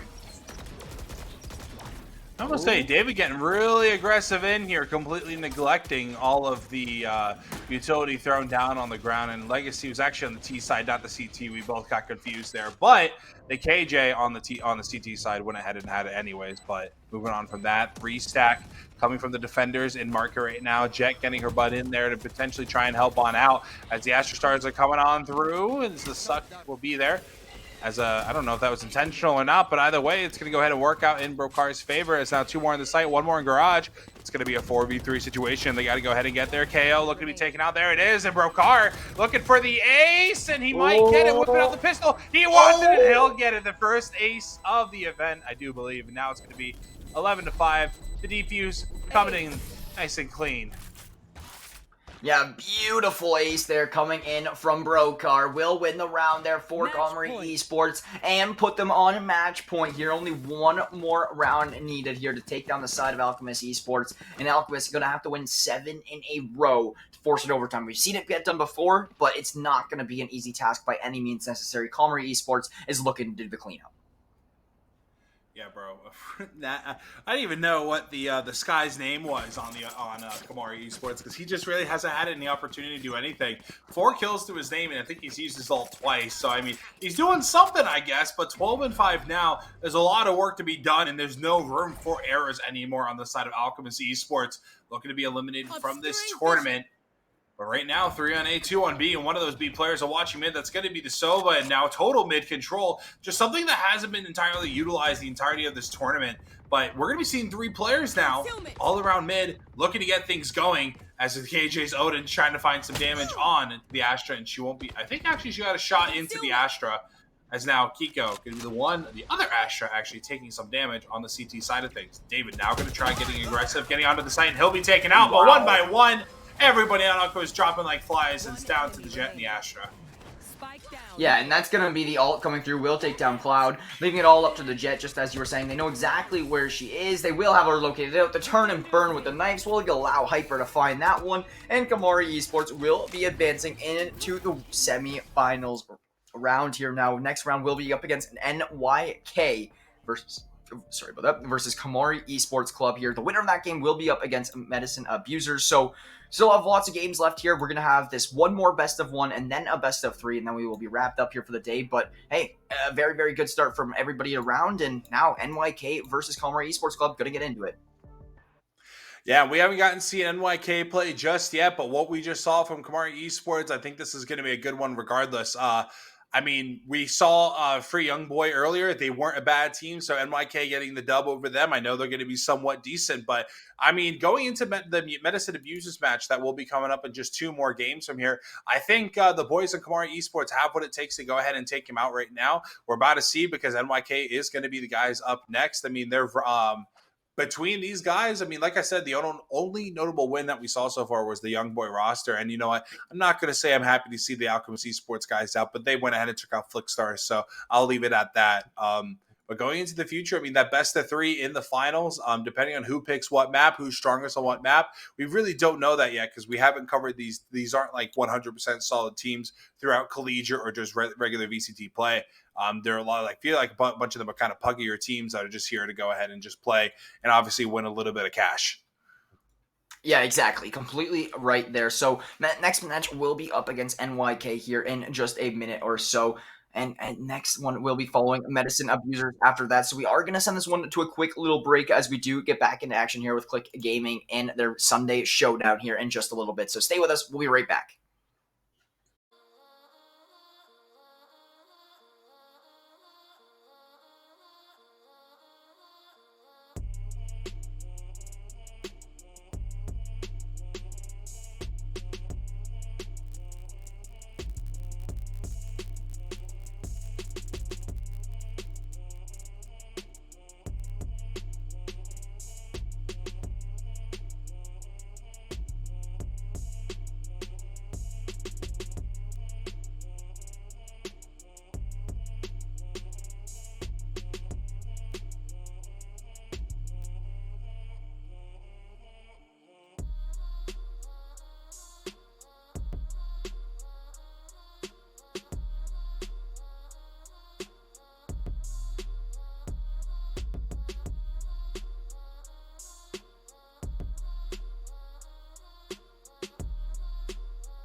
Hello everybody and welcome back here now to the Click Gaming channel. We got the Sunday Showdown Valorant 5v5 $100 prize pool coming underway here, and we are in our semi-finals matchup here right now, Matt. We are waiting to go into this grand finals. Winner of this one will get to play in the best of 3 for the full $100 pot. Let's see how this one goes. Regardless, this is a big game on the line here, Matt. Who do you think's going to take it?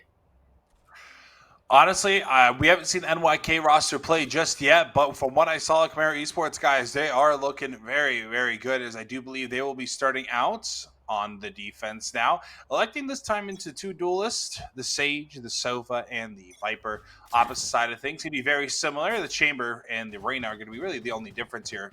Chamber instead of that Reyna, but here we go through mid as the boys were going to get things started. Mero Vertes will go ahead and find kill number 1. Shift coming on in, finding the kill on the Brokar. Now going to be a 4v4. As no sight dedication yet, as the Jet on the flank will go ahead and get aggressive through A, and she will humble herself and back up.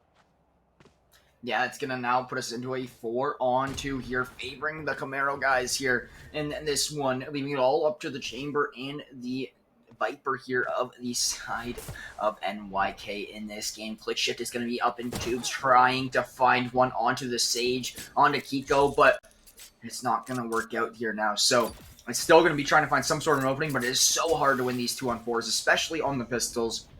Hyper is just going to be locking down this whole A push. They know that there's going to have to either go towards mid or go towards B or run into the Jet. So at this point in time, the hold from the side of Camaro is perfect.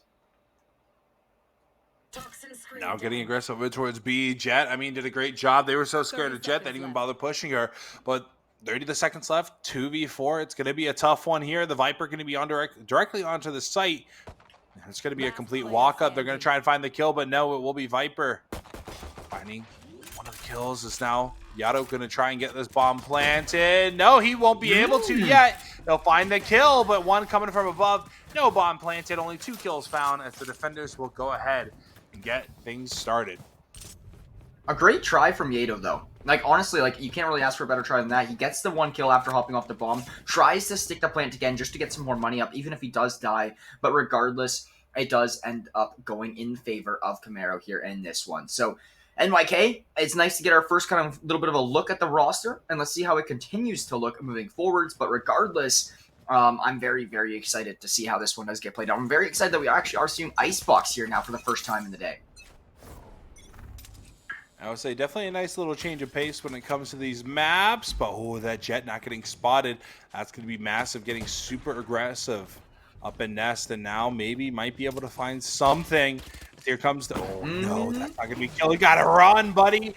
All that util is about getting ready to fly on in, but a lot of damage onto the Sage is going to be nice, and even more as now it's just he doesn't know what to do. Furion doing his best, only be able to take out the Sova, and now Jet running into her own smoke, won't be able to stay alive. Kiko trying to go big here, free kill for her, as now it's going to be a 2v3 favor of the CTs to go ahead and retake this site. Sage wall going down, but I think we're going to see a battle stage. There it goes. Won't matter, as everyone will be taken out. A nice play coming from everybody on the CT side. Now we're going to put them up 2-0. 2 Spectres will be brought on over into the next round, and honestly, I mean, the buy is going to be very, very difficult for the rest of the crew. I don't think they're going to have too much money. Maybe they will actually on the defender side to go ahead and buy. I mean, it was a lot of death round number 1. I'm not too terribly sure what we're going to be seeing, but it looks like everyone will be buying up to subs. But the attackers, they'll be able to buy up onto the ARs and full armor. Yeah, you know what? One thing to really talk about here right now that I gotta keep in mind on is the fact that you do have this Camaro roster coming in after so hot, after NYK's been sitting for so long, that it actually might have quite the impact here on this game, just having, you know, being a little bit more ready, being a little bit more prepared for this game. And one thing as well, being a Sage main myself, I'd love to respect a good battle Sage play. We saw 2 of them there right in that play. It is going to be Yukine finding the first one here for the side of NYK to try to turn things around for them. But regardless, it is still going to be a 5-on-4. Now, we do actually see the side of Shift lurking over here towards B as well. So trying to find some sort of opening, but Yukine, ISA, and KMR, Nanny's all going to find those picks. Now I'm putting it to a 2-on-4 in favor of NYK. Can they find it here? We'll see in just a moment, as we do see a little bit of a rotation from the Viper being Vertiz over onto B to try to stop this play call to come through, because everybody is rotating over here. Vertiz is the only player to play defense, only 1 bullet left in his gun, and 3 players to deal with. 1 HP, actually, 3 bullets left in his gun. I got confused there for a second as well. Oh, damn. But the Sova's going to be out of here. There you go. Yukine going to be able to find 3 to his name. Brokar will be taken out. Attackers will be able to go ahead and find their first for this half, as now it's going to be 2-1. The defenders are going to be able to potentially get a buy going here finally. No more bonuses or anything like that. And I don't know if we're going to be seeing more of a gamble towards mid. It looks like 3 players are electing to go ahead and watch mid here. Reyna on A, and the Viper seems to be setting up over there on B all by herself. But so far, so good. Nothing really not too much to go ahead and complain about with either of these teams. They're just kind of playing very basic Valorant here. Not doing anything too crazy yet. But it's going to be full buy against full buy here. Things are about to start getting super interesting here, as it looks like they're going to be electing 3 players towards the A side. 1 watching mid. Jet going to try and get the cheeky kill onto the Viper, but won't be able to. Both of them going to be able to escape with their lives, but Jet will be the one coming out of that one a little bit negative, as she'll get her heal from Sage. So just no armor for Jet, but other than that, it's going to be 3 players on A, 2 looking over towards mid. Yeah, 2 looking over towards mid here indeed, and we'll see what happens, as it is still a stalemate. No damage has really been inflicted too drastically quite yet, but a lot of this presence over towards this A site. There's like 6 players over here total. You have a couple players watching the flank. Chamber's still lurking, which could be very big to find some sort of opening towards B site, as you see all of these players now looking to open up B site, as Chamber relays the info that he has a decent bit of control, at least over the alleyway in yellow crate. That it does actually allow for the other 4 players to rotate and to try to get some sort of an opening over here, as that is going to be Click Shift finding the first one, taking down Vertiz, and that'll completely open up this B site. This should be a free plant, essentially, and that Sage wall is going to be messed up by his own teammate. Yeah, that bad wall, I'm going to delay it a little bit, but it's not going to be too bad. The good play there, though, making sure the Sova got the orb and the plant, giving him now the ult, as they are going to go ahead and attempt to retake this. It's going to be a 4v5. No one on the flank. Everyone's going to be coming from crates and snowman right now, as Brokar going to try and getting aggressive here.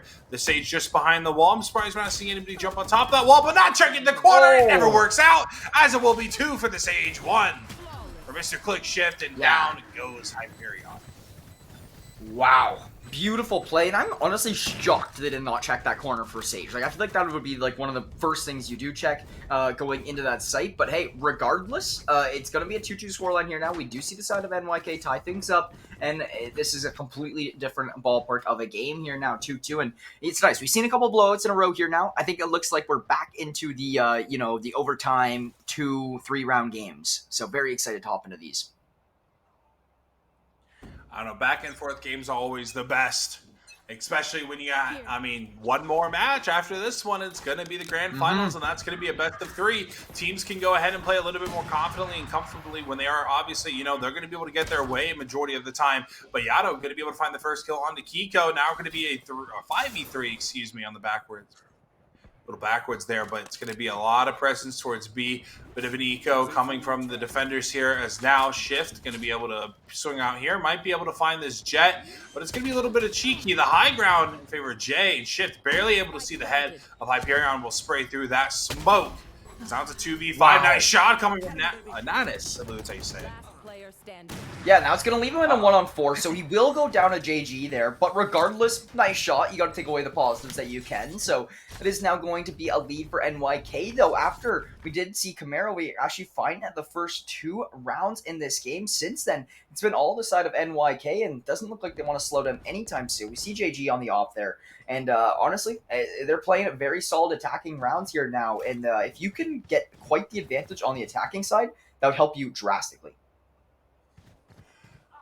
Man, I hate talking positive about Icebox. I really do hate this map a lot. It's why anybody I play with, you know how much I hate this map. I hate Ice. Breeze is so much better for ranked play. I Okay, Breeze is the best map, though. Breeze is the best. Okay, no, that's cap. You're on something. All right, Deprive, you lost your cast privileges. I'll see you later. Breeze, I'm personally, Breeze. No way you... Oh, God, go on, sorry. Anyhow, no, I do agree. Breeze is a little bit better than Icebox. Icebox is tough in a competitive set, right? Because just the way the map is set up, I feel like it's so many 50-50 gunfights that are very gambly plays. But regardless, it is going to be Camaro trying to, even things up here. Now, that is a 5-on-4, so they do get that player advantage to swing in their favor. And taking down the Sage is a huge player to take down first off to just not allow any more heals to come through from the side of NYK. Something they've been utilizing quite a bit here so far in this series, as now the pressure is over towards B. The Viper doesn't really have all that intel that there is a few players looking to cross on over, as we already do have Chamber behind Yellow and looking to find some even more plays over B. Jet's going to be watching the flank, and here's a plant coming in already. Spike planted. Things about to get hot and heavy as now Virtus going to be able to find the first kill. Going to be a 5v3 as the ult goes ahead and comes on out for Chamber. Going to try and go ahead and get fancy with it, but with 3 ults on the side of the defenders, it could possibly go in the opposite direction. A great wall coming from the Sage. It's well placed, giving her so much cover, and the bad goo shot coming in from Yano won't be able to do it. And what a great retake. I don't think any ults were used on the defender side of things, but that wall from Sage was enough to say, all right, GG for that round. I love that Sage play too, because the only player that actually can end up killing that Sage at that point in time is the player in yellow. Because if you start shooting that Sage wall, you have to shoot through 4 layers of it before you even hit the Sage if you're shooting from the crate side. So it works out beautifully there, a perfect Sage wall. Both of us were really like awing and owing about that one as soon as we saw it. But regardless, it is going to be a 3-3 scoreline here, tied up after the first 6. Who's going to find the 7th? We'll find out here in just a second. I think this is full buys from both sides, as we do see JG get very aggressive early on over towards yellow. Someone will miss an option on him. He's going even higher up here now. There's so many players over here trying to force out this offer. Some damage has been done early on. ClickShift will find the first one, though. Still getting aggressive. Hyper finding another one. SA finally able to trade it out. SA will also get the res off onto his teammate, but not until Brocar will actually use the Sov ult to take down the Sage. 3v4, and now here goes the attacking sided Viper's ult will now go ahead and get planted. Jet has the bomb in her hand. I don't think she actually knows, but now bomb will start getting planted. Gonna be denied as they trying to get the wall bang. Here comes the Sova. Nice little W key warrior action there coming from him as the bomb will finally go ahead and get planted.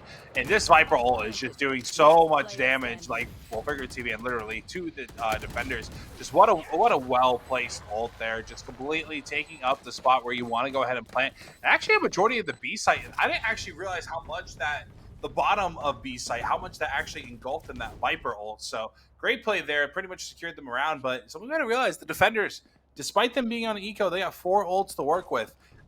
Jet, I mean, she could probably use it here and see if she can frag on out. But truthfully, I'm kind of feeling nobody used their ults right here. I think we kind of just kind of play around each other. Maybe do a 3-stack and a 2-stack on opposite sides. Just play for kills. But I have a feeling this Jet ult's going to be coming out here.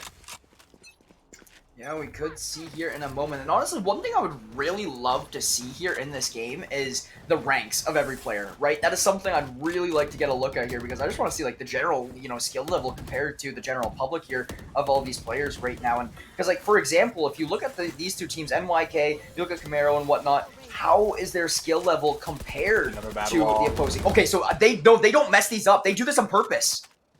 That's insane. So they do this on purpose to break through that one little slot, and yeah, exactly. Hyper will take the planter down, but with the bomb going down, that is so big there. Hyper going to be on the backline here now as well. There is the ult coming through, just as you were talking about. Let's see how it does get used. We'll find out here now, as we do see Hyper getting a little bit more aggressive. Another Sage wall going to come through to try to get this diffuse off, and that is the knives coming in. Hyper finding the first one there. The Sage going to go down, all up to the Jet here to make something happen. The knives are not going to be enough. That is going to be another round for NYK.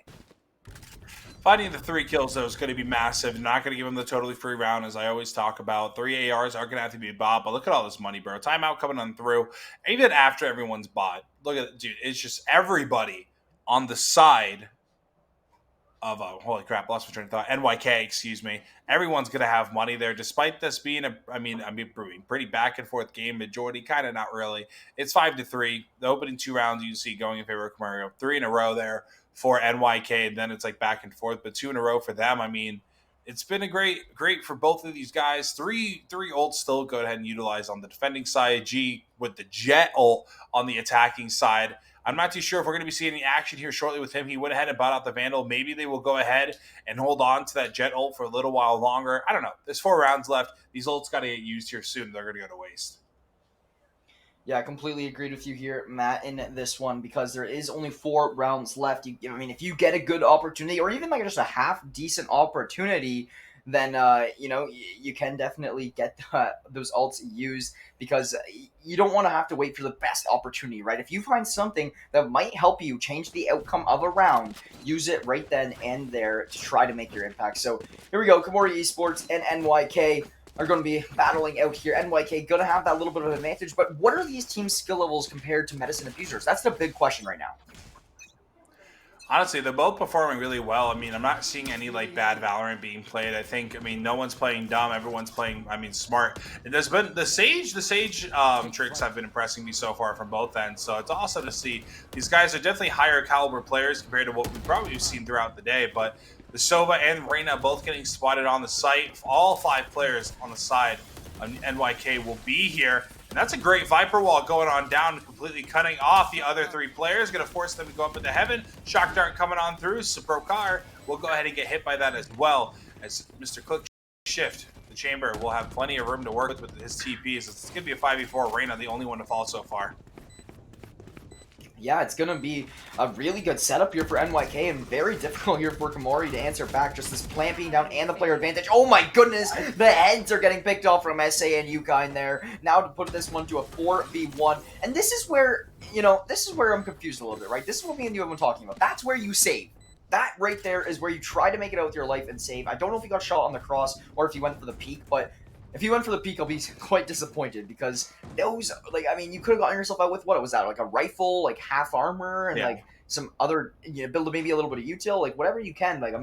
Regardless, you want to come out of this a little bit better economically, especially in the situation of Komori right now. Like, you have NYK who's almost maxed out on money, but you look over at the Komori side, and they're on sheriffs with barely 1,500, 2,000 in their banks each. There's still 3 ults that they're holding on to as well. It's another thing we got to keep remembering is they're not utilizing any of these ults. I think SA, though, going big, I'm not going to complain too much about it. SA went huge there, finding the 2 kills from the side. They did not clear sight all the way, so it kind of just gave them a free, counter retake, whatever we go ahead and call it, in the hold, I guess. But as he go, wow. Actually, I was going to say nothing special, but now Reyna and Brokar are both able to find a kill each. It's a 2v2 and potential to maybe find an AR somewhere. I think that's what Reyna is trying to do right now. I think she just went ahead, picked up a Phantom or a Vandal right there in mid. And you know what? If she wants to go for it, she really could. She's got her ult in her hands. But, this is another one of the situations where you could save. But I think this might be worth the gamble, truthfully. Yeah, I think this one is a little bit more worth the gamble here, especially for sure. JG will find both of them, though, so it's not going to work out. Nannies and Brokar both will fall, and that's the side of NYK taking this one once again here against Komori Esports. And after the first 10 rounds, NYK has really started to prove more dominance here, right? It was a 2-0 start, but since then, it's been 7-1 in favor of NYK. Not a whole lot Komori can do, and I think we can definitely start to see the NYK dominance starting to come through a little bit more here now. I would say, yeah, they're inching their way more and more forward here. And looking at both these teams are pretty even. I think either of them can go ahead and flourish on either side of this, map, whether they're attacking or defending. So here comes the Sova ult. It's going to be utilized on the A side, trying to find somebody. I don't think any tags have come through. Jet got hit by something. Maybe it was that ult. But the Jet knives in GK, or wrong game, first of all. JG, excuse me, having it backwards. If you know, you know. I think only Deprived would actually know who I'm talking about. But moving on from that, still a 5v5. Bomb is yet to get planted, but it is just outside the site. As Yukai will go ahead and find Nanis, is now more kills going in favor of the T side.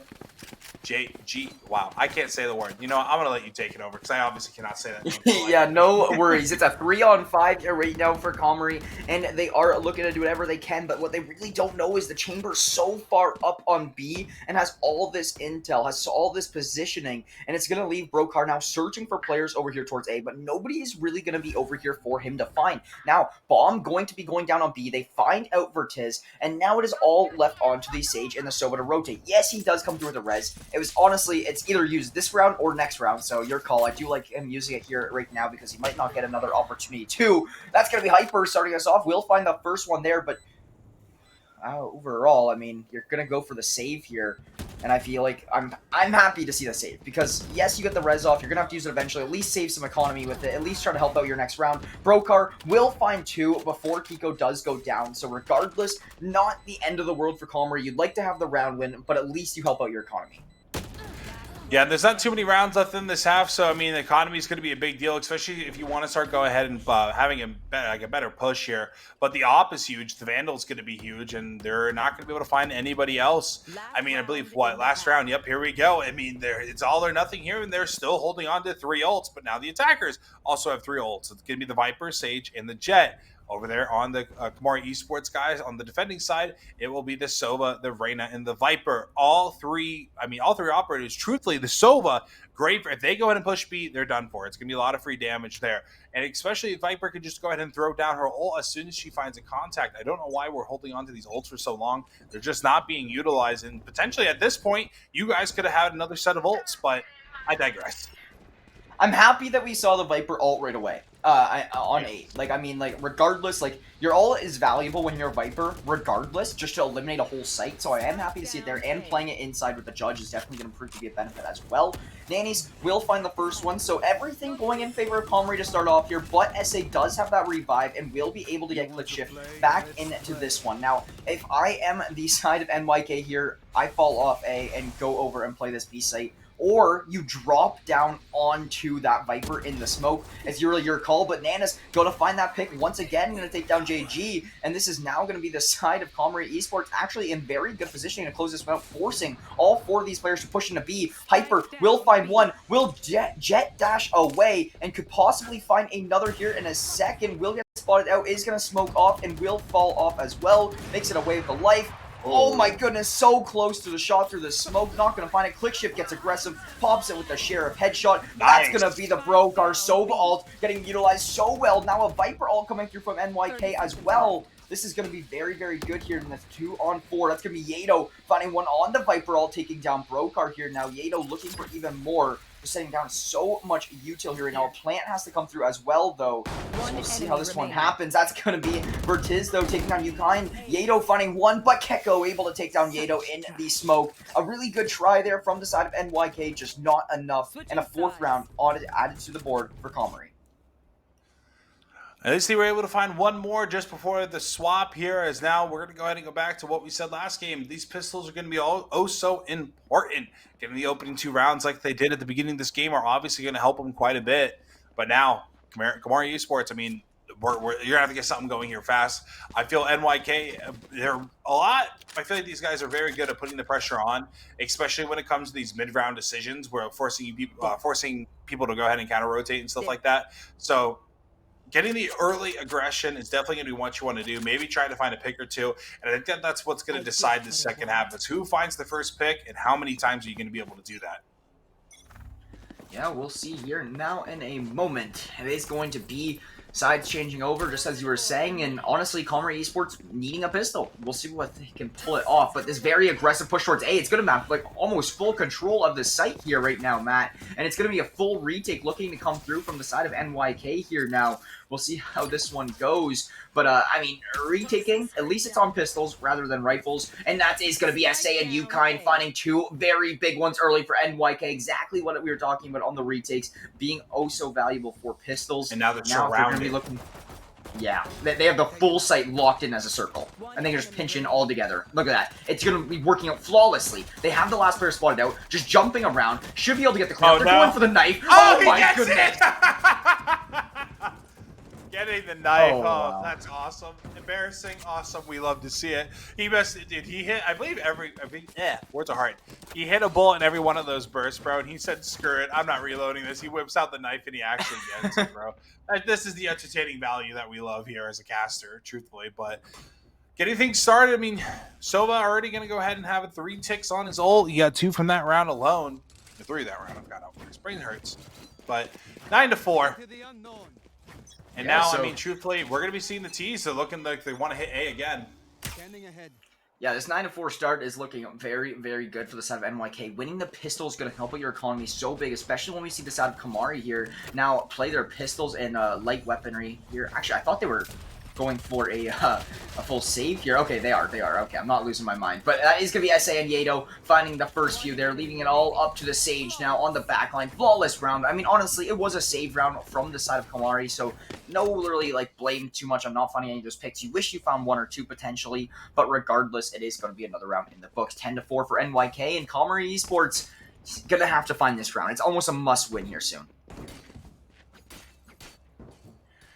And moving forward, I mean, you're going to have to find a few rounds. One just won't be enough, truthfully, moving on forward. You're going to have to find 4 rounds in a row to maybe give up one. The economy right now is currently going to be stacked for the CTs. I mean, despite, you're going to be seeing the subs and whatnot, but it's going to start building up, and it's going to start building up fast. But Dart will go ahead and go on through. I don't think that's going to connect on over like he wanted it to. I think I know what he was intending to do. But Hyperion finding kill number 1 now. Going to be a 5v4 in favor of the Ts. Maybe they're going to be slowed down by both of the Viper utility, both the Goo and the Wall. Is now they're going to start W keying onto the site. Vertez is going to be able to find 1, and now it's going to be a 5v3, and now a 5v2. As the Viper, Vertez will find SA, and I believe, yeah, they were both trying to push up through A main, getting overly aggressive. Good notes is now a 3K from Viper. Vertez going big for the side of the Ts. Yeah, and a lot of that is just having your rifles over Spectres in that situation, right? I mean, you really have an upper hand of your Kamari there, just, having those Phantoms and Vandals rather than the Spectres and Sheriffs that we're working with on the side of NYK. Buys from full buys from each side, though, coming through in this one. SA will only be able to get light armor there on that Sage, so not able to get that full buy as he'd hope.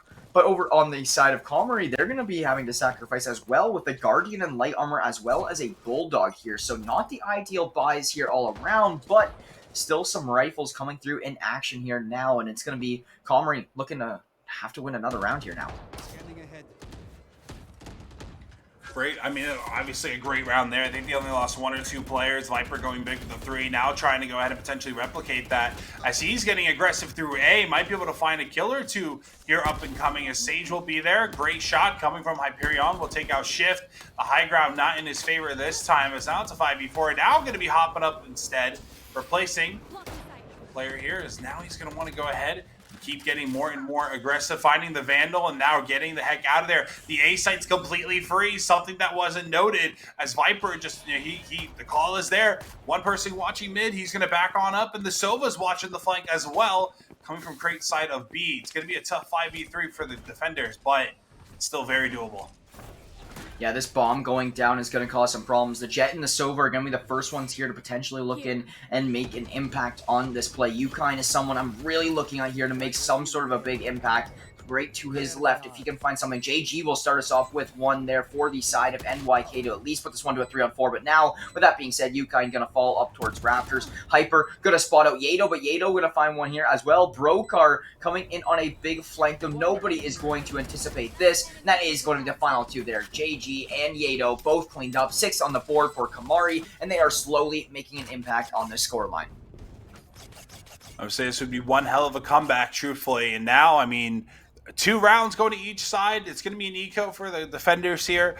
You're going to have the Viper ult to utilize here on the defenders, and Jet on the attacking. Hyperion been having a great half number 2 so far, and so is Vertez. I mean, he's 1 kill away from finding his ult as well, as Kiko already has a res. So, I mean, hey, if they want to go ahead and get a little bit tricky here, I mean, I don't know. They probably do know that the other team's on an eco, so they're probably not going to do anything too crazy. But a 4 stack on A, reading this one right as the Viper would deploy hers on B, and she's going to get shot.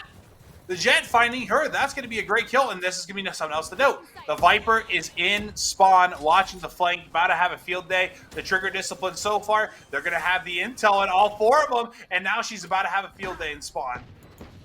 Yeah, exactly. Just an absolute field day in spawn indeed here. This is set up nicely, but that pick back will help out Yukine, and if he can find one more here, it could definitely turn the tables around, but no, Brokar will shut down that one player behind on the flank. We do still have the Jet up here and the Chamber ready to engage, though. I mean, the Jet tag down now to about half HP, just trying to do whatever you can. Both these players weak here now. Even more util getting just dumped in onto the site. So hard to make work right now if you're from the side of NYK. That is both the picks coming through. Kamari Esports finding round number 7, and now only trailing by 3. This is anybody's game to take.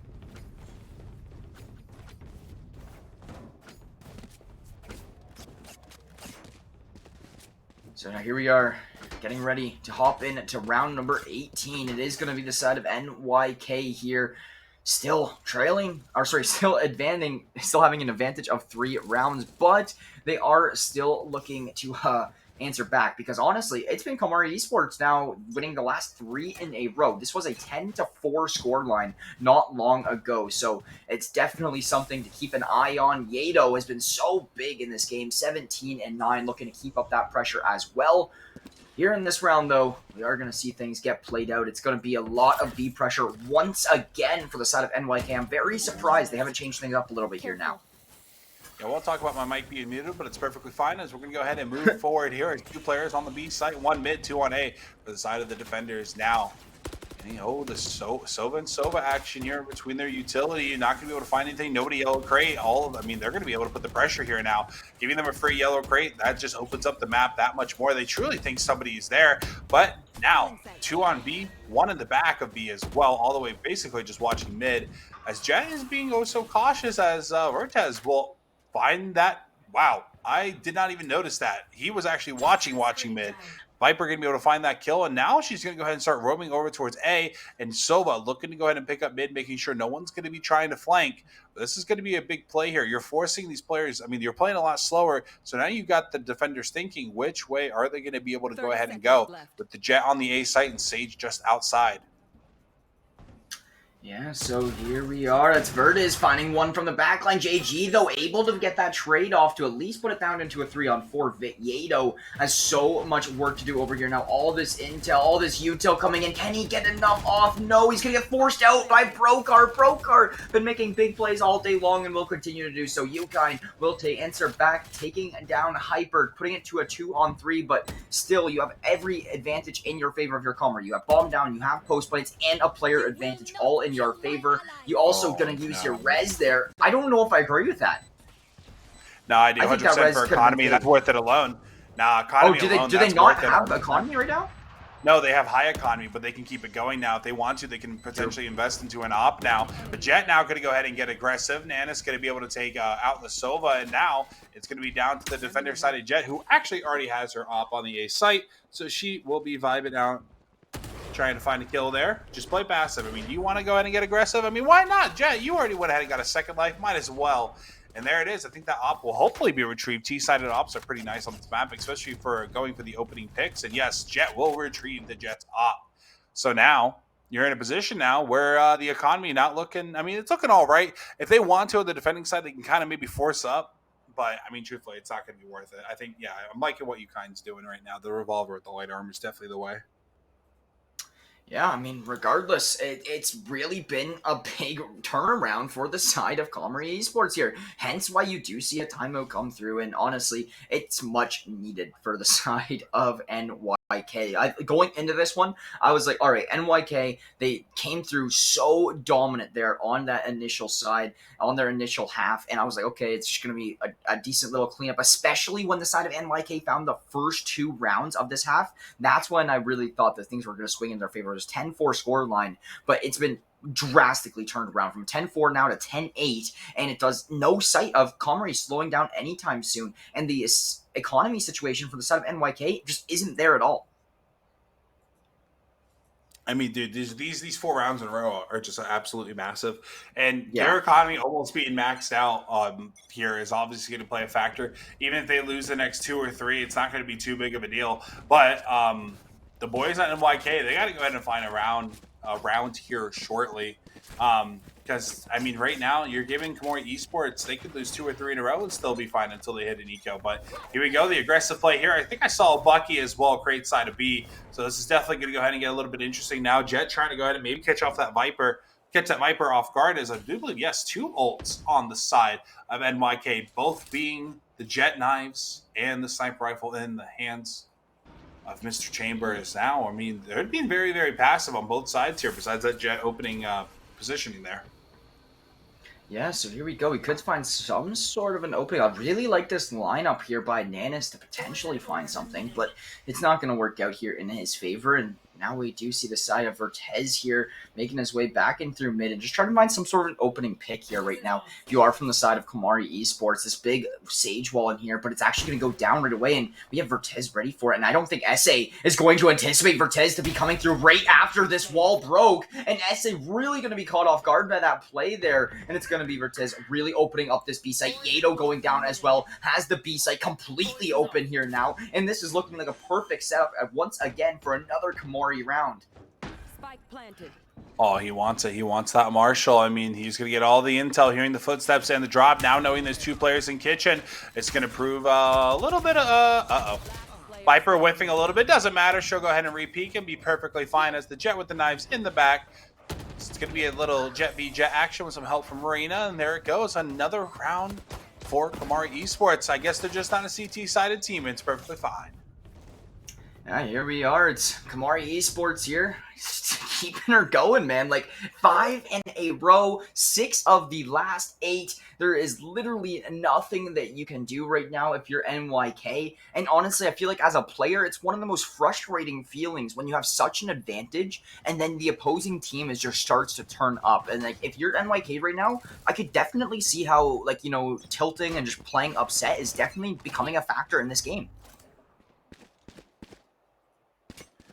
Ooh, no, I was saying, I'm like, the Chamber was there last time finding the Viper, but we're going to... Oh, Jet v Jet again over there towards mid. As now it's going to be Sage on A. He's playing very spread out. The defenders are right now. It's 2 players technically watching mid and 2 on B. But, I mean, going in the wise words of Deprive, if it ain't broke, don't fix it. Hitting this B site, it's been working so far for Kamari Esports. It's finally they're going to start doubling up now. 4 ults to use on the attackers, 2 on the defenders, one of them being a Sage ult. It's going to be massive, though. They got to find a round here shortly. I mean, they can't keep giving up these rounds, as a lot of utility already being thrown at B for both sides. So I'm not too sure what we're going to be seeing here as the Viper once again lurking around A. And I mean, after you get your utility thrown, not much you can really do as a Viper main, because a lot of it is like a one and done kind of thing. The smoke can be picked up, but sometimes you're not in a position to go ahead and pick it up, obviously. But Yellow Crate, 1 player here looking to be taken over, and it will actually go in favor of Yato. Yeah, that's actually really going to be huge. When Yato to actually find 2 is going to be so big to start off on the defending side here. Now, they needed these initial picks to really limit this B presence, and they do find them there. However, the problem is this rotation is now coming to A, and it's Sage all alone on A. We do have Click Shift here to cut off rotations, though, onto Hyper, which could be very, very big. Hyper hasn't peeked him out quite yet. There it is. Click Shift, we're going to make a nice little swing. Will get the cleanup. Now a 4-on-2. Bomb plant does still have to come through as well. And everybody on the side of NYK knows this. They're going to rush into this here. I mean, why are they not going in? Go in! The bomb is being planted, I agree. No, 100%, bro. I mean, not going to matter too terribly much, but there it is. The CTs, or the defenders, finally able to go ahead and find a round. It's been a hot minute, but they've come back. They're reformed, and they only used 1 ult as well. As Sage will be the only one with the ult left over on the side of the defenders, looking over towards the attackers right now. 3 ults still in play here, and it's not looking bad. Oh, wow. Camoria. Wow, Camaro. Whatever we're saying. I'm going to call them Camaros, bro. I can't say their name worth anything. They're finally going to take a timeout after winning 5 in a row. Well, yeah, after that, I mean, hey, you do you. You make your own calls. If they want to slow things down, they can for sure.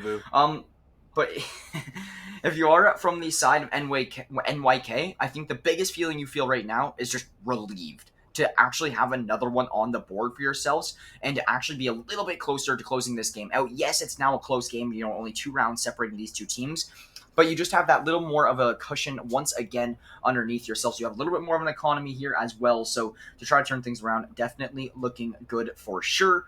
But regardless, Kamari Esports has been making big strides, so it's anybody's game. They also have a much better alt economy right now and economy as a whole. Dude, it's like a majority of them have already bought. We're only waiting on the Viper to go ahead and buy. I mean, moving forward, they're still going to be able to afford. Well, I mean, technically they only can lose 2 more, but definitely if they lose another one, they can. I mean, they could afford it money wise. So I think their credits are in a great situation, so that they're going to have money no matter what, as long as they keep getting the bomb planted and keeping 2 or 3 players up. I don't know. It's kind of a tough situation though for both sides, truthfully. But the Sage ult's going to be super handy on the side of the attackers of the defenders of NYK.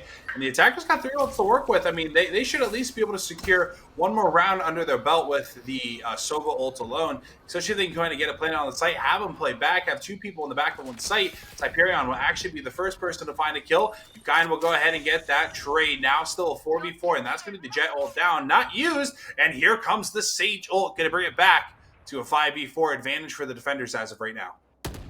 Yeah, I'm very happy that I did see that there. Oh my god, Brocar will win that one-on-one. That is one that he should not be winning any time of the week. And that is now going to put it into a 4-on-4. But one thing that's very concerning is how weak the Sage and so far. Sage is currently healing up right now. JG trying to find an opening for the side of NYK. Will he spawn up the Sage? No, he was so close to finding some sort of an opening with that off, but it's not going to work out. He's going to put down that smoke, and he's going to hop this one now. He's actually going to get this one at least halved, which is really going to help. And oh my god, he's going for the stick. He's still defusing? Is he still in this one defusing? No. Okay, no defuse still coming through there. And yeah, you gotta hop it, and you're just gonna die if you stay in there at that point from the utility. JG finds one. The Viper Gooch so big, gonna win them the round. Komori Esports will pick up another. Run, Viper! Nope. Nowhere close.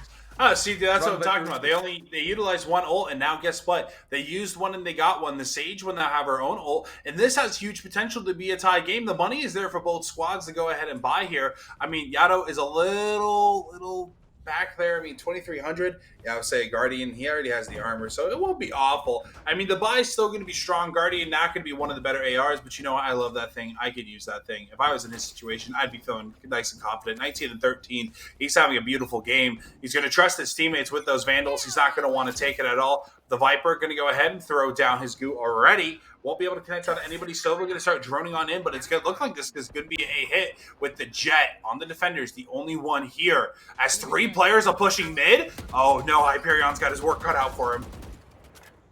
Yeah, here we are. It's gonna now be this 5-on-5 still in play. The Sage wall in mid, not gonna get as much use as you'd think, as Vertiz will find the first one, taking down JG. One of the big plays to find as ClickShift getting very aggressive with a very risky swing will benefit him there, taking down Hyper. 4-on-4, and the chamber is nice and peppered down though, so it could cause some problems for the side of Komori Esports, or sorry, for the side of NYK.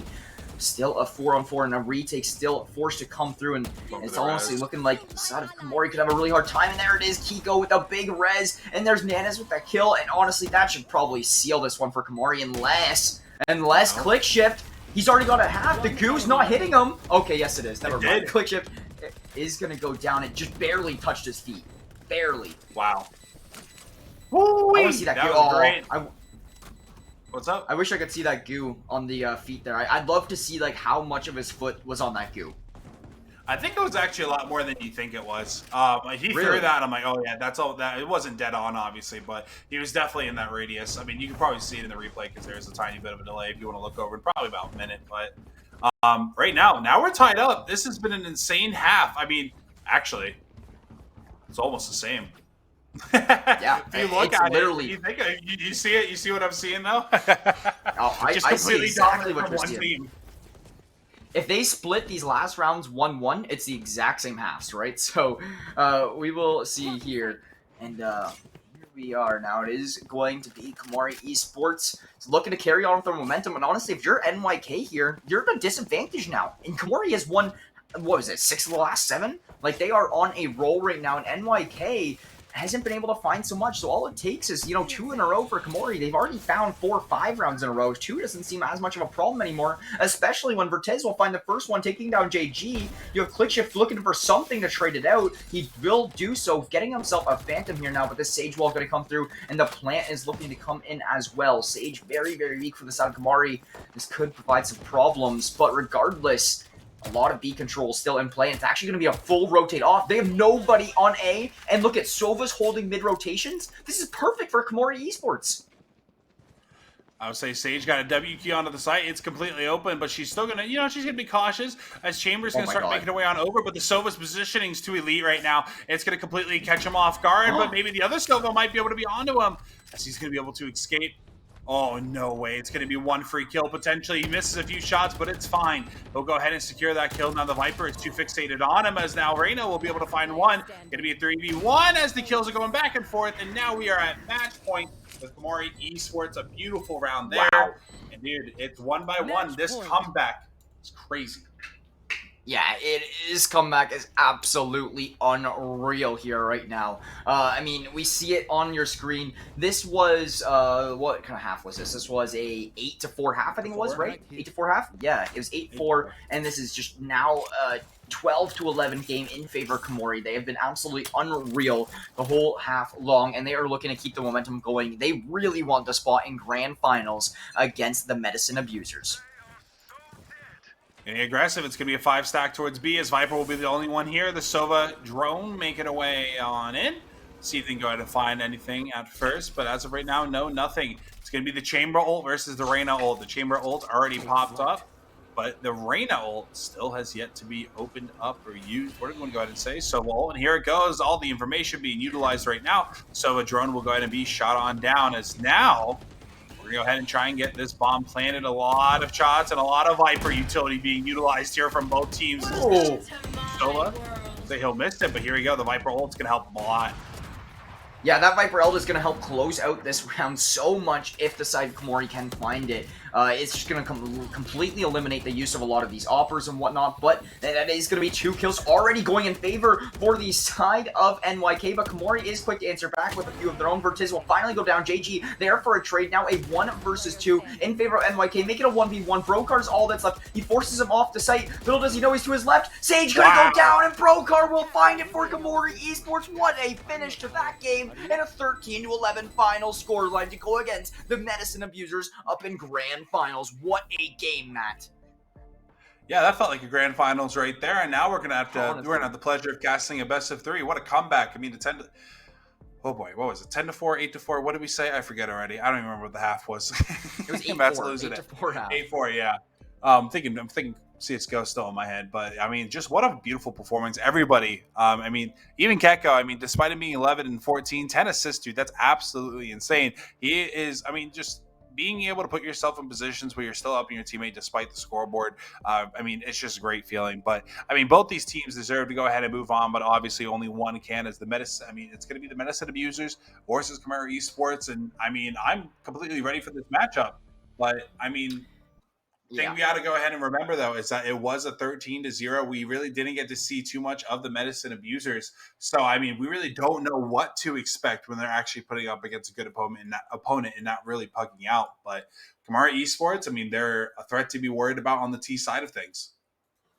Yeah, they're definitely a threat to be worried about here for sure. So we'll be back here in just a little bit with the next matchup being the grand finals one. It is going to be Kamori Esports there against the Medicine Abusers. The winner will take home $75. The loser will take home $25. So regardless, both teams have made their way into the money here now, and both teams have made their way into the grand finals of the Click Gaming Sunday Showdown. My name is Jax the Prep Brown, joined alongside Big and Tall Matt, and we'll be right back with you guys in just a few minutes.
Hello everybody and welcome back to the Click Gaming channel. My name is Jackson Pride Brown, joined alongside Big and Tall Matt here for today. It is the Sunday Showdown Valorant 5v5 Grand Finals about to get underway here, competing for a $100 prize pool, 75 to first, 25 to second. Both teams already locked in for money here right now. We have the Medicine Abusers versus Komori Esports. It's been a hell of a day here so far, and we are ready to get underway with these Grand Finals. How you feeling, Matt?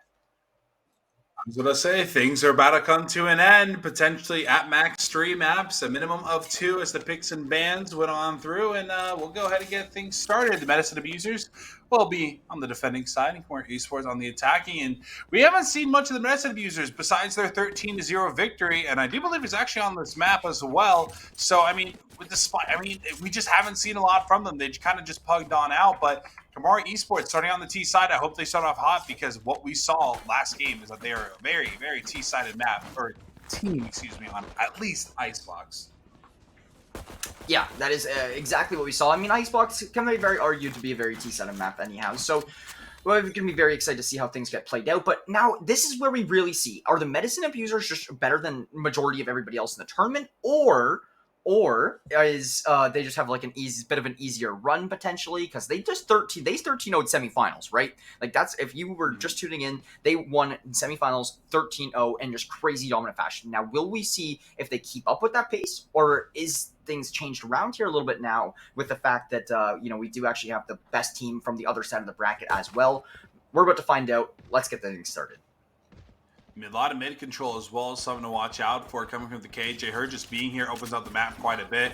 Komori Esports looking to go ahead and get things started on the A site. 4 players on in. As the KJ might be coming up on the flank, this could get bad quickly for the Medicine Abusers, as the KJ and Sova are going to be going out in a second. But it will be KJ with a nice double click. Not even sure how that happened, but now a lot of back and forth. 2v2 on the site. So CFAX actually had them lined up. He killed the bomb planter with the headshot, and the other player was just right behind. He killed him right after with just keep shooting. That is going to be Medicine Abusers finding the round number 1. But you know what? That was a lot less dominant than what we saw Medicine Abusers win previously in their semifinals match. So I'm just by looking at the first round, I'm expecting a fairly good game, but the Medicine Abusers will find round number 1 after quite a long break, waiting for the other side of the bracket to catch up with them. Yeah, KO celebrating a little bit too much for barely winning that round, but it is what it is. So, not too sure what KO did that round. He found 2, but so did the KJ. And I mean, I don't know. I mean, it's one round. It's whatever. We'll move on, and I'll digress as we move forward. It's a great plan, though, from Komori Esports. I mean, that KJ coming through mid, able to go ahead and find 1. But that double kill onto the site, bro, that was a straight accident. There's no shot he actually meant to do that, you know? So, technically should have been maybe a 2v2 there at the end, but it is what it is. As KJ will be the one to lurk once again, so we're looking to shoot his dart on in here as well. I think I saw an Ares in his hand, and he's actually going to be able to evade that dart. That's huge, because now it's a lot of forward positioning. She'll get the free kill, and she'll get onto the site at that. Now it's going to be that Ares able to find another one. This KJ Vertez, you are already making a bigger impact that I've seen up against Medicine Esports, whatever the heck they're called, Abusers, in any other game. But she'll go ahead and finally be taken out now, 4v3, and they look to attack the A site. I mean, just barely taken out, to be completely honest, because she almost snuck around that wall there. Keko is going to be looking for another one through the garage, but Crescent will run through it as it's closing. Gets 2 with the Ghost there. CFAX finding one with the Spectre as well, leaving it all up to the Sova from Komori Esports here now. And try to do whatever you can, right? I mean, but this point in time, this is going to be just completely locked down. Spike is down here. Garage door is closed. And if you're the Sova from Komori Esports, like, maybe try to find a Spectre and save it? Or, like, what would you do here, Matt? Save that Ares or what? I would say the Ares. I don't know, man. I mean, it's probably just play exits, truthfully. I'm not too sure. KO's going to be here on the right, getting a little bit too aggressive. KO going to throw his life away. Not too sure what that was. He got a shot in, though, whatever it was. But it looks like he wants to go for it now, knowing there's at least one on the site that turn. I think it's now time to go ahead and call it a quits here. I mean, he's going to try and take it out. He really wants this. Holy cow. It's not like, dude, it's not that serious. Once you see that turret, once you see that turret, you should be turning around and dipped, like gone. So, or even not even challenging that in the first place, right? But Regardless, it is going to be Medicine Abusers fighting 2 of the first rounds here now. Calmer Esports are looking to do whatever they can here now to answer back. They will have rifles coming through, but we do have an op on Crescent. We have a Judge on Rest, the Ares on Lou. J-Don's going to get a Spectre. Everyone's full buying up here for the side of the Medicine Abusers right now. Calmer, though, having rifles could put an impact onto the Medicine Abuser scoreline here now, though. A bit of a force, but we're going to start getting things activated here. Another A hit coming from Kamori Esports. Orb's going to go ahead and get picked up from the Sova. KJ on the site with Astra. Jet going to start rotating from mid over to A, and 2 players on B. The Sova drone getting a lot of intel, completely just like, you know, making sure no one is there, obviously. CFAX trying to get some damage through the wall. I love my little Nerf Spectre so much, but going to start a lot of util being dumped into this site. CFAX going to start W keying and just everything going wrong for either team. I couldn't tell you. That's now going to be a double kill for Crescent with the op, but he'll get taken out by the Astra. Astra be Astra on the site. It'll be Kiko coming out on top. Now it's 2v2, and I heard that Judge, and it's going to be KO finding that kill. Now 1v2 for the Astra.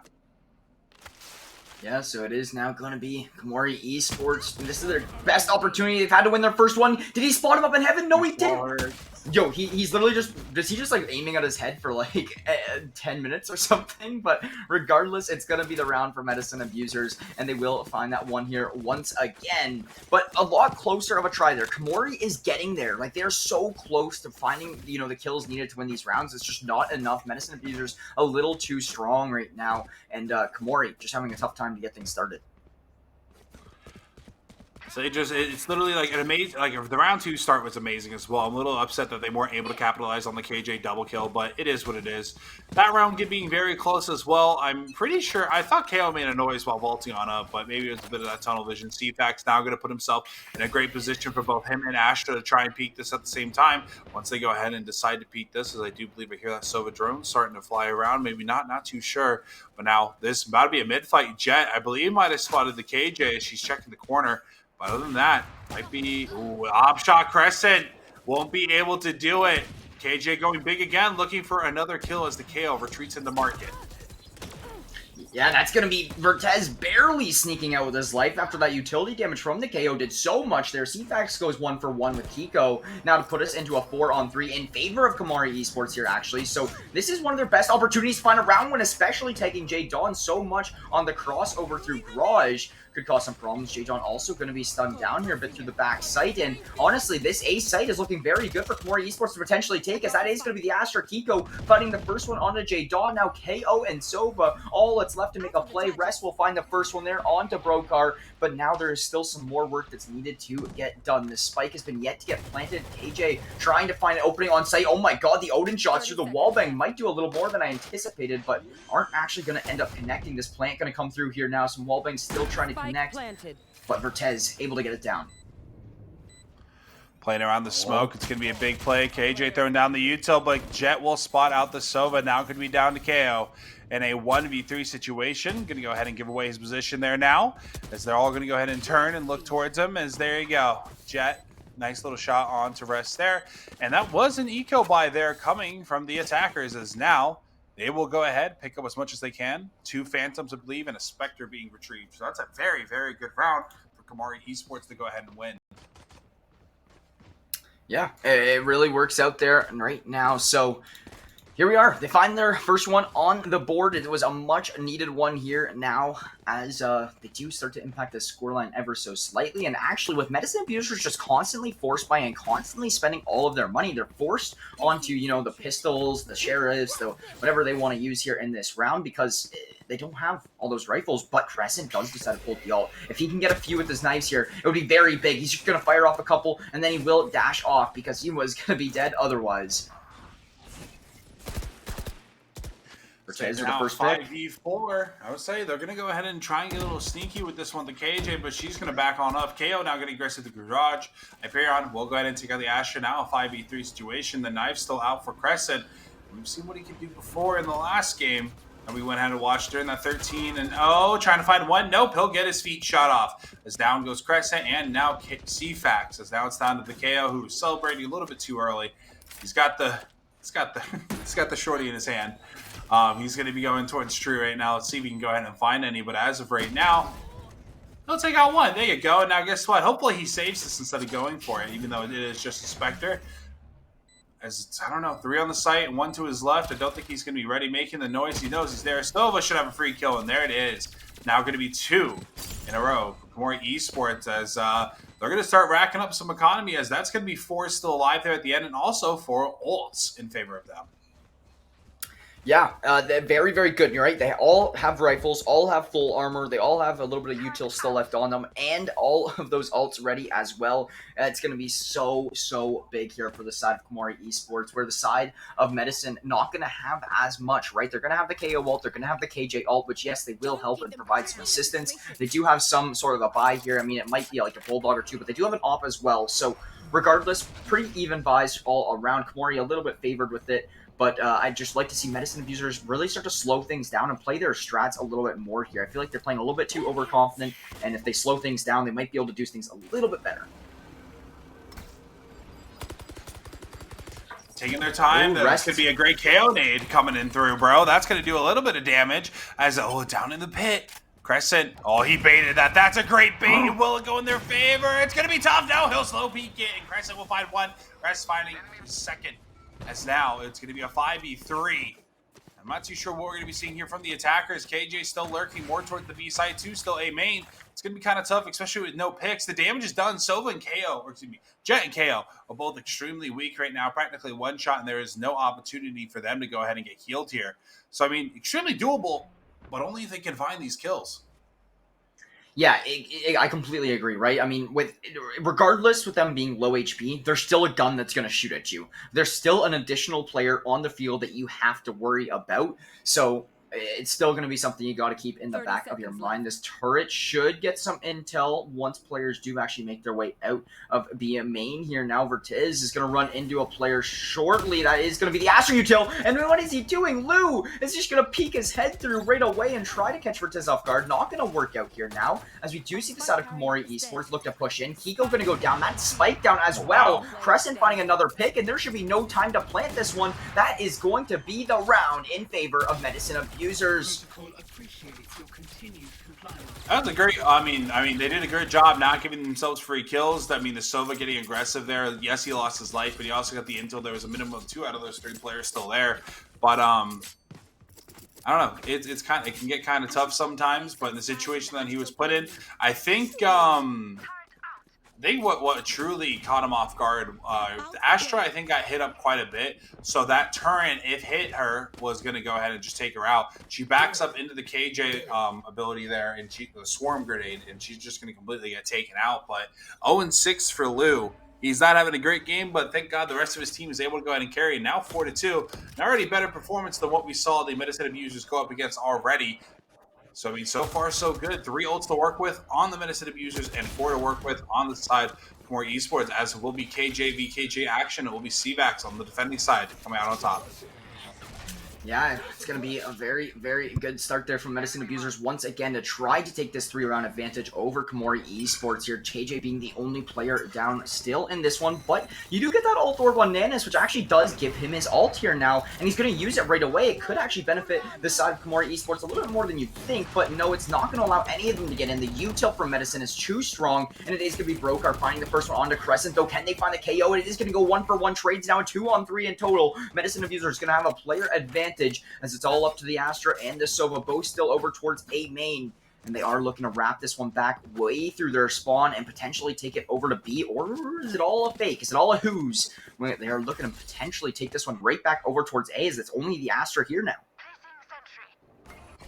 I say a bit of a ruse. I think you're right about that one. Is Astra the only one left here on A, and 2 more onto the B site? They're going to start walking on over. As long as they don't do any early intel, they can swing this and potentially find that Astra. It's going to be a major kill. Oh, the shot's going through, but here comes the rotate. They got to get this bomb down ASAP. There's 13 seconds left. Going to be able to get planted here. Sova darts going on out. And now the drone. Going to be able to tag one. The KJ Gonna go, oh, it's gonna force them out. They have to get off the site, and if they really want to secure it, they could just go ahead and Astro Wall this. But this is gonna be a great position. I'm a little upset they planted it in the back as the Sova will be taken out of this round now. Gonna be a 1v3 practically. But Geeko will go to take out one, and now it's gonna be a 1v2. The bomb will get defused, so it's not gonna matter too much. CFAX with a 4K. Now gonna put them up now 5-2. Yeah, so that's exactly the lead you're looking for now. If you are from the side of the Medicine Abusers, they are looking to just keep the pressure going in the first pause of the game. The first time out going to come through from Vertiz and from the side of Komori Esports here. And honestly, you know, the score might not be a little bit too out of hand, but I'm kind of all right with this timeout coming through already. Just slowing things down, talking about things, and just getting to talk, you know, as a team is always a benefit. I mean, 5-2. The scoreline is still extremely close. I mean, truthfully, this map, like we saw 13-0 earlier. So I mean, it's kind of 50-50. They're not like it's not like they're not playing the game at all. You know, I mean, the sky's a little slow right now, 1-6. Brokar is a little slower than what we're used to seeing. But between Vortex, Keko, and Hyperion, all three of them have 7 kills each. CFAX having a beautiful round. I think that was a 3 or 4K we just got done casting, and he's now 10-4. Rest is 9-4, 7-5 for Crescent, 2-6 for Jadax, and 0-6 for Lou. I mean, it's not like this is a very it's not far off. This is actually a lot closer than the scoreboard says. This could be 3-3. This game could, I know, it's just that close. Yeah, it can really beat anything, right? I mean, anything can happen still. We're only 7 rounds in, too, so there's still lots of game left. Lots of series left, to be honest. Like, this is a best of 3, the first one and the only one of the day. Grand finals here, if you are just tuning in. And with that being said, I mean, it's a lot to think about, right? And that's really why you want, if you're Komori Esports, you want to slow things down even more, because the pressure's on a little bit more with this being Grand finals. But that being said, though, it is going to be Komori Esports looking to put the pressure once again over towards A. Now, you know, typically I'd say if it ain't broke, don't fix. But regardless, Komori Esports is having a tough time on A. They do get an early pick here right now, and it is going to have to be the KO and Astra still there to deal with, though. Now KO down, all up to the Astra on A, and I'm really surprised that Komori Esports is not playing off these picks a little more aggressively. I would say, I mean, they're kind of taking their time here. Great kill coming from Vertez, as now it's going to be a 5v2, taking the time. I mean, the B side's open, they just don't know it. But Sova going to be playing passive and mid. Might be able to find the kill on the KJ, who's now pushing Catwalk. There it is, a free kill there. Now down to the Astra in a 1v5, 1v5. I thought they found a kill. JK still 3 ults to use though on the side. More esports as it will be, like you see, a flawless victory for them and a much needed round.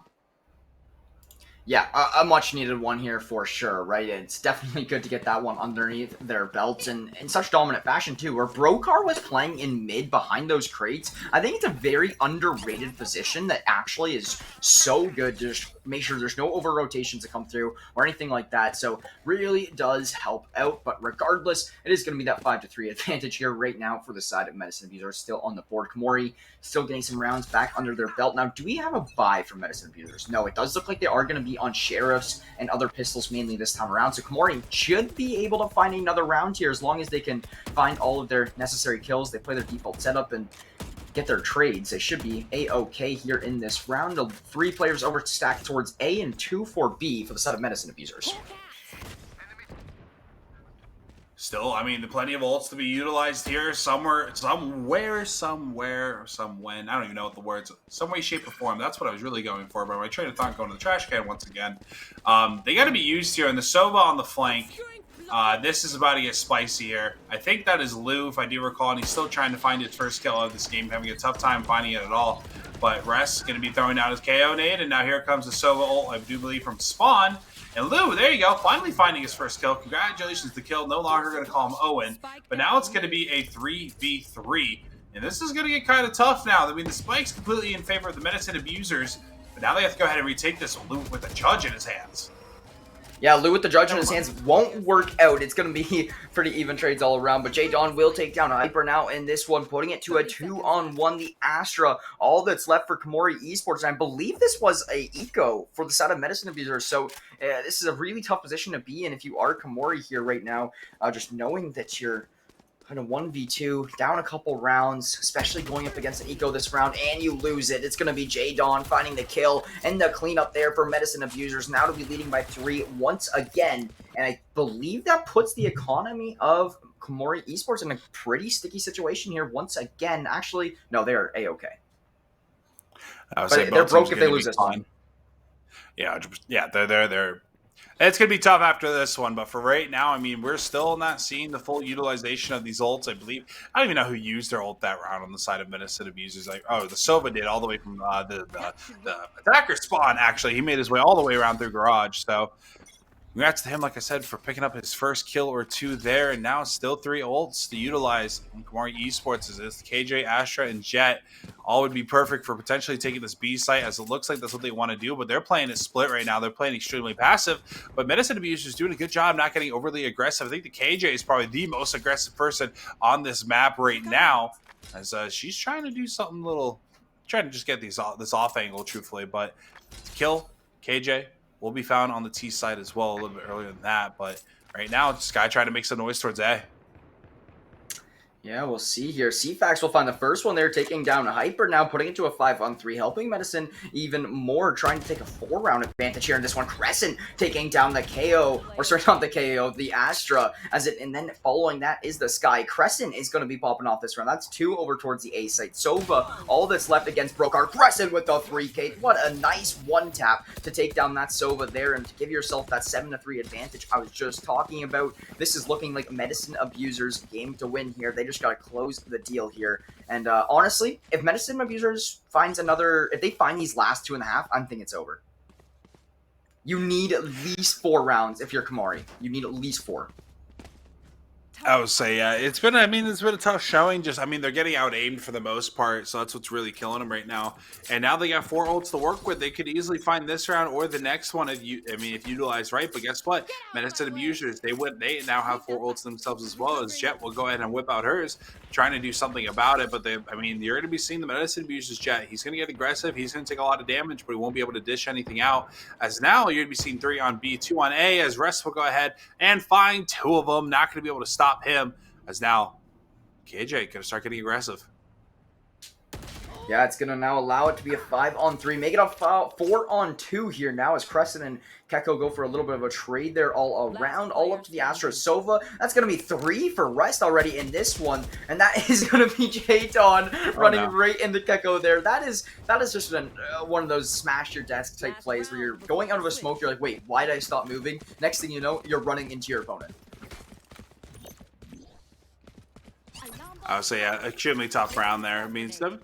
Still got plenty of time though to obviously make a comeback here. But Komori Esports, they were a better T-sided team when it came to Icebox, at least. Just right now, it's just kind of tough right now for them. So it is what it is. They'll go ahead and keep moving forward here. But a lot of action definitely gonna happen here as it's 4 ults against 3, and it's gonna be something else. Yeah, it's gonna be nice Crescent shot finding the first. Yeah, that's so big of an op shot there, and that's why I love the Jet oppers. Jet has such an advantage when opping, just to be able to quickly dash out and to quickly get off of these plays. It's greatly going to benefit them here, as we do see this early 5-on-4 in result of it. Now that is going to be another ult use coming out from the Sky from Komori Esports here now, but it is going to be J-Dawn here looking to take him down. That's 3 kills, all in favor of Medicine. All up to the Sova from Komori Esports here now. Going to be way on the backside of mid. Rest going to be there for the cleanup. That's a 9-3 advantage going into half. Switching sides. I would say potentially, they got to go ahead and obviously get a hot start here.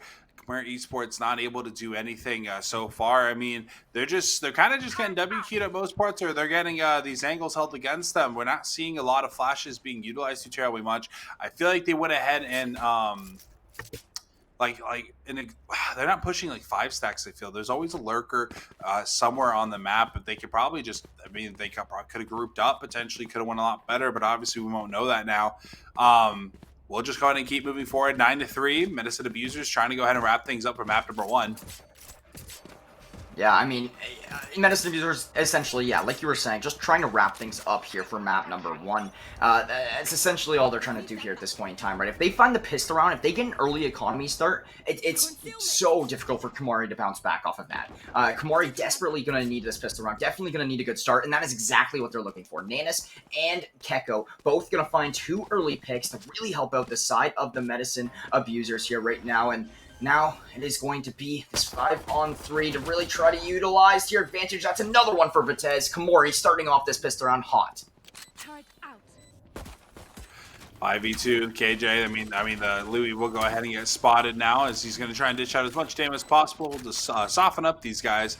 Jet going to be the only one really affected by it, as Vitez is going to completely ignore the Astra there, but it won't matter. The opposing Astra, Kiko, will go ahead and come on in and be able to wrap things up as a little bit of celebration going on there. Now we're going to be a 9-4 and a great little spot or start for the Corey Esports guys. So I mean, yeah, I guess anywhere but down, I guess you can go ahead and say. we want to see some rounds here. Yeah, we want to see some rounds here for sure, right? I mean, we want to see a close game. We want to see an even matchup, and that is exactly what we are looking for. There's another one on the board for the side of Kamari, and honestly, it was very dominant. Like, they look very good in the pistols. That's why one thing I've kind of picked up on after casting, I think it was like, we cast 3 series of Kamari here now. So, seeing them come through with a lot of these pistol round wins has definitely helped them win these games, just over and over and over. And honestly, Kamari, they have came a long way through this bracket. They have been battling through thick and thin. They have been through lots of close games. They have earned their way into this spot. The least they can get is a pistol round here in this round. Ooh, Crescent the Marshall might be able to get something going here. So we're going to take plenty of damage, but Brokar going to be the one coming on top. He hits the harder shot of the 3. He went ahead and shot, obviously it being the no-scope. But it's going to be 4v5 in favor of Premier Esports. The Intel and Crescent's still going to be there, but they're getting a little bit over-aggressive here. Not really something they need to do, but now Crescent going to start W-keying, hearing the Sova back up. KJ going to be on B, 3 on A, now 4 on A as the Sova goes ahead and joins the fight. As I don't know, it's going to be a 3v5. Could be tough, but you know how the Medicine Abusers play. This could easily go in their favor. Yeah, that's Crescent with a big one. I love clean right clicks like that. It just, it looks so good there. That's going to be CFAX finding one as well. Deagle headshot, or sorry, Sheriff headshot. Making another for CFAX. That's going to be Medicine Abusers really evening this one up now to make it a 2-on-2. As we do see the spike potentially getting ready to get planted here from the KJ. You do have the Jet here as help out. And CFAX is going to be managing to get that one down now in this 2-on-2. It's going to be a bloodbath, and it's going to be Vertiz here ready to go. That is going to be that first turret down, the wall down as well for Vertiz to try to find your opening into the site. You do have that little bit of util coming through, though, making sure that nobody hops it right away, both of which players are playing in hell here right now. First one will go down. He is looking to trade these ones out, but CFAX with the 3K will clean it up for Medicine Abusers 10-4. Oh yeah, like I said, it's the Medicine Abusers. You know, why wouldn't it be a 3v5, not favor for them to go ahead and win it all out while having 2 players still up? It's perfectly fine. Timeout coming on through. I could only wonder from who. Didn't even see who it was, but I think I do know. It is what it is. It's a tough one overall. I mean, not able to get anything. Like, I don't know, that hold there. I really don't know what could have went better besides, I mean, the Jet on the flank obviously didn't go ahead and help, was awarded 1 free kill. But, I mean, other than that, it was just kind of coming down to you should have won your engagements. I think whoever it was with the KJ or whoever on the defending side, I don't know who was with them, but it was a 1v1 duel there. I know there's another player there in hell, but they both didn't peek at the same time. Would have found one. Obviously would have helped out the last player there. Potentially could have won that round, but it is what it is. Now 10-4. Only a few more rounds here potentially. Only needing 3 on the side of Medicine Abusers before we go to map number 2. Yeah, exactly, right? I mean, here we go. It's exactly as you were saying. That's the big difference. It's really hard when you're in Kamori Esports' side of things to look at this like, okay, to force an OT, we need to win, 8 of the next 10 rounds.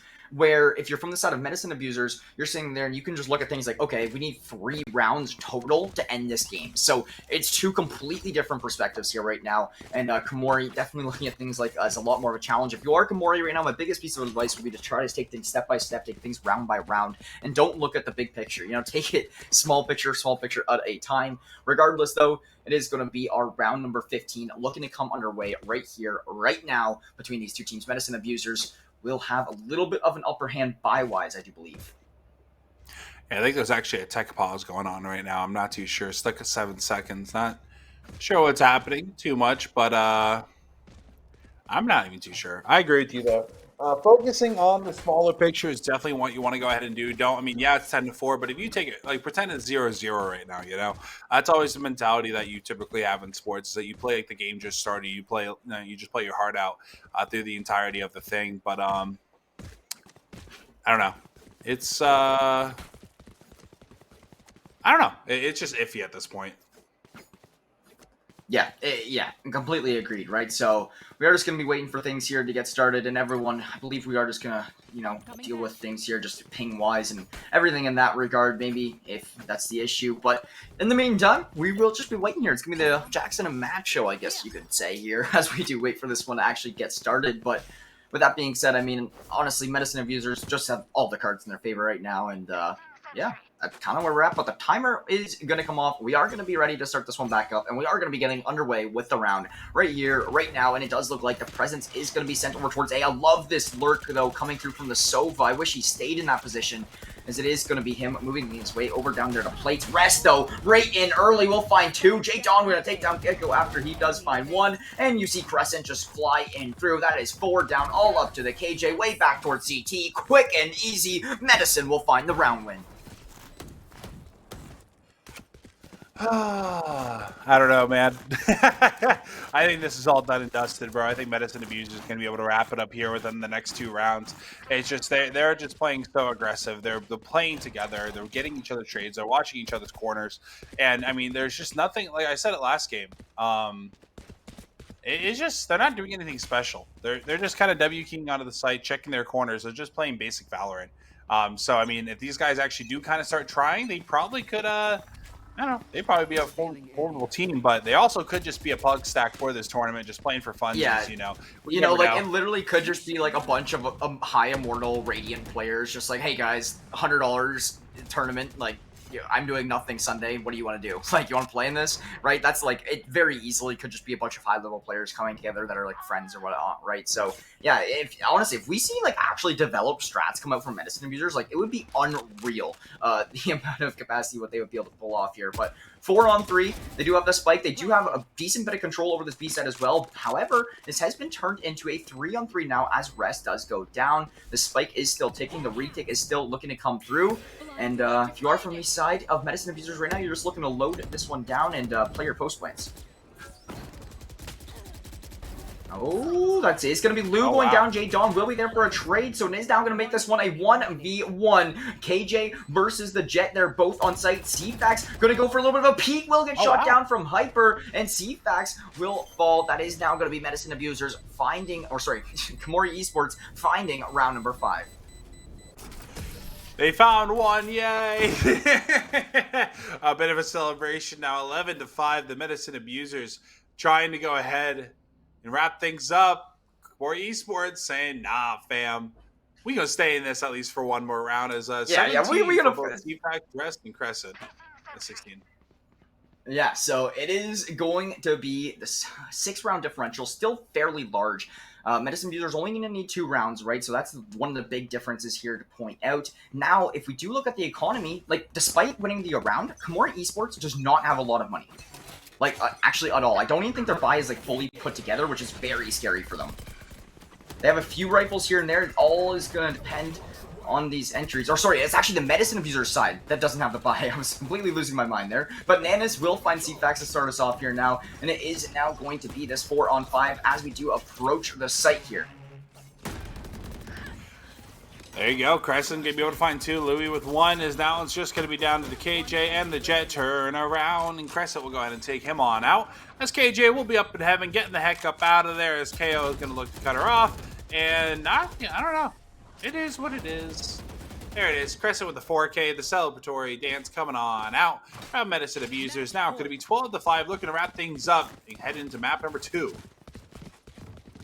Yes, exactly. So Medicine Abusers here, match point, just as you were saying there, they should have a buy here as well. We do see the 2 Vandals and 3 Phantoms coming through, full util, full armor, everything they need is acquired, and it is now going to be at the side of Komori Esports, just needing to win 7 in a row to stay alive here. And it's going to be Vandals, Judges, Phantoms, Deagles, just doing whatever they can to try to keep themselves alive in this one. And it's going to be Crescent, just so aggressive early on. Oh my goodness, Crescent's already made his way all the way up into his jet smoke. He's going to send through another one, and he's already got full site control. It is so crazy how easy Crescent just snuck his way in here. Rest's going to find Nanis there, and that is going to be Virtus able to get a trade, actually, and Hyper will find one as well, taking down CFAX. His plant's going to come through, though. A Defender Killjoy going to be there. The KJ going to actually get another kill under Crescent. This could be very good for the side of Komori. All up to the sofa, and the Killjoy's still there. He's got to run out of it. They know where this player is, too. They have him in here. They have him stuck. They have him pinned down. Dude, they don't know. No shot, he stays alive, right? Does he get this kill? Goodness. Yeah, he died! Oh. Oh, no. I'm upset. And I'm not upset. I'm very happy we got our knife kill. And it's funny how it comes on Komori Esports. What a great retake from them, bro. Just completely shutting down Medicine Abusers. The Jet got in there, but guess what? Just not win about it. I mean, it is what it is. 12-6, 6 more rounds. I'm setting this thing into OT. I think that's what we're all rooting for at this point as we go ahead and, I mean, let's see here. Four are going to be going towards A. 1 going to be peeking through mid. That'll be the Jet on the side of a Medicine Abusers, as it will be 2 directly on A, 1 watching through tree, 2 on B. This is actually a decent setup, just kind of default on the side of the defenders. As CFAX is holding his KJ ult, ready for it to go ahead and get in the action here, as now they're going to go ahead and try and take the site. Yeah, but with that being said, it is going to be the side of Komori with the first 2 early picks, but CFAX will find 2 of his own to answer back, so that is A-okay. Rest is so sneaky right now. He's in such a good spot. Oh, yes, someone coming behind him too. So he picks off the 1, runs into the second. Rest's play there was so big to sneak into garden. He's going to get 2 massive picks. This is going to be spiked down, a 1v2. This is perfect opportunity for Medicine Abusers to clean up this game here. Swamp Grades, oh my god, that's a 200 IQ Swamp Grenade as well. I didn't even know that. He threw it through the crack of underneath hell.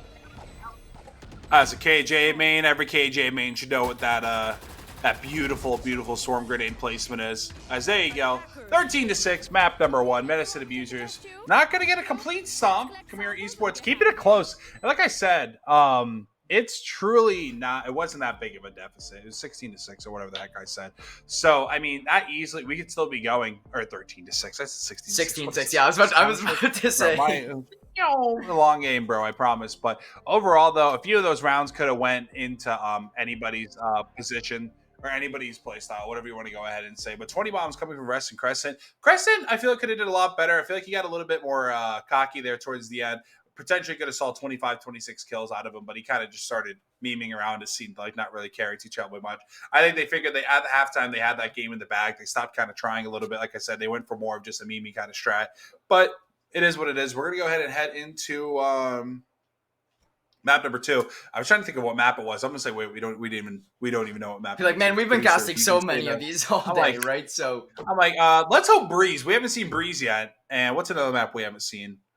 We haven't seen Breeze. I don't think. Oh, it was one of the other original 3 maps. It was another one of the original 3s that we haven't seen. I think it was Ascent. I don't think we've seen Ascent. No, we saw Ascent. Did we not? I'm looking it up. Regardless, either way, I hope we see a new maps. I personally really want to see Breeze. Like I said, my favorite map. As much as you want to hate on me for that one, I'd love to see Breeze coming through here in this next one. But regardless, it's gonna be. I think Medicine Abusers. I think. Oh, we just played. Oh, Yeah, Matt's dumb. Don't worry. Dude, I get the names all confused all the time. Just don't worry about me. Same here. What can you do? But regardless, what I was saying is I think we can both agree Medicine Abusers going to have Komori's number kind of here right now so far in this series, and I'm going to have Medicine Abusers as a big favorite going into game number 2. Yeah, I mean, depending on what the map is going to be, I mean, truthfully, Fracture, that'd be an awesome map to see. I personally love casting that map just because of how hectic it can be. Icebox going to cast. I personally just hate playing it. Breeze would also be fun. And there's still one more map that we just haven't seen yet, and it's on the top of my head. Again, Haven. We haven't seen I don't think Haven. we haven't done Haven. Or- Is it? Is that the one? Yeah. It's got to be Haven. I always get the original ones Haven. mixed up. No, but we've done it is Haven. That's the triple. Oh my god, we've done Haven. Oh no, I don't fine. know, man. We're I fine. can't think of the Next last map is Haven That's all though. Next over the map is place. Haven though. Next map is Haven though. So, regardless of that being said, gonna be excited to get into this next one. It is gonna be the Medicine Abusers having a little bit of an upper hand. We've kind of talked about that a little bit here. They came through. Once you win a 13-0 semifinals game, you're got my favorite for the finals, right? So they're going to come through. That was a 13-6 win once again. We are going to be loading into our game number 2 right here, right now, and looking to get underway. Here we are. It is going to be Haven getting started, and we are going to have the Agent Select getting underway right here, right now. That's the first time we've seen a Cypher all day. We have not seen a Cypher at all. So I mean, Astra are going to be getting locked in as well. KO, Jet on the side of Camaro. I don't know. Yeah, we haven't. Okay, this is interesting. I think personally, the side of Medicine Abusers is definitely just trying to try something new.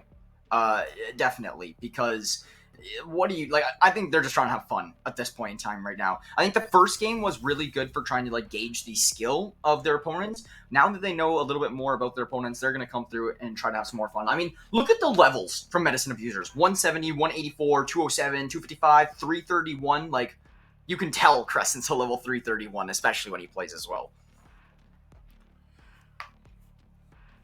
But I think your mic might be muted. Oh no, Matt, you're here. You're not muted this time. I'm sighing because I'm just sighing because I'm CFAX was a demon on KJ. I'm sure now that he has absolute vision and absolute control of how this map's going to be flown. I think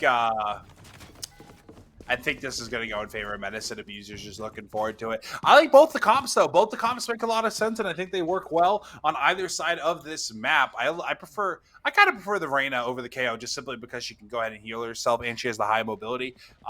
But it's pretty even. Like I said, I'm liking this comp a lot. Cypher going to be solo holding C as always, and we're going to be seeing a complete split setup over here on Haven already, coming from Medicine Abusers. Yeah, coming out here right now. They're going to be leading the series 1-0 and looking to close this one out here right now as well, just as you were saying. And it is going to be some early shots coming through from Lou, but none are which are going to connect. CFAX will take down Kekko there in that play. Now a 5-on-4 in favor of the Medicine Abusers. Looking to get the cleanup here as well. That shock dart not going to work out, but that's Lou and CFAX already with 3 kills. Only up to the KJ and the Sova of Komori Esports here now. As now, I mean, at 5v2, Lou's getting out of there, bro. He's going for the flawless victory he promises. As now it's just down to the Sova on the side of the attackers, and there it is, the flawless victory. And now, I mean, a 1-0 lead. They're going to go ahead and probably buy up round number 2. Round number 3, Camaro, if they go ahead and lose this one, we'll be able to buy the Vandals and whatnot. But, I mean, so far, so good. No one dying that round is really what you're looking for, especially when it comes to your economy. I think Crescent's already saving up for that up as well. So, I mean, this should be another quick round, but who knows? Maybe Camaro Esports will be able to find at least, I mean, maybe they'll find a round here. Yeah, I would love to see Crescent save that op. I think that's going to be very, very valuable for him in round number 3 if he can find it as well, especially with him being on the defending side first. Definitely just gives more the reason to save for that op. I also think they should be A-okay to win this round with just the Sheriff and the Spectres. So we'll see, but Rest will open us up here with the pick onto the Reyna. We do have KJ tagged down here a little bit and actually could be getting picked off. No, that is going to be the Jet cleaned up from J-Dawn here as well. And oh my goodness, some body shots coming in as well. But yeah, 4-on-3. Medicine Abusers going to have that player advantage, and Komori Esports having a tough time trying to find a site to plant this one on. I was going to say, at least they were able to go ahead and take out that Sova. So, I mean, a decent start here. And, I mean, how big this map is, it could truly just go ahead and take a turn for the worse for the defenders. Because, you know, oh, God. Oh, no. Astra going to jump peek that. No, she'll be perfectly fine. It's all right. A Cypher will go ahead and make his way on over to assist. As Sova going to be caught with his pants down. And one more player left in the back. I think it's going to be that Astra. It's going to be pushing all the way back. KJ making her way up through B.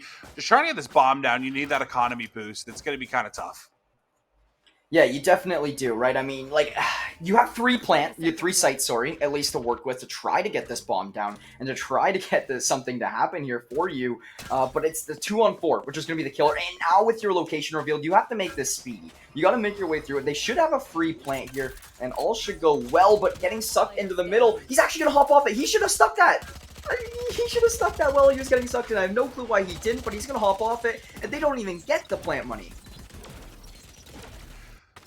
So 2-0 start. Plant money's gonna help. Not gonna help them too terribly much, obviously, because they didn't get it. But now they're gonna be able to buy here regardless. It would have been nice to get that extra little bonus, but we'll move on from that one as Cypher now going to be setting up on the A site, switching things up, but throwing down some of the basic traps. Nothing too terribly crazy, but it will stop any offense from that Jet. Potentially the Reyna if she decides to go ahead and just start W keying things, as it does look like A looks to be the target in their sight or the side of Premier Esports. I believe we're going to be seeing all 5 of them stacked up here, making sure no one's going to get them from long. Smoke going to go ahead down from Jet, and it's going to be able to clear the way for them to start moving over towards A. Now the Sova. Ooh, the drone won't be able to find anything, but that KO knife, that's going to be a huge indicator for them. Yeah, that's going to provide a good amount of intel for the side of Medicine Abusers, getting, you know, the idea of where these Komori Esport players are located. So you do see all 5 of them stacked up here. You have 2 in long, 1 towards main still, and then 2 down there in short. And honestly, this Sova flank could be so big here from the side of Medicine Abusers as well. So we'll see what happens. That is going to be Crescent getting rid of the first little bit of util. And Crescent with a nasty headshot on the scout. CFAX finds one as well. Piper finally there for a trade, but CFAX and Rest just clean up. Oh my goodness. What a start. 3-0. Great little bonus round coming from the Medicine Abusers. They will be rewarded with at least 1 Phantom, and I think 2 Spectres are going to be the ones left on over. Not too sure what else they got. They actually got another Phantom and or a Vandal out of that one as well. So a great round coming from them, and that's going to put them in a great advantage, potentially make this 4-0, and honestly, they could just kind of keep W King. I mean, despite them being on the CT side of things, having the disadvantage, they're able to go ahead and, I mean, they're already up 3-0, like I said, just potentially 4-0, and that's kind of the marker you want to hit if you are a defender on this map, is that 4-0 mark. But the way they've been playing extremely puggy. As Crescent with the op will find Brokar to get things started. Jet down in, excuse me, the Astra down in sewers. She'll be able to take out Vertez, as now it's going to be a 5v3 in favor of Medicine Abusers. Yeah, this is going to be a perfect situation to be in. And you do have Keko here, though, able to line up 2. He's got to be able to find both of these kills. Only able to find 1, but it does at least open up this C site a little bit. He does have the spike to his name as well, but they all know where he is located here now, and they know that he's the last one alone, and with the spike on his body, they're going to be going hunting for this one. Keko will find the first one, though, taking down Lou. They also have the KJ tag down. You have 1 player running in. Oh my goodness! Keko cleans them all up, and that was completely Medicine Abusers' fault for memeing that one. Yeah, he's not going to pick up the op, though. No biggie. 1 HP in a dream. Kekko's going to be able to go big there. 4K for him. And that was a huge eco round for the side of Community Esports, as they didn't buy too terribly much. But Medicine Abusers, that 3-0 lead, now going to be 3-1. No flawless victory for them here tonight. But buy round coming in through from both sides, is now they're going to go ahead and try and make something work out here. But, I don't know. Other than that, I think we're fine. Yeah, it's going to be 3-1 still, so still very early in this game. Still anybody's game to win here, as we do see these 2 teams absolutely battling against each other here right now. That's going to be the drone to try to open up this one for a little bit of intel, but not a lot of intel has been managed to get gathered, so it is going to be kind of a stalemate here. You're going to see Medicine not get too aggressive, but CFAX does, and actually does get punched for it. Vertez will be the first one to find the pick, this time for Komori Esports, and a 5-on-4 player advantage is what they have, as they do look to potentially head this one over to C, where there is no defenders for the side of Medicine Abusers. This could be really big if Keko actually does get a little bit more of an opening over towards the C side. Moving forward, I mean, like you said, that opening towards C side is massive for them. Able to go ahead and take out that Cypher there early, but Vertez here just to make some noise, and that's exactly what's happening. KO is going to start pushing on through. Will be Rest, as Crescent will go ahead and find 1, but you got to turn around. The smoke's about to go down, but obviously he doesn't know. Flash going on through. He's still not going to turn around despite being flashed, surprisingly, as he was also completely surrounded. All 4 survivors on the side of the defenders were completely surrounding the A long side, but now just don't give him these 1v1s, Lou, and you're going to be fine. Just wait for your team. It's going to be a 4v4. It's going to be 4v3. Yeah, exactly. It's going to be the side of Komori just still trying to hold this one down, still trying to hold this retake through, but that is the start you're looking for if you're Lou. Find the first two, shut them all down. Lou, 1v3 in them to find the round for Medicine Abusers. What a round there. He's going to give it over to one of his other agents to get their ult in. What a great round. Medicine Abusers taking the lead once again, 4-1, once again with that 3-round advantage. They're going to give him the round? Nope, they're going to do it last second. Never mind. 1.4 left on the clock. Plenty of time to work with. Doesn't matter. Plenty of time. Trying to give him a little bit of a scare. Oh, yeah, 1.4. No biggie. But 4-1 now. Timeout already coming on through. Ortez will be the one calling it for esports. Back to the drawing board. I mean, right now, money's not looking too hot. I mean, that's not true. Keko is 6,800. Maybe they go for just sub buy this round. Maybe just W key through garage or something. You have plenty of utility to go ahead and set yourselves up if you want to go ahead and push a site. But between the Sova and Astra alone, you can get yourself on a site.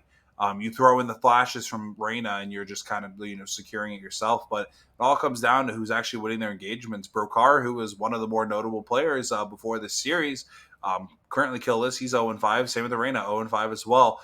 Keko, who's been pretty consistent. He's now 5-4. Just no one is really able to get anything going, but Louis getting 3 kills that round, obviously going to help him a little bit in his ego stroke there, as he's going to have 4,400 in the bank already after, he didn't buy that round, but you know what I mean, his utility and such like that. 3 ults as well for Medicine Abusers. 3 ults. Komori Esports will be hopefully going to be utilized this round. The jet knives are going to be worth it here. They can go ahead and get a huge dub. Yeah, we'll see here what happens. I mean, the jet knives, they haven't actually been as useful as today as a whole than what I was kind of expecting. Like every time I almost see jet knife, I don't even know if we've seen more than 1 or 2 jet knife kills, and we've seen jet knives constantly today. So it's quite surprising to actually see that come through, but regardless, it is going to be this one getting back underway with round number 6. Medicine Abuser still on the defending side of things here. I believe this one, oh my god, Ascent. Yeah, so Rest will take down Vertez. Hyper gonna go down from Lou here. Lou with another one. Lou's been getting lots of multi-kills here lately as well. Now putting this to a 5-on-2, as it's all left up to the Astra and the Sova, trying to focus these players out, but oh my goodness, that's Brokar with 3, Keko with 1. Now we're in a 1v2. What the heck just happened? This crossfire setup was phenomenal. Lou, you already have 2 kills this round. Can you find 2 more? They're trolling a little bit. I think Medicine Abusers think they have this game in the bag already, so they're doing whatever they want to do, truthfully, as Sova going to be lurking all around, going to try and decide what side he wants to hold. As they're still watching their backs, he's kind of just, you see him on the radar, he's just memeing back and forth. But moving over towards the CB area, bomb will go ahead and get planted. He's going to try and deny it. I can't believe he's actually doing this. He's tracking him. Oh my goodness, yeah, he was tracking him. I was very surprised how well he was at tracking that play. This is going to be a drone coming through here now. It is going to get shot down, though, quick. And now we do see the side of Lou still looking to try to make some sort of an impact play happen. That is going to be a nice little drone going to come through, gathering the intel. There is one underneath Heaven. Does he know where Keko is? That's the big question. That is a big stun as well. They don't swing off that. I'm very surprised they didn't really swing off that one. But now this player not being in hell is going to be so much bigger here for the side of Komori Esports as they are scrambled. That's one. He spots up the last one. Brokar, he has the good positioning. That's going to be a good dart, but it's not going to land. He will have plenty of time for the defuse. A great play there from Medicine Abusers and another round win under their belt. Nice little, what was that, a 1v2? I don't know, 1v2, man. They started throwing. I think it was a 1v3. Yeah, I'm not. No, it's a 1v2. Sure, it was a 1v2. Yeah, it was a 1v2. It's like a little bit of a throw going on there, but Medicine Abusers, Mr. Lou, going to be able to go big there. Going to make it now 8-2. Ult's already going to be 3, back to 3. Excuse me, after just using it there. Ult just throwing your esports off guard, and now 4 ults on their side to go ahead and use, while we still have 3 for the side of Medicine Abusers. It's just. It's getting to that point where, 5 rounds is super comfortable for the CTs when they, obviously you went ahead and just started this matchup. But a nice one-way smoke from Jet can open up things for Garage to be played, as there's 2 people here, both the Sova and the Cypher, through the wall trying to do it. Down goes Jet and down goes quite a few people, actually. The KO and the Reyna will also fall. 4v3 in favor of the defenders is now Brokar will take out Lou, one of the better players so far this, well, I won't say this series, but definitely this map. Yeah, Brokar is definitely, honestly, today in general. Whenever we are watching this Komori squad, he is definitely one of the names I am saying more than less. So it is going to be very big there. But regardless, we are going to see CFax try to find that pick over and mid. Going to get a ton of damage dealt onto that KJ, but not enough for a kill. But look at Dawn's positioning. This is going to be killer if the side of Komori does decide to go A, and I think they are. It's either going to be A or B. Actually, no way they go all the way over to C. Crescent, he's going to have an AWP in hand, I do believe, ready for any kind of presence over towards C as well. And with Dawn pushing through a main, this should provide some more intel over to the side 30 seconds left. of, oh my gosh, they're going to go back. They got to make a call here, though. You cannot be wasting this much time. Dawn going to be going up in mid-window. Will they spot him out? It does look like an engagement will come through. Dawn will find the first. It is going to be able to sneak away with his life as Keko goes for a little bit of a challenge. This is going to be a running through garage now, trying to get this one down over towards C. And the Astra utility going to come in. The spike is going to go down. No swing initially, but Crescent will be there for the cleanup. That's a 6-1 lead now. Yeah, I would say it was nice seeing the little double barrel coming on out there. One of my favorite guns in this game. Beautiful little play there. Jet just completely just getting himself onto that site. But 9-3 still for Lou, having a great job. The Jet finding his 6th kill right there, and I'm not gonna bit of a curse number there on the side of medicine abusers, but we'll move on from that.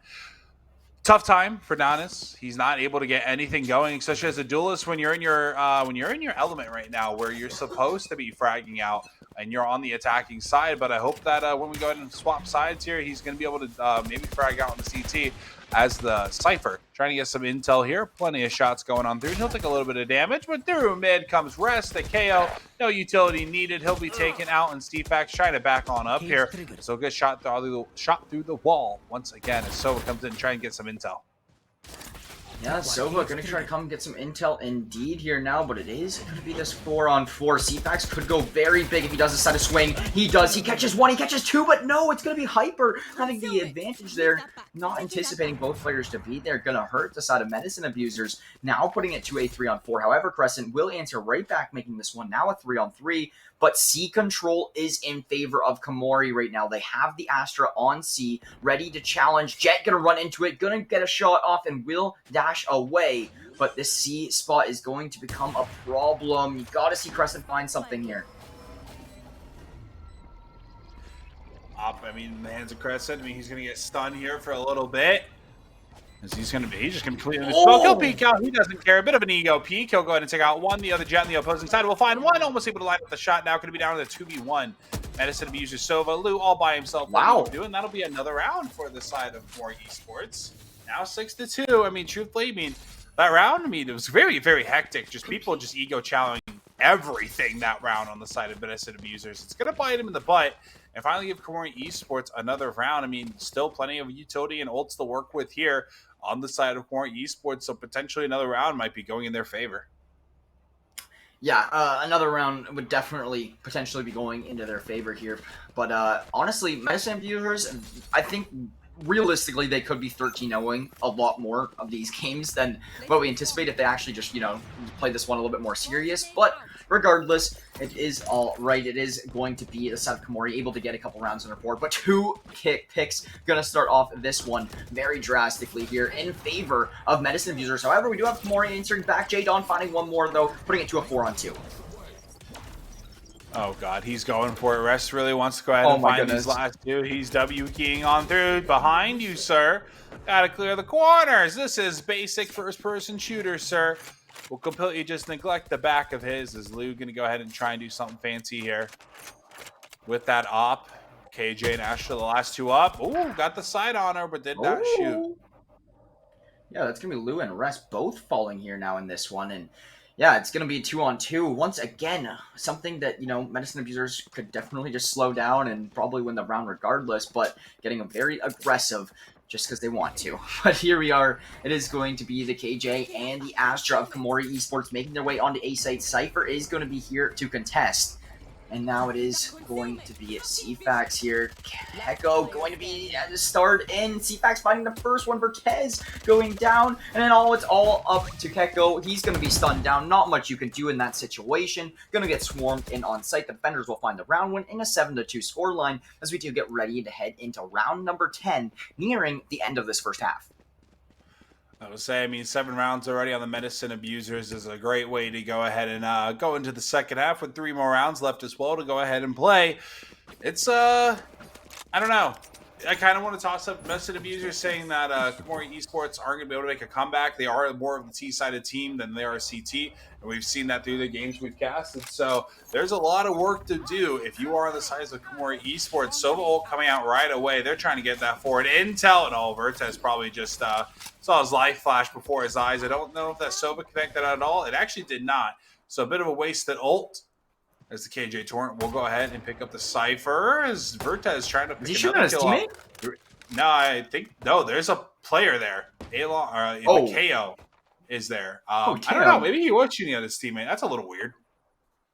Yeah, that's a little interesting. But the KO is going to get rewarded with the judge pick, and that's actually spiked down. Literally, Res can just sit here with his judge and be a nuisance now. Honestly, it's all up to the Jet here now to make something happen. It's going to be a flawless round as J-Don's there for the cleanup. CFAX finds a couple. Crescent will find 1 or 2. And that's Medicine Abusers now up 8-2 after the first 10. They're looking to just continue this one through and try to close this one out and take their prize money. Money, money, money, money. That's what we're here for. Just kidding. We're here for intense gameplay of Valorant. That's why we're really, really here for. But still, Medicine Abusers got the Astra ult still go ahead and utilize here. You know what? Might as well just use it right off the bat. Everyone W key forward. Why not? I mean, what happened? I'm gonna call them the meme abusers, not the Medicine Abusers. They're the meme abusers, as they are abusing every team they come across. Yeah, they are literally abusing every team they come across here right now so far.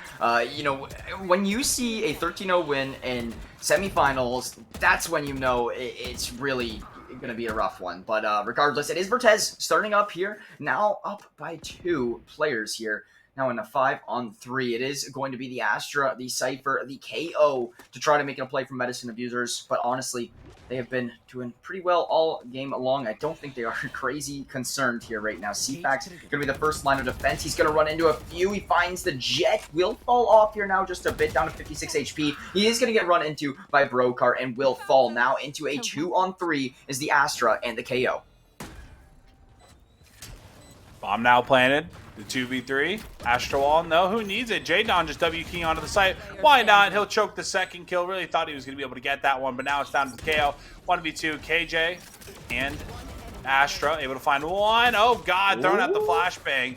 He's trying to stay alive. What is... Okay, I don't... This is some of the most questionable maneuvering I've ever seen come from a Valorant player, truthfully. But, yeah, he'll get taken out, and I think he deserves to be taken out because I never want to see that again. He just kept jumping. I can't. He literally, like he just had the flash on his hand, kept throwing it up in the air. It was almost like he was like at a rave or something, just trying to get the party started. But no, Medicine Abuser is going to be leading now 8-3, having a 5-round advantage. Komori Esports finding another round on the board. It seems as if every, 2-3 rounds they're able to find one here now, just due to the Medicine Abusers getting a little bit too aggressive, getting a little bit too overconfident or whatnot. But regardless, it is going to be the buy coming through here from them once again and looking to end off this half with a 9-3 scoreline. We'll see, though, right after this round. Once again, a crap load of ults to go ahead and use on Komori Esports that they're not utilizing. We'll see the Jet and Reyna finally get popped, but between the other 3, nothing just yet. Trying to get the bomb onto the site implanted to go ahead and utilize that Sova, and maybe potentially even the Astra. There it is. That will go ahead and go down. We now have both Astra ults planted, so it's going to make a super hectic as Crescent will go ahead and find one. J-Don looking to go ahead and get aggressive, maybe onto the site. A is literally like a boxing ring with a big pillar in the middle of it right now. That is going to be a 2-for-2 trades going in. Now it is a 2 versus 2. Lou going to have to deal with some of these players down in short. That is going to be 1-for-1 trades down there with Vertez. And Lou will find it with his shock dart. That's a 9-3 half in favor of Medicine Abusers. They are going to need 4 more rounds to close this one out and call it a day. Regardless, a successful half. Once again, Komori just trying to hold on essentially at this point. Yeah, you're doing a great job. Everyone's performing as well on the side of medicine abusers. On Komori Esports, it's now been 12 rounds, and Reina is not able to do anything. A fat Yeah. 0 and 12. Just it's obviously not helping them.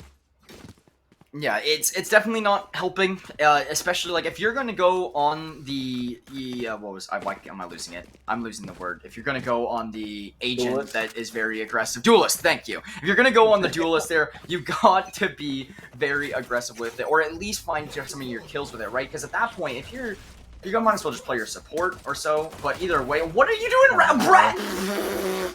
Okay, Res gonna take down Nans there. Hyper gonna fall shortly after. Res is just running and gunning with a frenzy. Yeah, he's Look at him, WPing. gonna be yeah, look at him. Oh my god. Knife out just tries to swing the knife. Vertez will shut him down. Now a 4 versus 2. It's gonna be the KJ and Astra just trying to do whatever they can, but this bomb plant is already gonna come through. The pistol is looking so good. What is Lou doing? Trying to just get so aggressive here. Oh god. They're just trolling at this point. They're ready for this game to be ended. He's on his flanking. Remaining. Yeah, I know, bro. I saw it. I'm like, I don't even know. But, yeah. Knife him? Knife him. Knife him? Knife him. Oh? He's going for it. Oh my god! Oh my goodness. That's Oh their my third God. knife in their 3 maps that we've casted them. They've been averaging at least Astra. 1 knife a map. That's an Astra on Astra crime. I'm not a favor of that. That was a very tough round there to go ahead and witness there.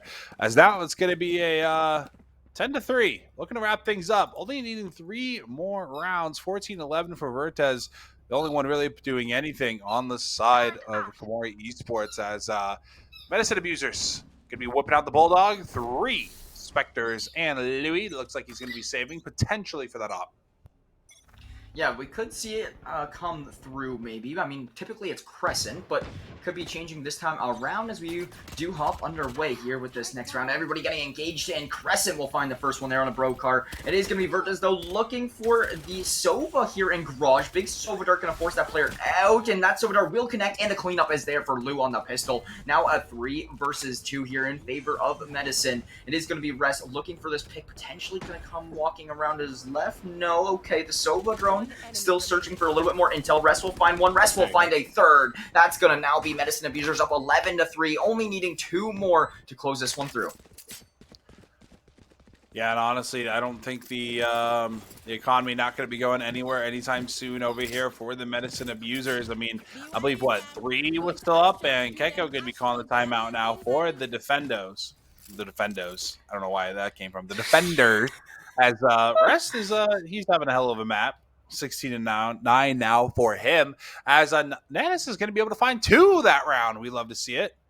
So he's finally up on the board. Every time I talk crap about the people that are bottom bragging, they tend to do a little bit better. So Nanis, I want to see at least 4 kills this round.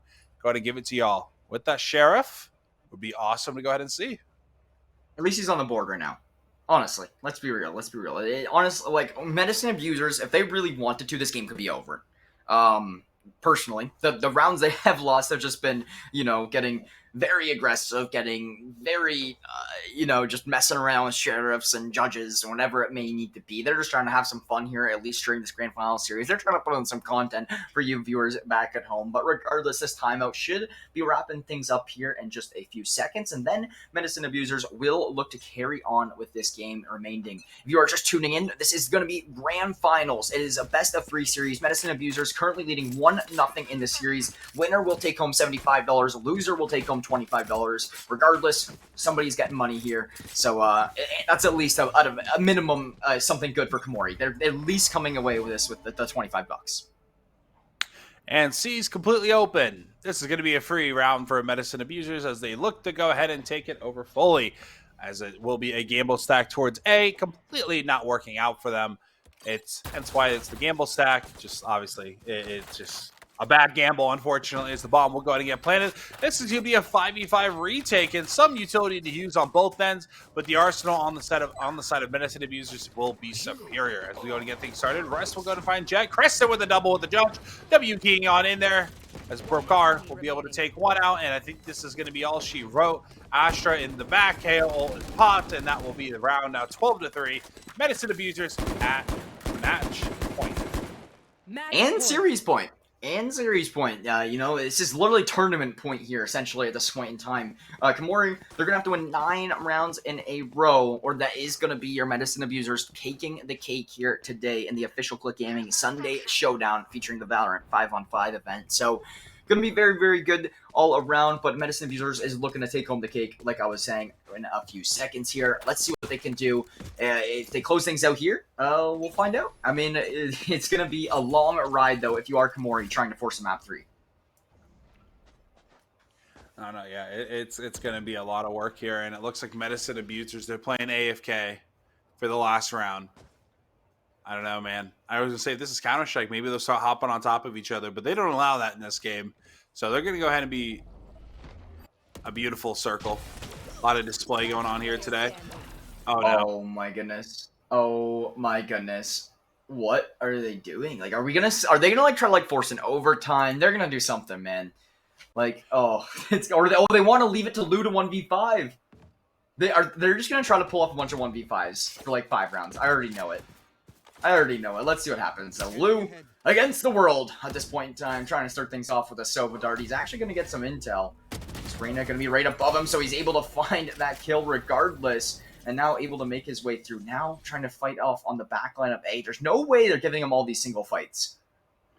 Yeah, that's going to be a tragedy. This is actually how this tournament ends here. Is Lou 1v5. High ground. Yeah, Jet's not gonna be ready, bro. Yeah, that is Lou able to find it. And, oh, he just hops down. Gonna take a little bit of damage, but will be able to get a plant. And now this is where you shut down the site. But he is gonna get ran into right away. Tagged down to 19 already. And he has been spotted out so much. And the intel is there. Vertez will be able to clean up for Komori. The 1v5 not able to come through. Let's see what the side of Medicine Abusers try to do in the next round. Not enough bullets for the for Louis there. So gonna have a tough one there as they're gonna go ahead. They're gonna utilize every second they can. This is gonna be a miniature timeout for Komori Esports, saying, guys, we're the best team in here in this. They're the best esports team in this tournament here. They made it the farthest. Obviously, they're the best, but now they're losing to a pug team, and they're looking to come back here now. 12 to 4 now. Yeah, I mean, you still have another, 8 rounds to go to try to tie this one up and force an OT. And, I mean, at this point in time, it's just like, it's basically what troll does Medicine Abusers want to do here. So, yeah, if they do that, if they keep doing that, I think we are just going to kind of wrap this one up or whatnot. But regardless, it is going to be Medicine Abusers looking to come through and end it off right here, right now. I think Lou just wanted the spotlight for a round. I think it's going to go ahead and end here. Yeah. Sova going to be setting over his dart. Getting us some intel on in here is KJ Reyna with the 2 ults. And a lot of forward. KJ going to be trying her best to go ahead and do some damage. I don't think so far as CFAX will get the opening kill. And Crescent going to be putting his shotgun in the hand. Yeah, I think this is going to be a wrap. Astra in a 1v3 to try and close things out. Medicine Abusers looking to go ahead and win the tourney all here. Shots going on through, and there it is. Medicine Abusers will be your Click Gaming Sunday Showdown champions there. Great little series coming from them, bud. Yeah, I mean, hey, what can you do? You gotta have some fun with it, you know what I mean? So, they will clean that one up 13-3 there, and they will win the tournament, taking home that $75 grand prize with a $25 secondary prize. So, very good stuff. They will take the Sunday Showdown, just as you were saying, and very good stuff. Very happy. Thanks, Click Gaming, for having us on the mic here. It was a very good day, and thank you for all the teams coming in to compete. Thank you to all the viewers in chat. It means a lot from every aspect, and once again, congratulations to Medicine Abusers for taking the cake here today. Yeah, I would say go ahead and make sure you're following Click Gaming on absolutely everything on socials platform on the top of the screen. Well, in stream, that's also right. Make sure you follow Deprive over there. He's actually over there. I lied to you, pointing the opposite direction. And make sure you're following me all on Twitter as well. I mean, other than that, Click Gaming, thank you for, like he said, thank you for having both me and Deprive, and congratulations to the Medicine Abusers on taking home all that cold hard cash. It's been a nice long day. We've been here since 1 p.m. Eastern, 3 p.m. Eastern. I lied to you. That's when I thought we were going to be here. But, yeah, I thought Deprive think that he was a little late there, but I think that's going to be it from the caster's desk. Thank you so much for, I believe it was Techie. You probably said your name, but hopefully Techie. I don't freaking know. I'm sorry, buddy. For producing all of this for the Techie. Thank you, Techie. But yeah, other than that, guys, thank you once again. I'm Yeah, closing it it all out. works Hey, I'm out. trying to. We're gonna wrap this one up here. Matt just keeps talking, but without further ado, thank you guys so much I'm for having us muting. on the mic. My name is Jackson Fry Brown, joined alongside Big and Tall Matt. You guys were watching Click Gaming. We'll catch you guys all on the next one. Have a good night, everybody.